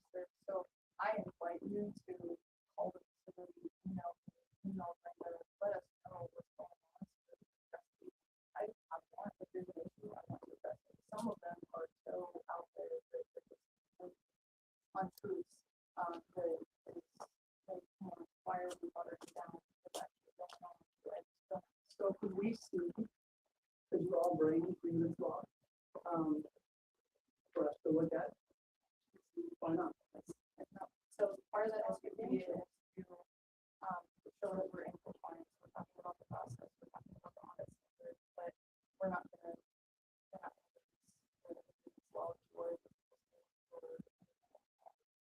And they should not get penalized for that, if they're not bringing that kind of stuff. I kind of know what trends are too, and what's going on. But at I the have end of the no day, idea what's going on. if you bring it to us for precedent, process in place, that's what I'm asking. I don't know what's going on. I have no idea. Can I weigh in a little bit? Can I ask you a question? Yeah. What is your expectation if the complaint is, one guy is complaining because it's cold and there's 200 people? I'm not asking about that. It seems like you are. I'm asking for trends. I just meant, because we hear stuff. I mean, and I'm generally the board, the sort of existential question I want to sort of address here is, what are the expectations for those kinds of complaints? They happen every day, not in Core Civic, they happen in the jail, they happen in prisons. And so the question I'm having at this point is, what are your expectations? What's the expectations if the complaint is, my spaghetti was cold, the room was cold, right? What are the expectations of the outcome? If they say to you, we addressed it, that's not going to seemingly result, it doesn't seem like you're gonna be satisfied with that. Then you are misreading what I'm saying. Okay, I apologize for that. So I don't have any idea what the complaints are overall. And Brenda was saying, if you look for trends, that's great. But I literally have no idea. I mean, I know where the facility is, and I have no idea what else is going on. So what else is happening? We saw a trend in shower temperatures, and then we did explain. And then we come back a month later and we go, and we also saw a trend in shower temperatures, and we did explain. And why are we talking about this over and over and over? Because that's our job, is to make sure that that everything is being cared for the way it's supposed to. I completely agree with that, but I don't see that we've talked about the outcome, right? If the complaint is consistently, let's say the trend is the showers are full, and we've communicated that to them and they've addressed it and they said we have addressed it. What's the outcome then? It doesn't seem like to me that that's going to be satisfied no matter what is told. So you're reading into my statement. What, as a committee member who is, it's our job to make sure that we're in compliance with the special use permit. And if there are things that keep coming up, then that's a problem. That's a problem. Totally agree with that. Completely agree with that. And so I can't give you and then this happens. And so we have some more complaints. Just don't know. We also need to get to a point though, and that's what I said last time, that we need to absolutely be diligent and very vigilant. But we also have to vet things too, because we keep getting in the weeds of any and everything. So anything that gets brought up, yes, everybody in there, absolutely, we have to check on. But we get a lot of people here get the list. There are very small things and there are massive things. And I think that we're treating everything from big to small. We're looking at the same way. We're saying the big things need to be handled that fast. The small things need to be that fast. There's how many coordinators, grievance. There's one. I think that's what Michael said too, like or not Michael, I think you said it, that we need to also allow the time, and everybody needs to have that patience. We want it to be done. We have to make sure that it gets done. I mean, for you guys, we have to make sure that it's done. But if it's not done at the time that we see it, we can't also go off the rails and say they're not doing it. So that's one thing. I know, I see that you're thinking that that's probably not right, but is it humanly possible? Can Brenda, do everything at the time that we see it? Because it becomes an alarm to us, because that's what we're all here for. Those of us who are working in the community and we hear these grievances all the time, we want it fixed ASAP, but we have no idea what her caseload is. What if we, as a group, yes, our enforcement power is rich, yes. But what if, I think we're all kind of coming at this, individually. What if we as a group decide, here's the trends we are going to want, the things that we're going to start noticing, and then we will pass those on to Core Civic, or anything that's not within that bubble. Anybody that brings that complaint to you, say, well, we're not going to look at that, but you can call this. You can call Core Civic directly. There's nothing stopping non-Q citizens from calling Core Civic today with any concern. From us as a group, instead of us saying, well, I got this, we can decide as a group, well, these concerns are important to us. We will start tracking those complaints and those trends. And then if we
more about this process. I would do both ways. If I get a complaint, my first question is going to be, did you file?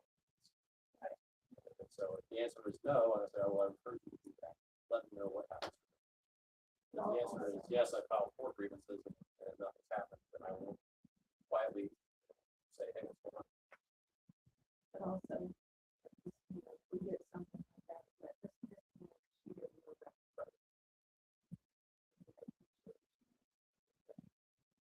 But I think the issue too is like, it's a whole transparency thing.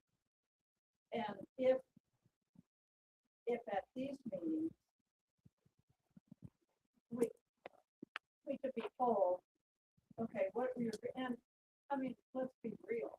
I mean, I taught high school and we had grievances every day, you know, I mean, it's the nature of the beast. People are gonna make, I mean, you give them an A- instead of an A, they're gonna be mad and you're gonna be the worst teacher in the world. So it's the same thing, anytime you have a group of people together. If we survey this group right here, right now, we probably would have some grievances come up from the way we're holding this meeting. I mean, it's, okay, so with all that said, if there was a way it could be transparent that we could know there were 4 complaints about the spaghetti, there were 3 complaints about the TV, that's all we need. Okay, well, what did you do with that? Well, we went back to the people who complained about the spaghetti, and they didn't even have spaghetti that night, they had macaroni or whatever. I mean, it could be easily done, and then if we get a complaint from somebody in the community that says, I heard in Core Civic they're stringing them up by their elbows. Well, no, because we know what all the complaints are from this organization. Things are happening in California, and they're saying that they happen here. You know, I mean, it's the way the news goes. So I think we need to be able to have a way that we are honest and open with each other. And that then we can say, yeah, we heard about the spaghetti, and guess what? They, I don't know, what do you do with spaghetti? Up the temperature on it, or whatever. Yeah, we're not gonna be able to answer that. And we're at risk of having to talk.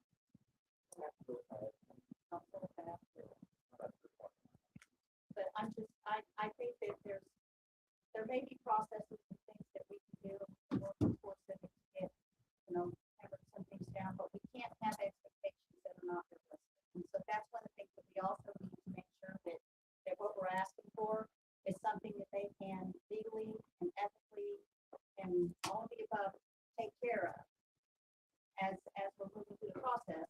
But we need to continue to make sure that we focus on where are we with this specialty. What are, as things are being reported out, at what stage are they, if, what things have been done, what things have not been done. We know now that the trees have been planted. That was part of the special use permit. That was one of the conditions.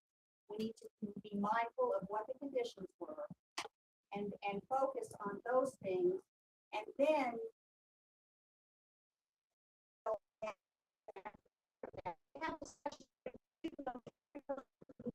there are 2 people. We need to make sure. But we need to make sure that we continue to focus on what our goal is as this group. And I think that, if there's things we want brought next time, put it on the agenda, let's go. I'll make sure it gets on the agenda. Nancy, Molly, and I will meet with Core Civic and investigate the things that happen or not. Yeah, look at it as well. So I really appreciate the time. I appreciate you for bringing us the information on the grievance process.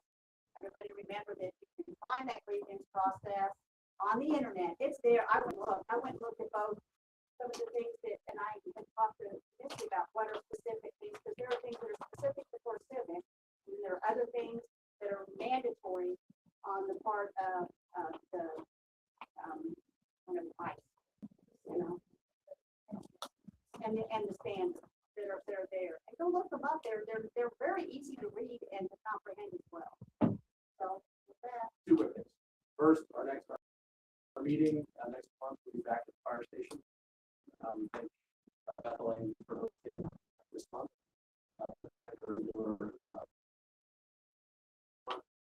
And for the time being, you can still follow all information to me, and then I will disperse to copy all that moving forward.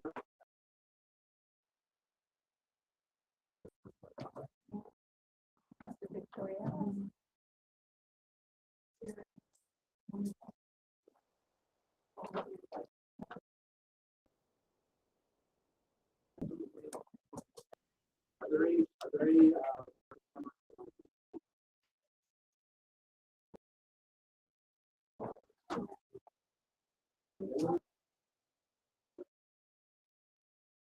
I can't.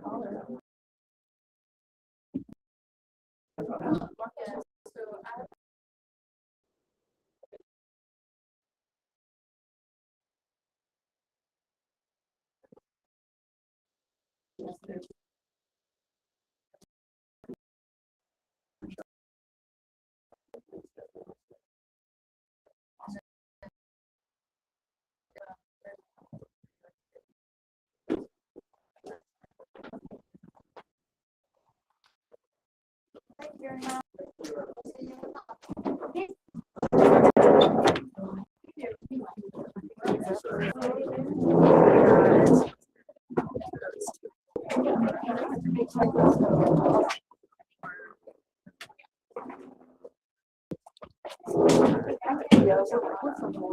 Oh, hi, I'm Laura Bond. We're from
I only have one.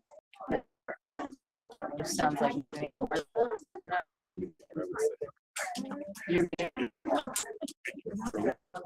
So she that's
not just analysis on that. Misty, staff. None of y'all eat. Most, I mean, you don't, there's some problems. And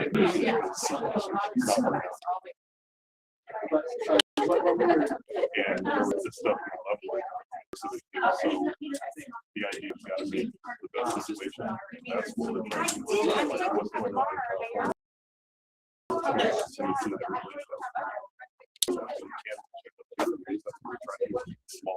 Which is huge. I mean, that's huge. This is also something standard for us. And I think that Leavenworth has already done that all across the country. That's what they've done. the SUP process, yeah. And we're not done because I'm not gonna speak on a personal stance as far as this, because I don't know, you know, on a friendly level like that, but on a professional level, I have Ashley's right there, Sister Charity, our group made a big point in saying, we need to understand not just what you're doing, but why you're doing it, how you operate. We've gotten a good idea from her research philosophy.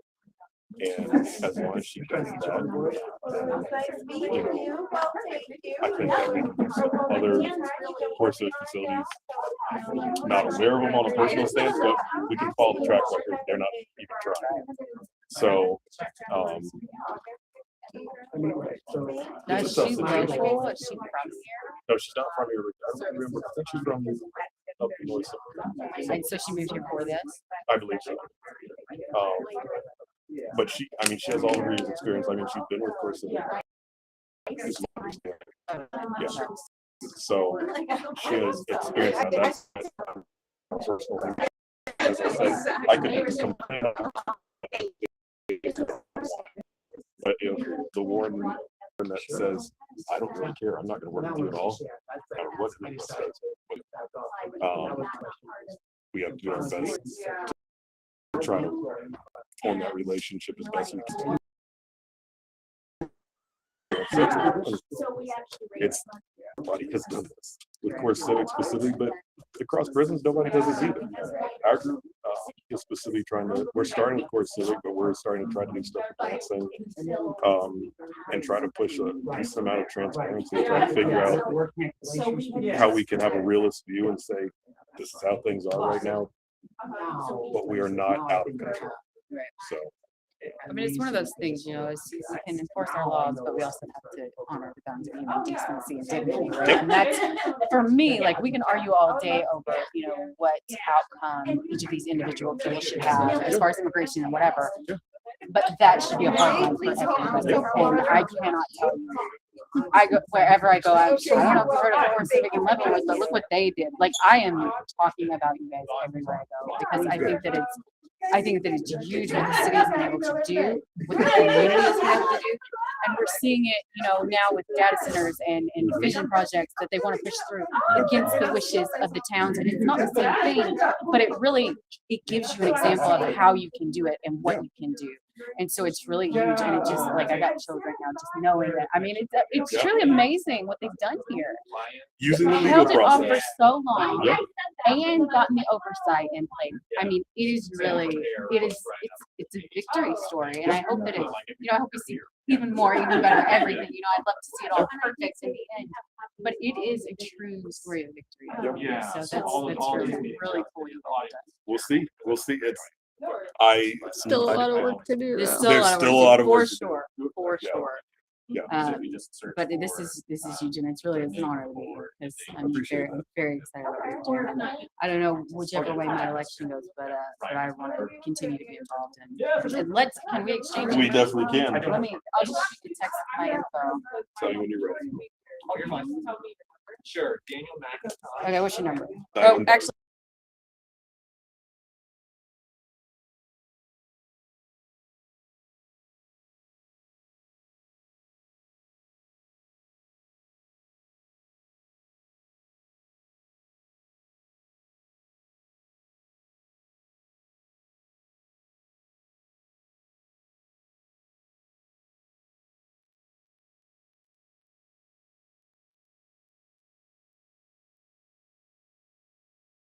Later, regardless of whatever happens. Thank you for coming by, and that means a lot. Absolutely. Thank you for doing it. Really great to meet you. I look forward to getting to know you. You will, trust me. Keep after it. We're gonna keep in contact with everybody. Yeah, stay on it. Even, I'm on. Please do. I'm staying on everybody. No That's more exactly- passes. No, No that's more passes. how we got here, because they were bad. Yeah. So this was a tough one. Today was absolutely. Yeah. We're all coming from this from different perspectives. I mean, the same perspective, but different ways of doing it. And I don't. We're learning the hard way that it's not. It's tough. So keep supporting us. Yeah, absolutely. All right. Keep spreading the word about you. Thank you. Thanks. So nice to meet you. Justin. Nice to meet you too. Nice to meet you. Really nice to meet you. Thank you. Oh, you're welcome. Are you pastor? I am not pastor. So I told her that if we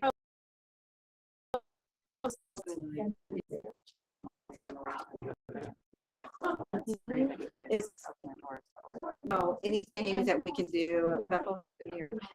7 years will be. It's August 16th. So.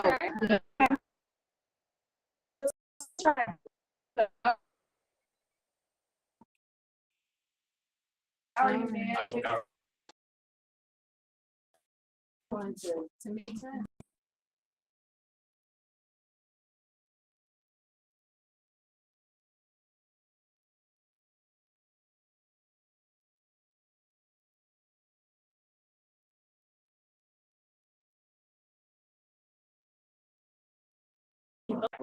Whatever you, if you don't want to. Yeah.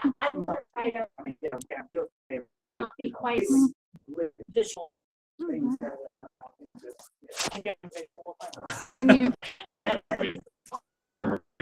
Bring it inside and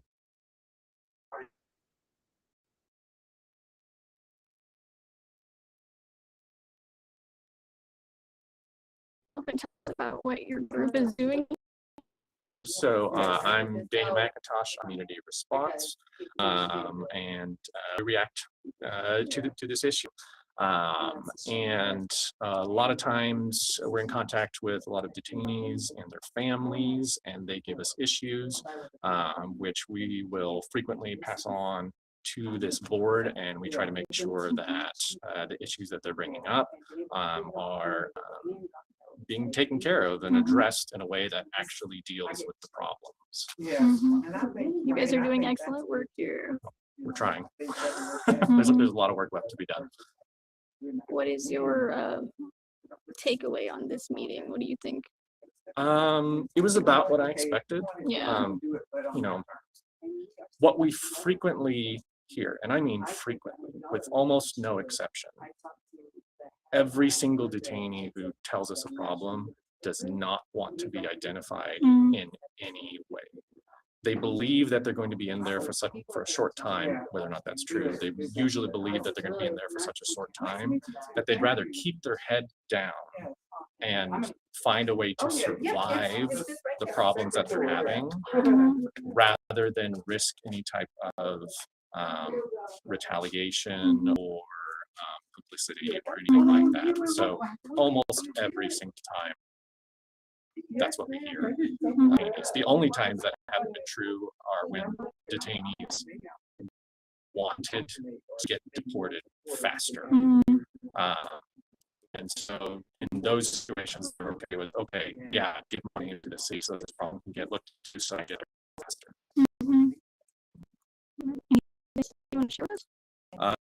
And like I would love to, like I said, detainees don't want us sharing of information. We are seeing trends that the trends will be in there looking to make sure that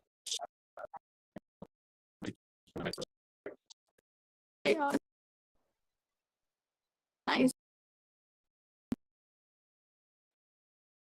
we got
Okay, we're back on the road. Where are we headed now, Anne? So our team has been hitting Leavenworth canvassing, and we are on our way now to follow up with one of the voters who was interested in meeting me and learning more. So we're going to go do that real quick. All right, cool. So what do you think about the meeting? I thought it was really informative. I was glad to be there. I got to speak with Justin, who's one of the people leading that group, and In 600 feet, turn left on Olive Street. And it's really nice to know that Leavenworth has been able to do the things that it's been able to do, and to keep sort of on top of what's Turn going left on onto Olive Street. in a detention facility in their town. In 800 feet, your destination will be on the right. And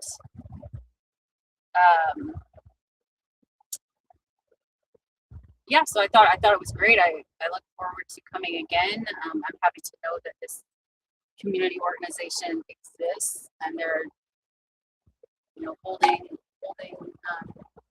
Core Civic accountable to the best of their abilities, and the city council and everyone else. So that's a big deal. Mm-hmm.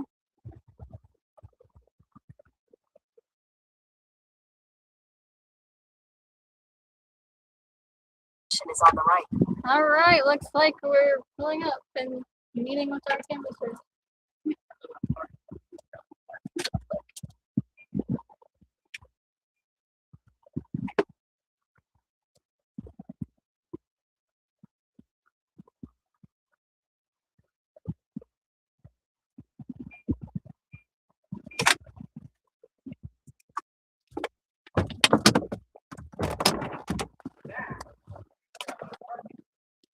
I actually cannot. Better than I would have done. Yeah, well, yeah, but that was the farm part of me. In fact, when I was in my driver's ed, like he was teaching me to parallel park, and he was like, you know what, forget it, I got somewhere to be. You know what? That's about what happened with me. Is it too. really? Like, I think that's passable. You'll be all right. Don't worry about it. And then I took the test, and then I failed. And the second time he goes, just don't do this. Just don't do this in the future. We don't really need that in town. If you're in the city, find a garage. Don't parallel park. Yeah, we didn't have to do it as part of our test. Yeah. The driving part. So we'll meet Edward, Right. former Trump supporter, Yeah, that's right. You. turned probably Democratic voter, All right?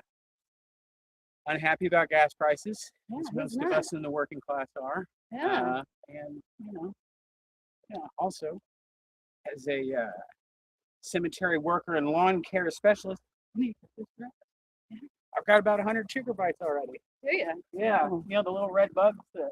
Like from your work or from Canada? No, from here. Oh, good. From the grass one. So, we got that one. Yeah, Got one of the that's sandals, so. fun later. Oh, man. How's The day going? consequences of being a snack candidate. What are we? We're on like hour, I don't know, 1700 Already. Hey, you only got like 10 left, so something like that. Well, I gotta go till like 2 o'clock tomorrow. Oh, yeah, okay, well, I tried to make it sound better for you. I don't know. I think it's really. I don't do well with no sleep, guys.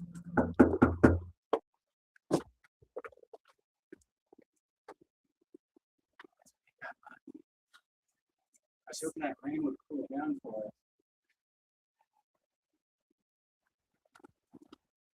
Hi, Edward. How are you? Hey, this is Ann. And come in out of this stuff. Oh, thank you. Yeah, I it's a will little do it. matchbox, but it works. Ooh, that's okay. It's hot out there. Well, Thanks for letting us drop off. what a pressure, it's okay. I said, what a pressure. Sit down, wherever. So nice to meet you. Is this okay? You don't want me to sit there? Is that your spot? Stop it. Don't Where sit you want to down. go? It was good. Let me see. Let me move this out the way. Give me some time. I go wherever you want me to go. I'm good. Next. I know I always make a mess whenever I come over, right? Well, it continues. Now, sit down, you too. Thank you. Thank you very much. So, where you from, Edward? He said, Louisville, Illinois. Yeah? Belleville, Illinois. Set you up. There's something you don't understand. Yeah, you can. Say what he would bang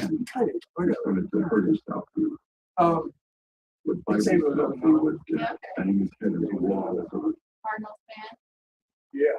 It would go inside every 6 months. Right? I was soccer from Pamela, Arkansas. Oh. There's no Major League Baseball team in Arkansas, so we were all obligated to St. Louis Cardinals. A lot of my folks from Alabama. Yeah, okay. Yeah, yeah. Mississippi lost stop. Yeah. Stop sign. Yeah, that's what they say. Yeah. I used to be cheap. You know, I met this girl. I hadn't known her for a couple of weeks. And wow, next thing I know, I'm taking her to Sugar Land, Mississippi. Yeah? I never heard of Sugar Land, Mississippi. That's probably what. Yeah. Bernie's, I never heard of that. Let's do nothing there, huh? I didn't say that. He came back. Yeah. So how are you? I'm all right. You going to win? That's what we're trying to do. We don't have they tell me I don't have enough money. It's all about the money these days. Nobody's got money these days. Except for select few individuals. Right, this is not a joke. That a lot of people see this so much. I'm saying, I ain't even talking about it. Oh yeah. I've been asking God, I said, look, the people that, a lot of people that die, they should still be living. A lot of people need to die. I think you always wonder. I've got friends who lost their children very their kids are very young. In fact, just looking at what I'm exposed to today, and you look at that and you're just like, what a shame. You know, the best are taken from us too early, and you're right. I just like to brother know. I'm so sorry. Really, I'm so sorry. Same choke. Your brother?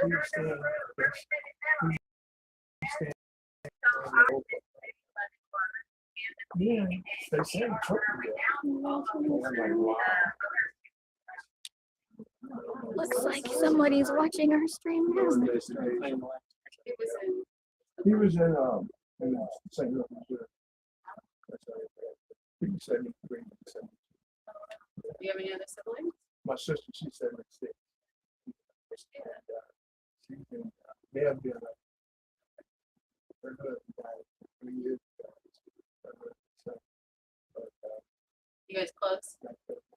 We want to be. I want to be closer. Too much. I tried to pretty much my ex-wife. She called me. But I want to direct.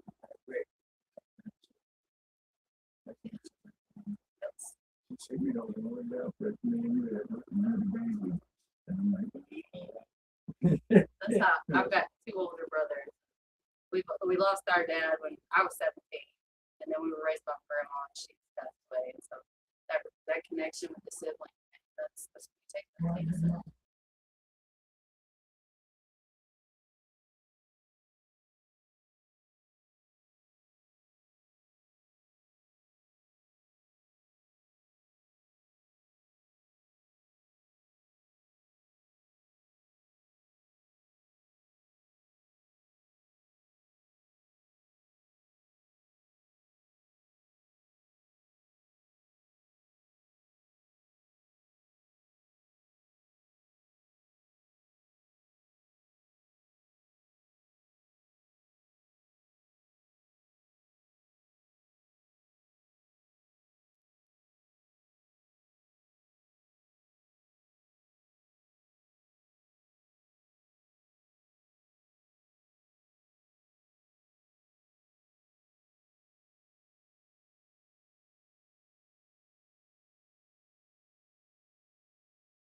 years ago.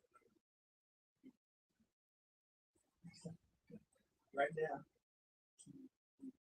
Right around the age of 30 years. Wow, that's amazing. Right around the corner of 30 years.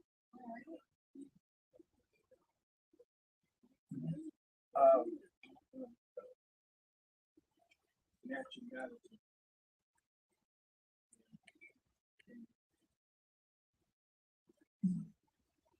Watch this.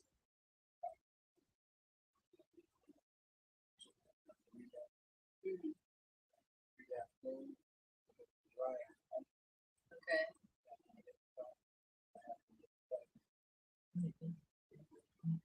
It's just like I'm doing something. It's just like I'm utilizing chemicals. But I'm not. But I got to say that.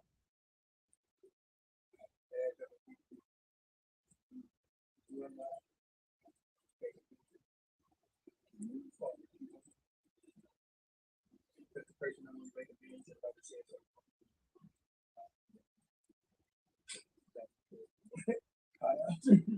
Make a being if they don't accept it, guess what?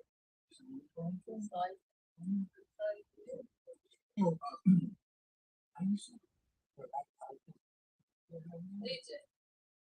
they was incredible. So these guys, every year, the same guy, gather up and beat the community. I went down.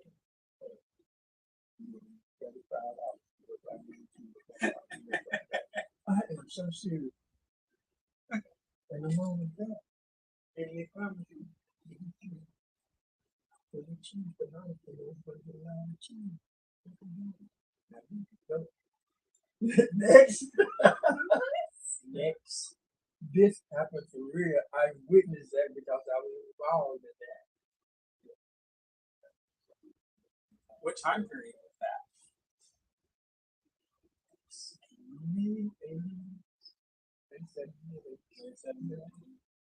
I can see that in the 70s. Let's say, I'm telling you, if you say Louis doesn't know it, daddy. Yeah, the politicians. Wow. I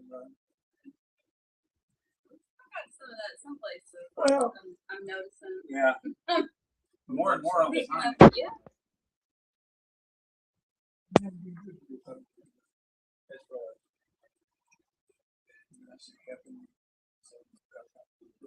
Mom and dad raised straight in. Yeah. Grandma and them. Yellow dog Democrat. Huh?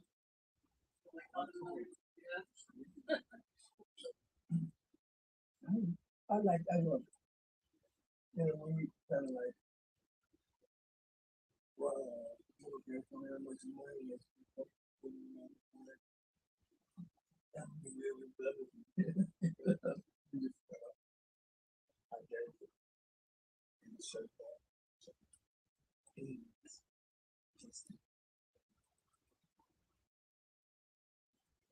Yeah, you were talking with me earlier about Trump and how he's been a lot more corrupt this time around, like in previous years.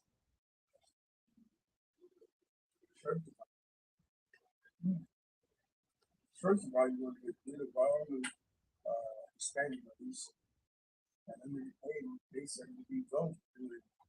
Over here, where I just got, that's this incredible central power and the whole Senate. I ain't trying to speak like way running stop signs, speeding and driving. They got shoe store, laundry, whatever. Go Central. Yeah, I do go to Sunfresh and buy once in a while figure out the ice cream. You got 9 or 12 mixed with they do that. They do that. Describe them, kid.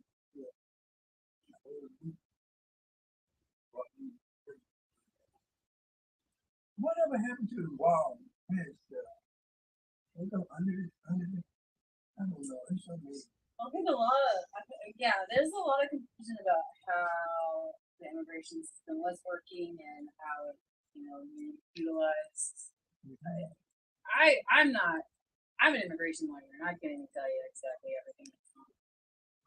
Because there's so much misinformation out there and there's so many, depending on who you talk to is the story that you get, right? So I think really what we have to do is figure out, well, what is the whole, what is going on? And then let's have reforms that work. What we're doing right now is just tormenting people. We've got, I met 2 mothers who were over at, their husbands are being detained in Leavenworth itself. And they were there on Father's Day with 3 kids. One of them had 3 kids, one of them had 6 kids. And I mean, they're U.S. citizens who were in the process of getting permanent residency for their stuff. And so it's people that like, why are we wasting time and money on dad, on soccer moms, right? Like, let's get the people that really are hurting people, not the people that are in the process of trying to do what's right. Yeah, I acknowledge, and I really do stuff.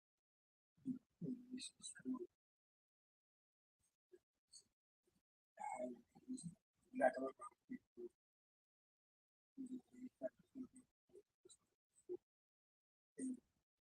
my nationality is so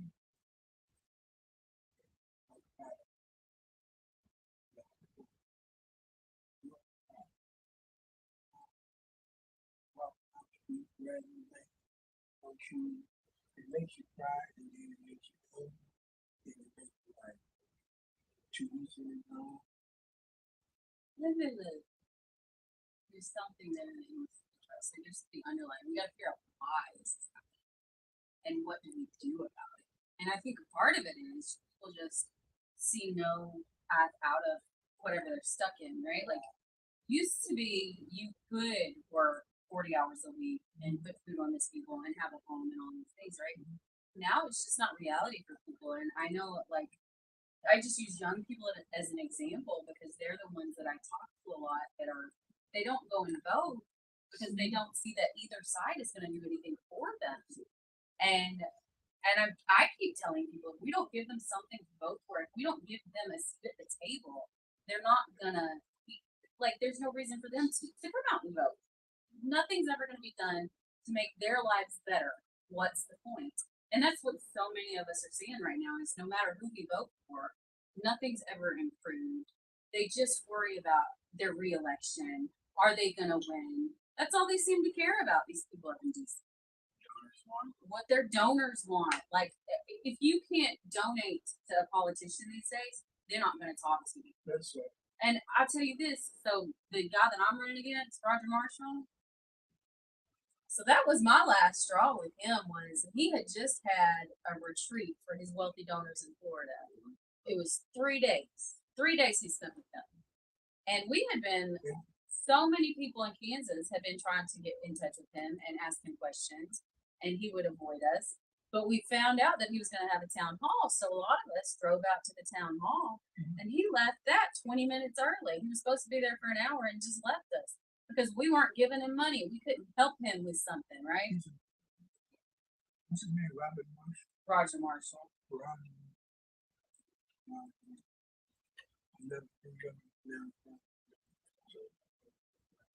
You know, most of them are. Backtrack for a second. These people, not these. All nationalities, all of these talking about,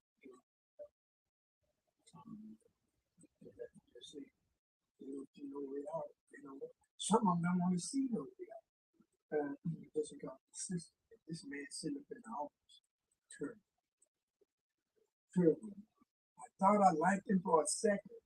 No, I had a second. But I don't. He is so corrupt.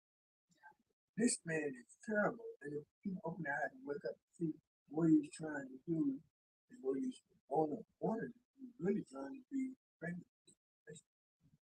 Life. He's trying to go to be up like 3 years or something. Basically 2028. He already talked about he wasn't going to be. He said, well, he said, I'm putting my money on my face on the money. Yeah, I got this highway. I'm down to go highway.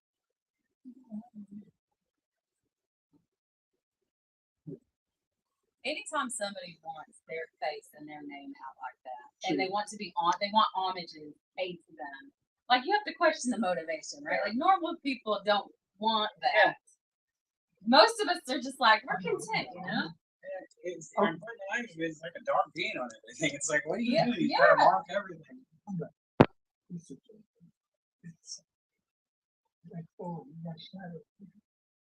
What you missed? Oh. I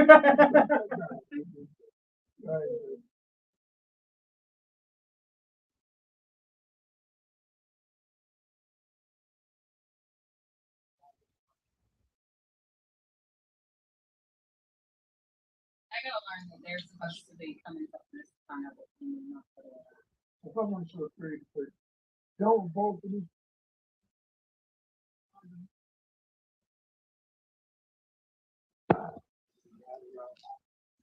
But people are, a lot of people are skittish these days to speak out. But I think, the more of us that are doing it, the more people are like, okay, well, they're gonna come after Ann before they get to me at least. Yeah. So I'll shut up after they take Ann away. But this is some-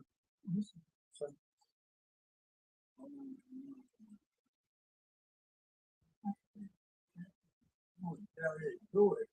You can't stay denied. Like this. Again, when people open up their eyes, this man, we all these people,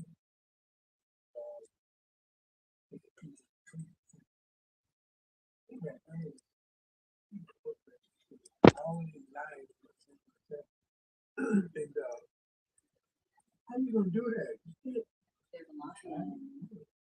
They're relying on it. People are scared of it. They gotta wake up. People say, maybe people are 6 children now. It's like, and you want to keep that water, why? Because people stay in the beaches. And if somebody gets close to the ears, I think I think it's possible that like he's thinking. I don't think that there's a legal path to do that, but I guess if we don't care about the law, then that's another story. Well, So. first he said I'm the president. Guess what? They said what? Well, yeah, I mean, look at, you didn't hear about the You wanna Constitution, say right? something Like, we're doing this whole war in Iran, and at no point is it, Why? You think it's part of something? You guys got to run soon, though, don't you? You guys got to run pretty soon. No, but thank you. We do have to go pretty soon. But I really, You can talk about ever. When is our next meeting? I'll be happy to come back and meet again. Okay. Give me something so I can give me some work or something. You want to help us, huh? Wow. Yeah. That's what it's all about. All right, good to know. Yeah. Well, the biggest thing you can do right now is let people know about us. Tell them to vote. I gotta have some. I got some lid over I'm here. telling people to vote no on the amendment. I don't feel like that's people just that's what I'm talking about all day too. I don't think we should be voting to elect our Supreme Court justices in Kansas. That's something that's on the ballot on August 4th as well. Yes, sir. Yes, sir. And Perel. It's my What husband. name is that? It's Indian. My husband's from Mumbai. That's him right there. Your mama check. Different Indians.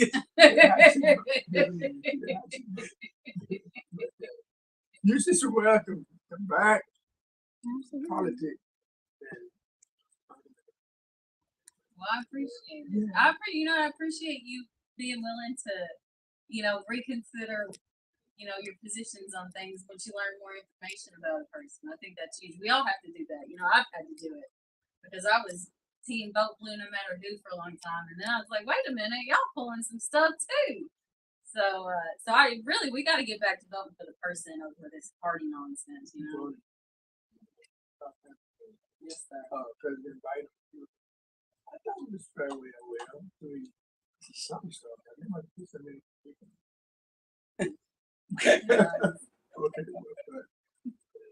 I'm a Democrat, whatever. I'm telling you that.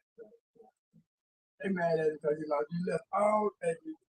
artillery over in Afghanistan, and we could have. You know what I'm saying, don't you? Why? Wow. Yeah, okay.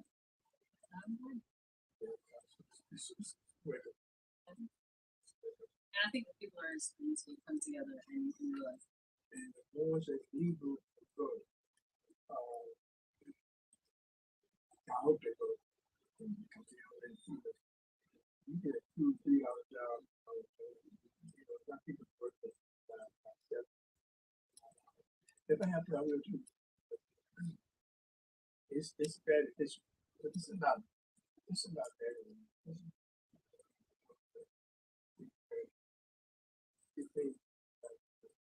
That's nice when you do it, for sure. You know what I like to do? That. See this? No. We gotta get out of here. Oh, buddy. No. You're a trip. I know I am. It's really nice to meet you, Mr. Edward. I really appreciate you letting us stop by and chat with you. Johnson brother and Samuel L. Jackson, yep. no way. I don't want to be sitting there. I'm gonna be free. And make it That's right. good. That's right. We do what's right. Hey, you broke my fan. Y'all finna go out here and watch my game. Yes, Yeah, I know you don't have that question.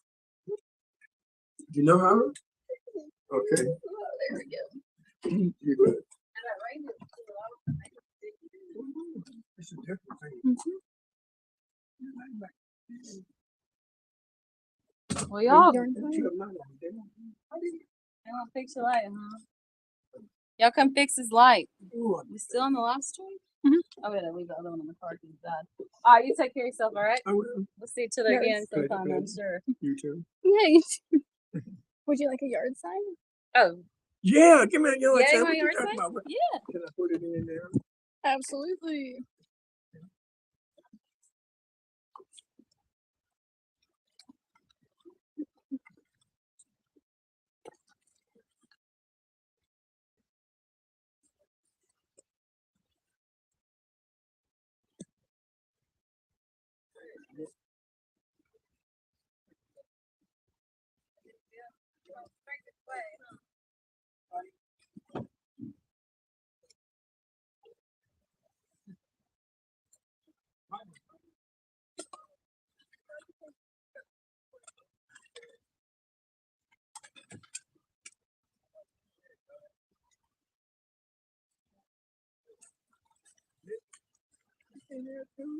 Is that all right? Yeah, I reckon you can.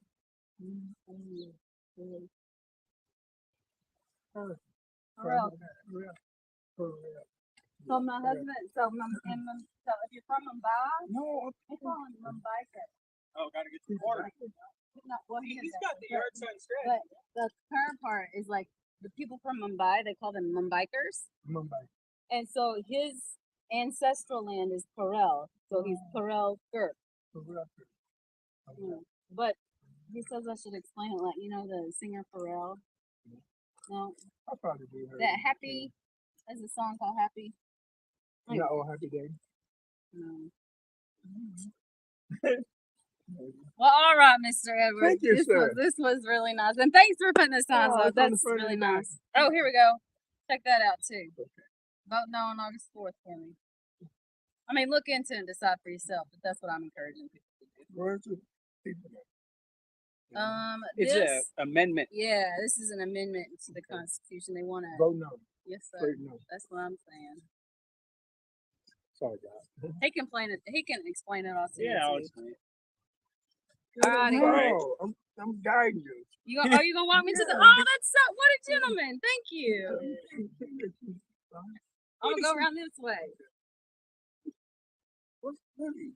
Nothing. This That's is very sincere. sweet. I know. Look. I'm a methodical person. You know what? I hate to see. We go work up a sweat. All right. Keep up the good work. Yeah.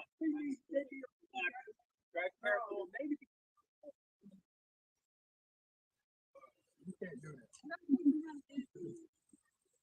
I'm bad. Well.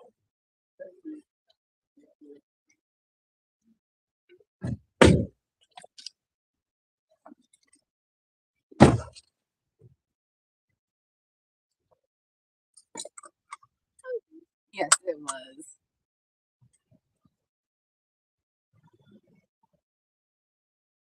Now we're going to We heading back to HQ. Yep. Alright. I'm not allowed to have is that right? Yeah, we don't want to get copyrighted. Yeah. I'm with you. Turn on my song. Who wants to submit songs? Just kidding. Already tried that. Oh well. Rabbit. What's going on? If you have children in the car and you see something, you have to make sure that they're going to be able to see it before you announce it. Otherwise, you're going to have to turn it down. So.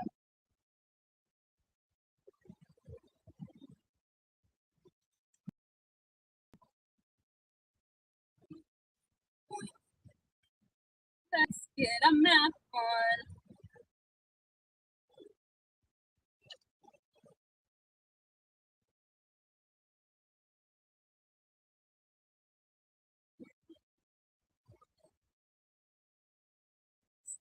Head toward Arch Street.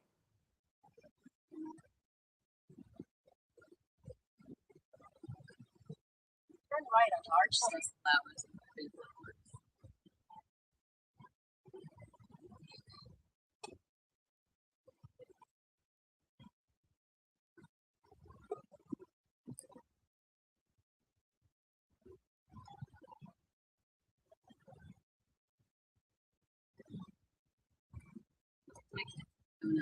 Always made a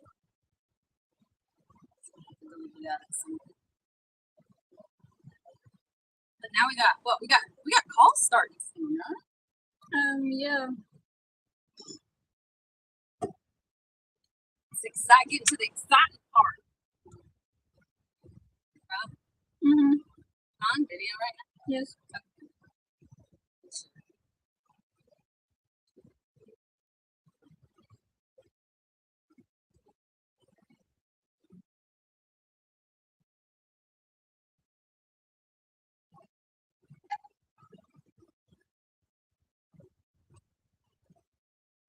At the next stop sign, turn left. At the stop sign, turn left on US 73 South.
Person, Helen?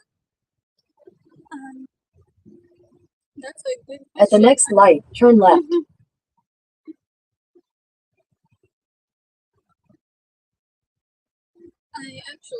haven't set specific time yet with Helen, so let's do that now. Or do you want to give her a call on the live stream and see?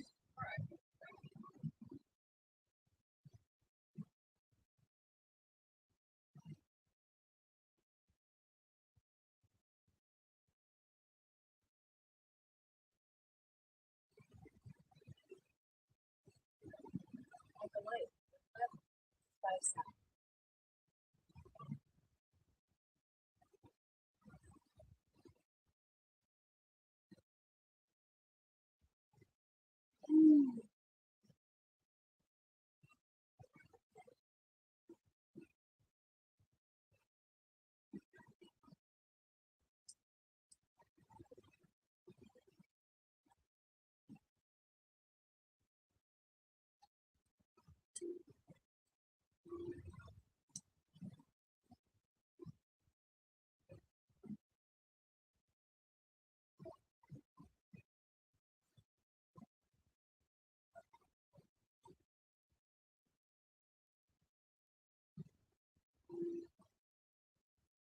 Call her now? Sure.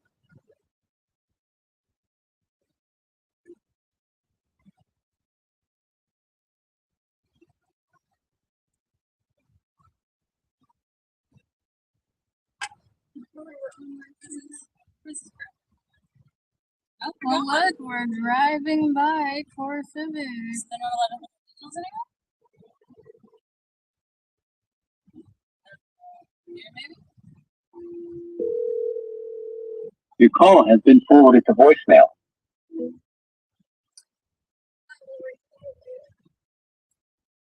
Yeah, this is very interesting. They put up no trespassing signs outside of the detention center. Exactly where they were having the vigils.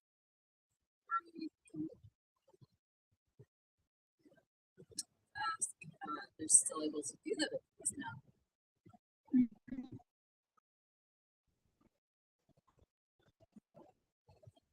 My kids me that you are not supposed to breathe next to cemeteries because you don't want the dead souls getting into you. Yeah, I didn't know that was fine. Looks like we have another question. What stand on fact that 0.00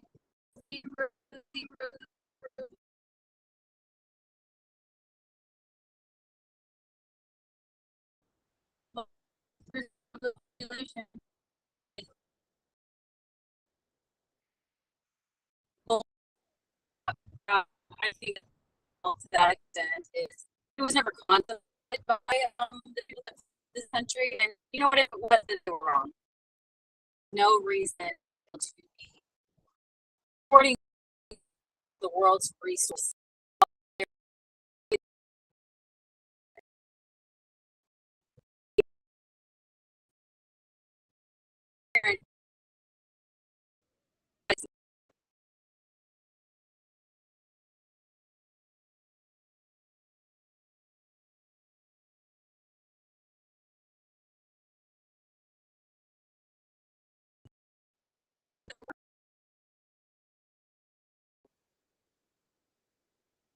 Everyone.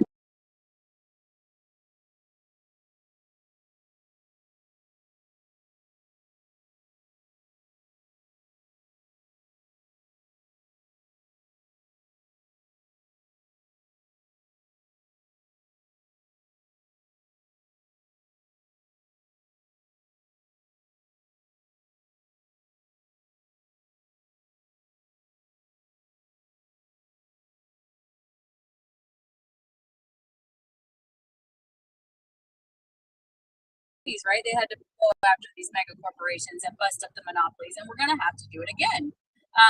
We're going to have unions of that class in the first place. We had a quality of life back in the day, or at least I thought we did. Maybe it was just in my world. There was a quality of life for most people that if you work 40 hours a week, you're gonna have that basic standard of living. And that's all I want to see. That's what I'm pushing for. I'm not pushing for, and I don't think most people are pushing for handouts to everybody. That just doesn't want to work, but there are people that genuinely can't and they need help, and they should have for the United States of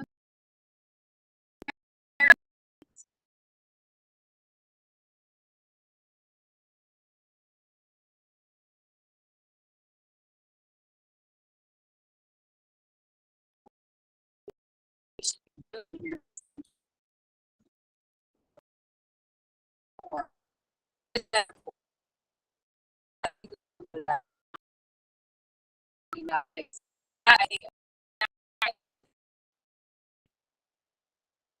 think America, the world is waking up to it, and the people of the world are seeing it, and we're gonna have to give. Now, I want to see it done in a peaceful, lawful manner where we use our systems and improve them and make them work for everybody, and truly make all people equal, and all of those things that we were taught it was supposed to be. That's what I want to see. But we're watching people get desperate, and the more desperation rises, the more likely humanity is to just decide to make themselves outside the bounds that we. And that's when things get dangerous, and you don't know what happens. So I'm of the mind I want to see. I want to. I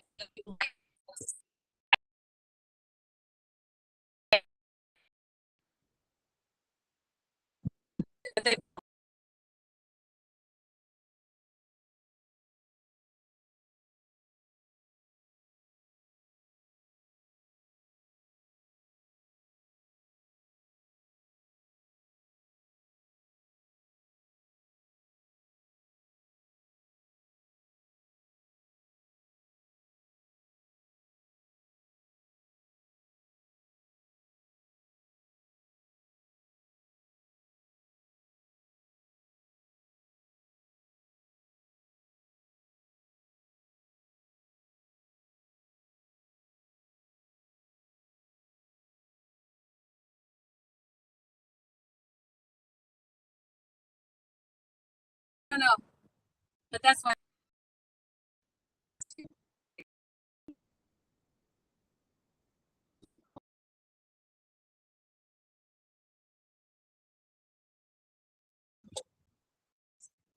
I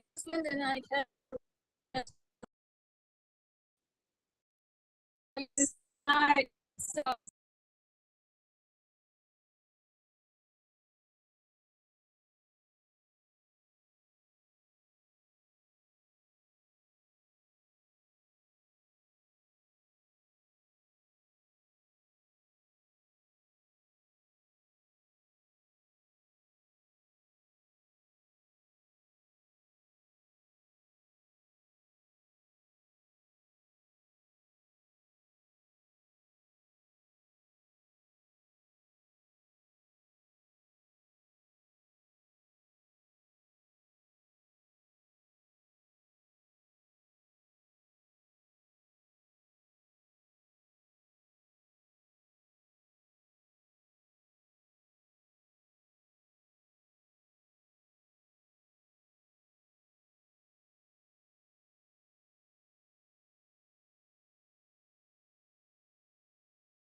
Can you hear me now?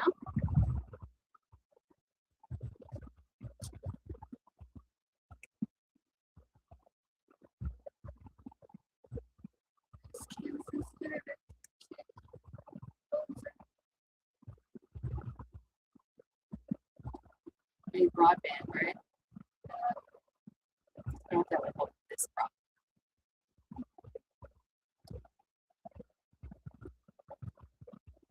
So we're gonna take the kids somewhere with no connections after this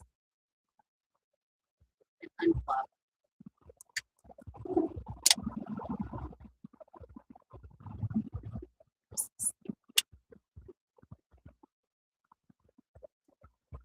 People behind me think it's faster than I'm.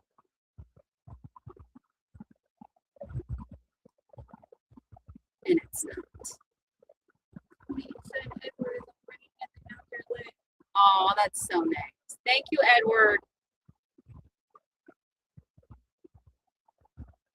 He was, he was, he was fun.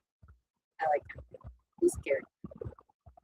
In half a mile, turn right on the Hutton Road. Very nice person.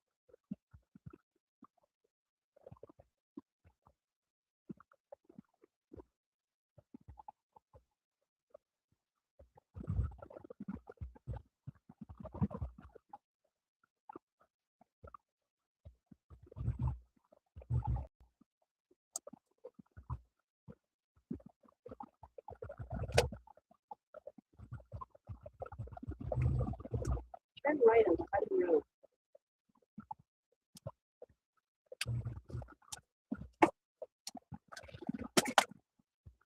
I know where I'm going. Turn left on the Kansas 5 South. GPS, so we don't get directions. Turn left on the Kansas 5 South.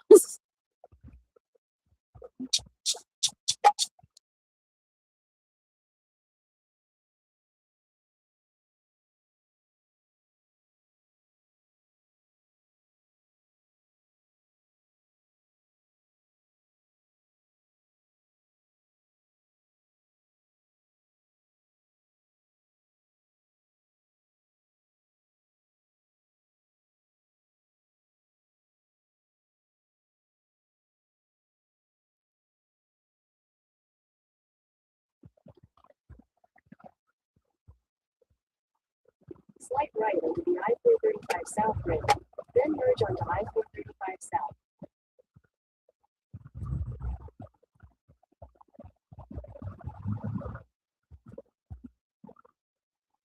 Who needs enough sun?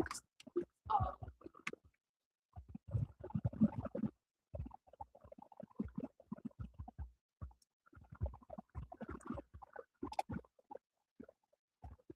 Continue on I-435 South for 20 miles. Oh, yeah.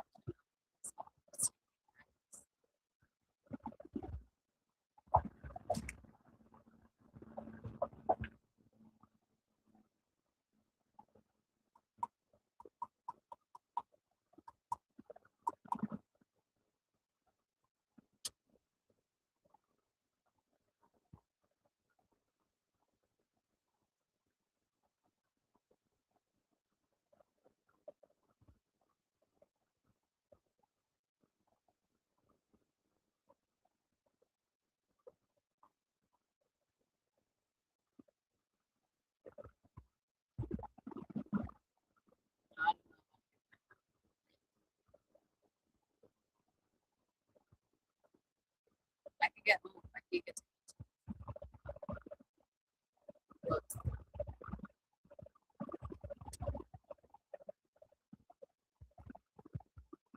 you got big roads. A big road.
what's my solution to Iran?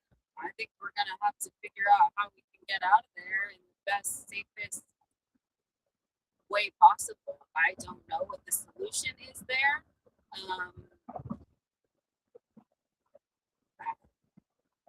I wish I had all the answers to that. I think we're gonna have to sit down with the military generals, the experts, and figure out how we can pull out of there without any more American lives lost. I'd prefer without any innocent lives lost at all, and in a way that doesn't, make things there worse at this point.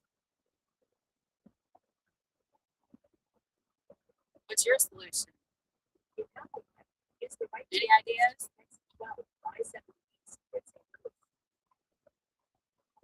I'm open to them.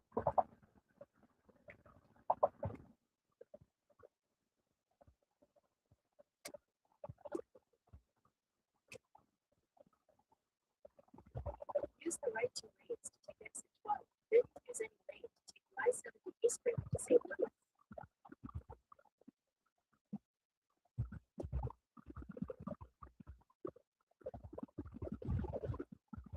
Use any lane to take I-70 eastbound. Continue on I-70 east for 7 miles.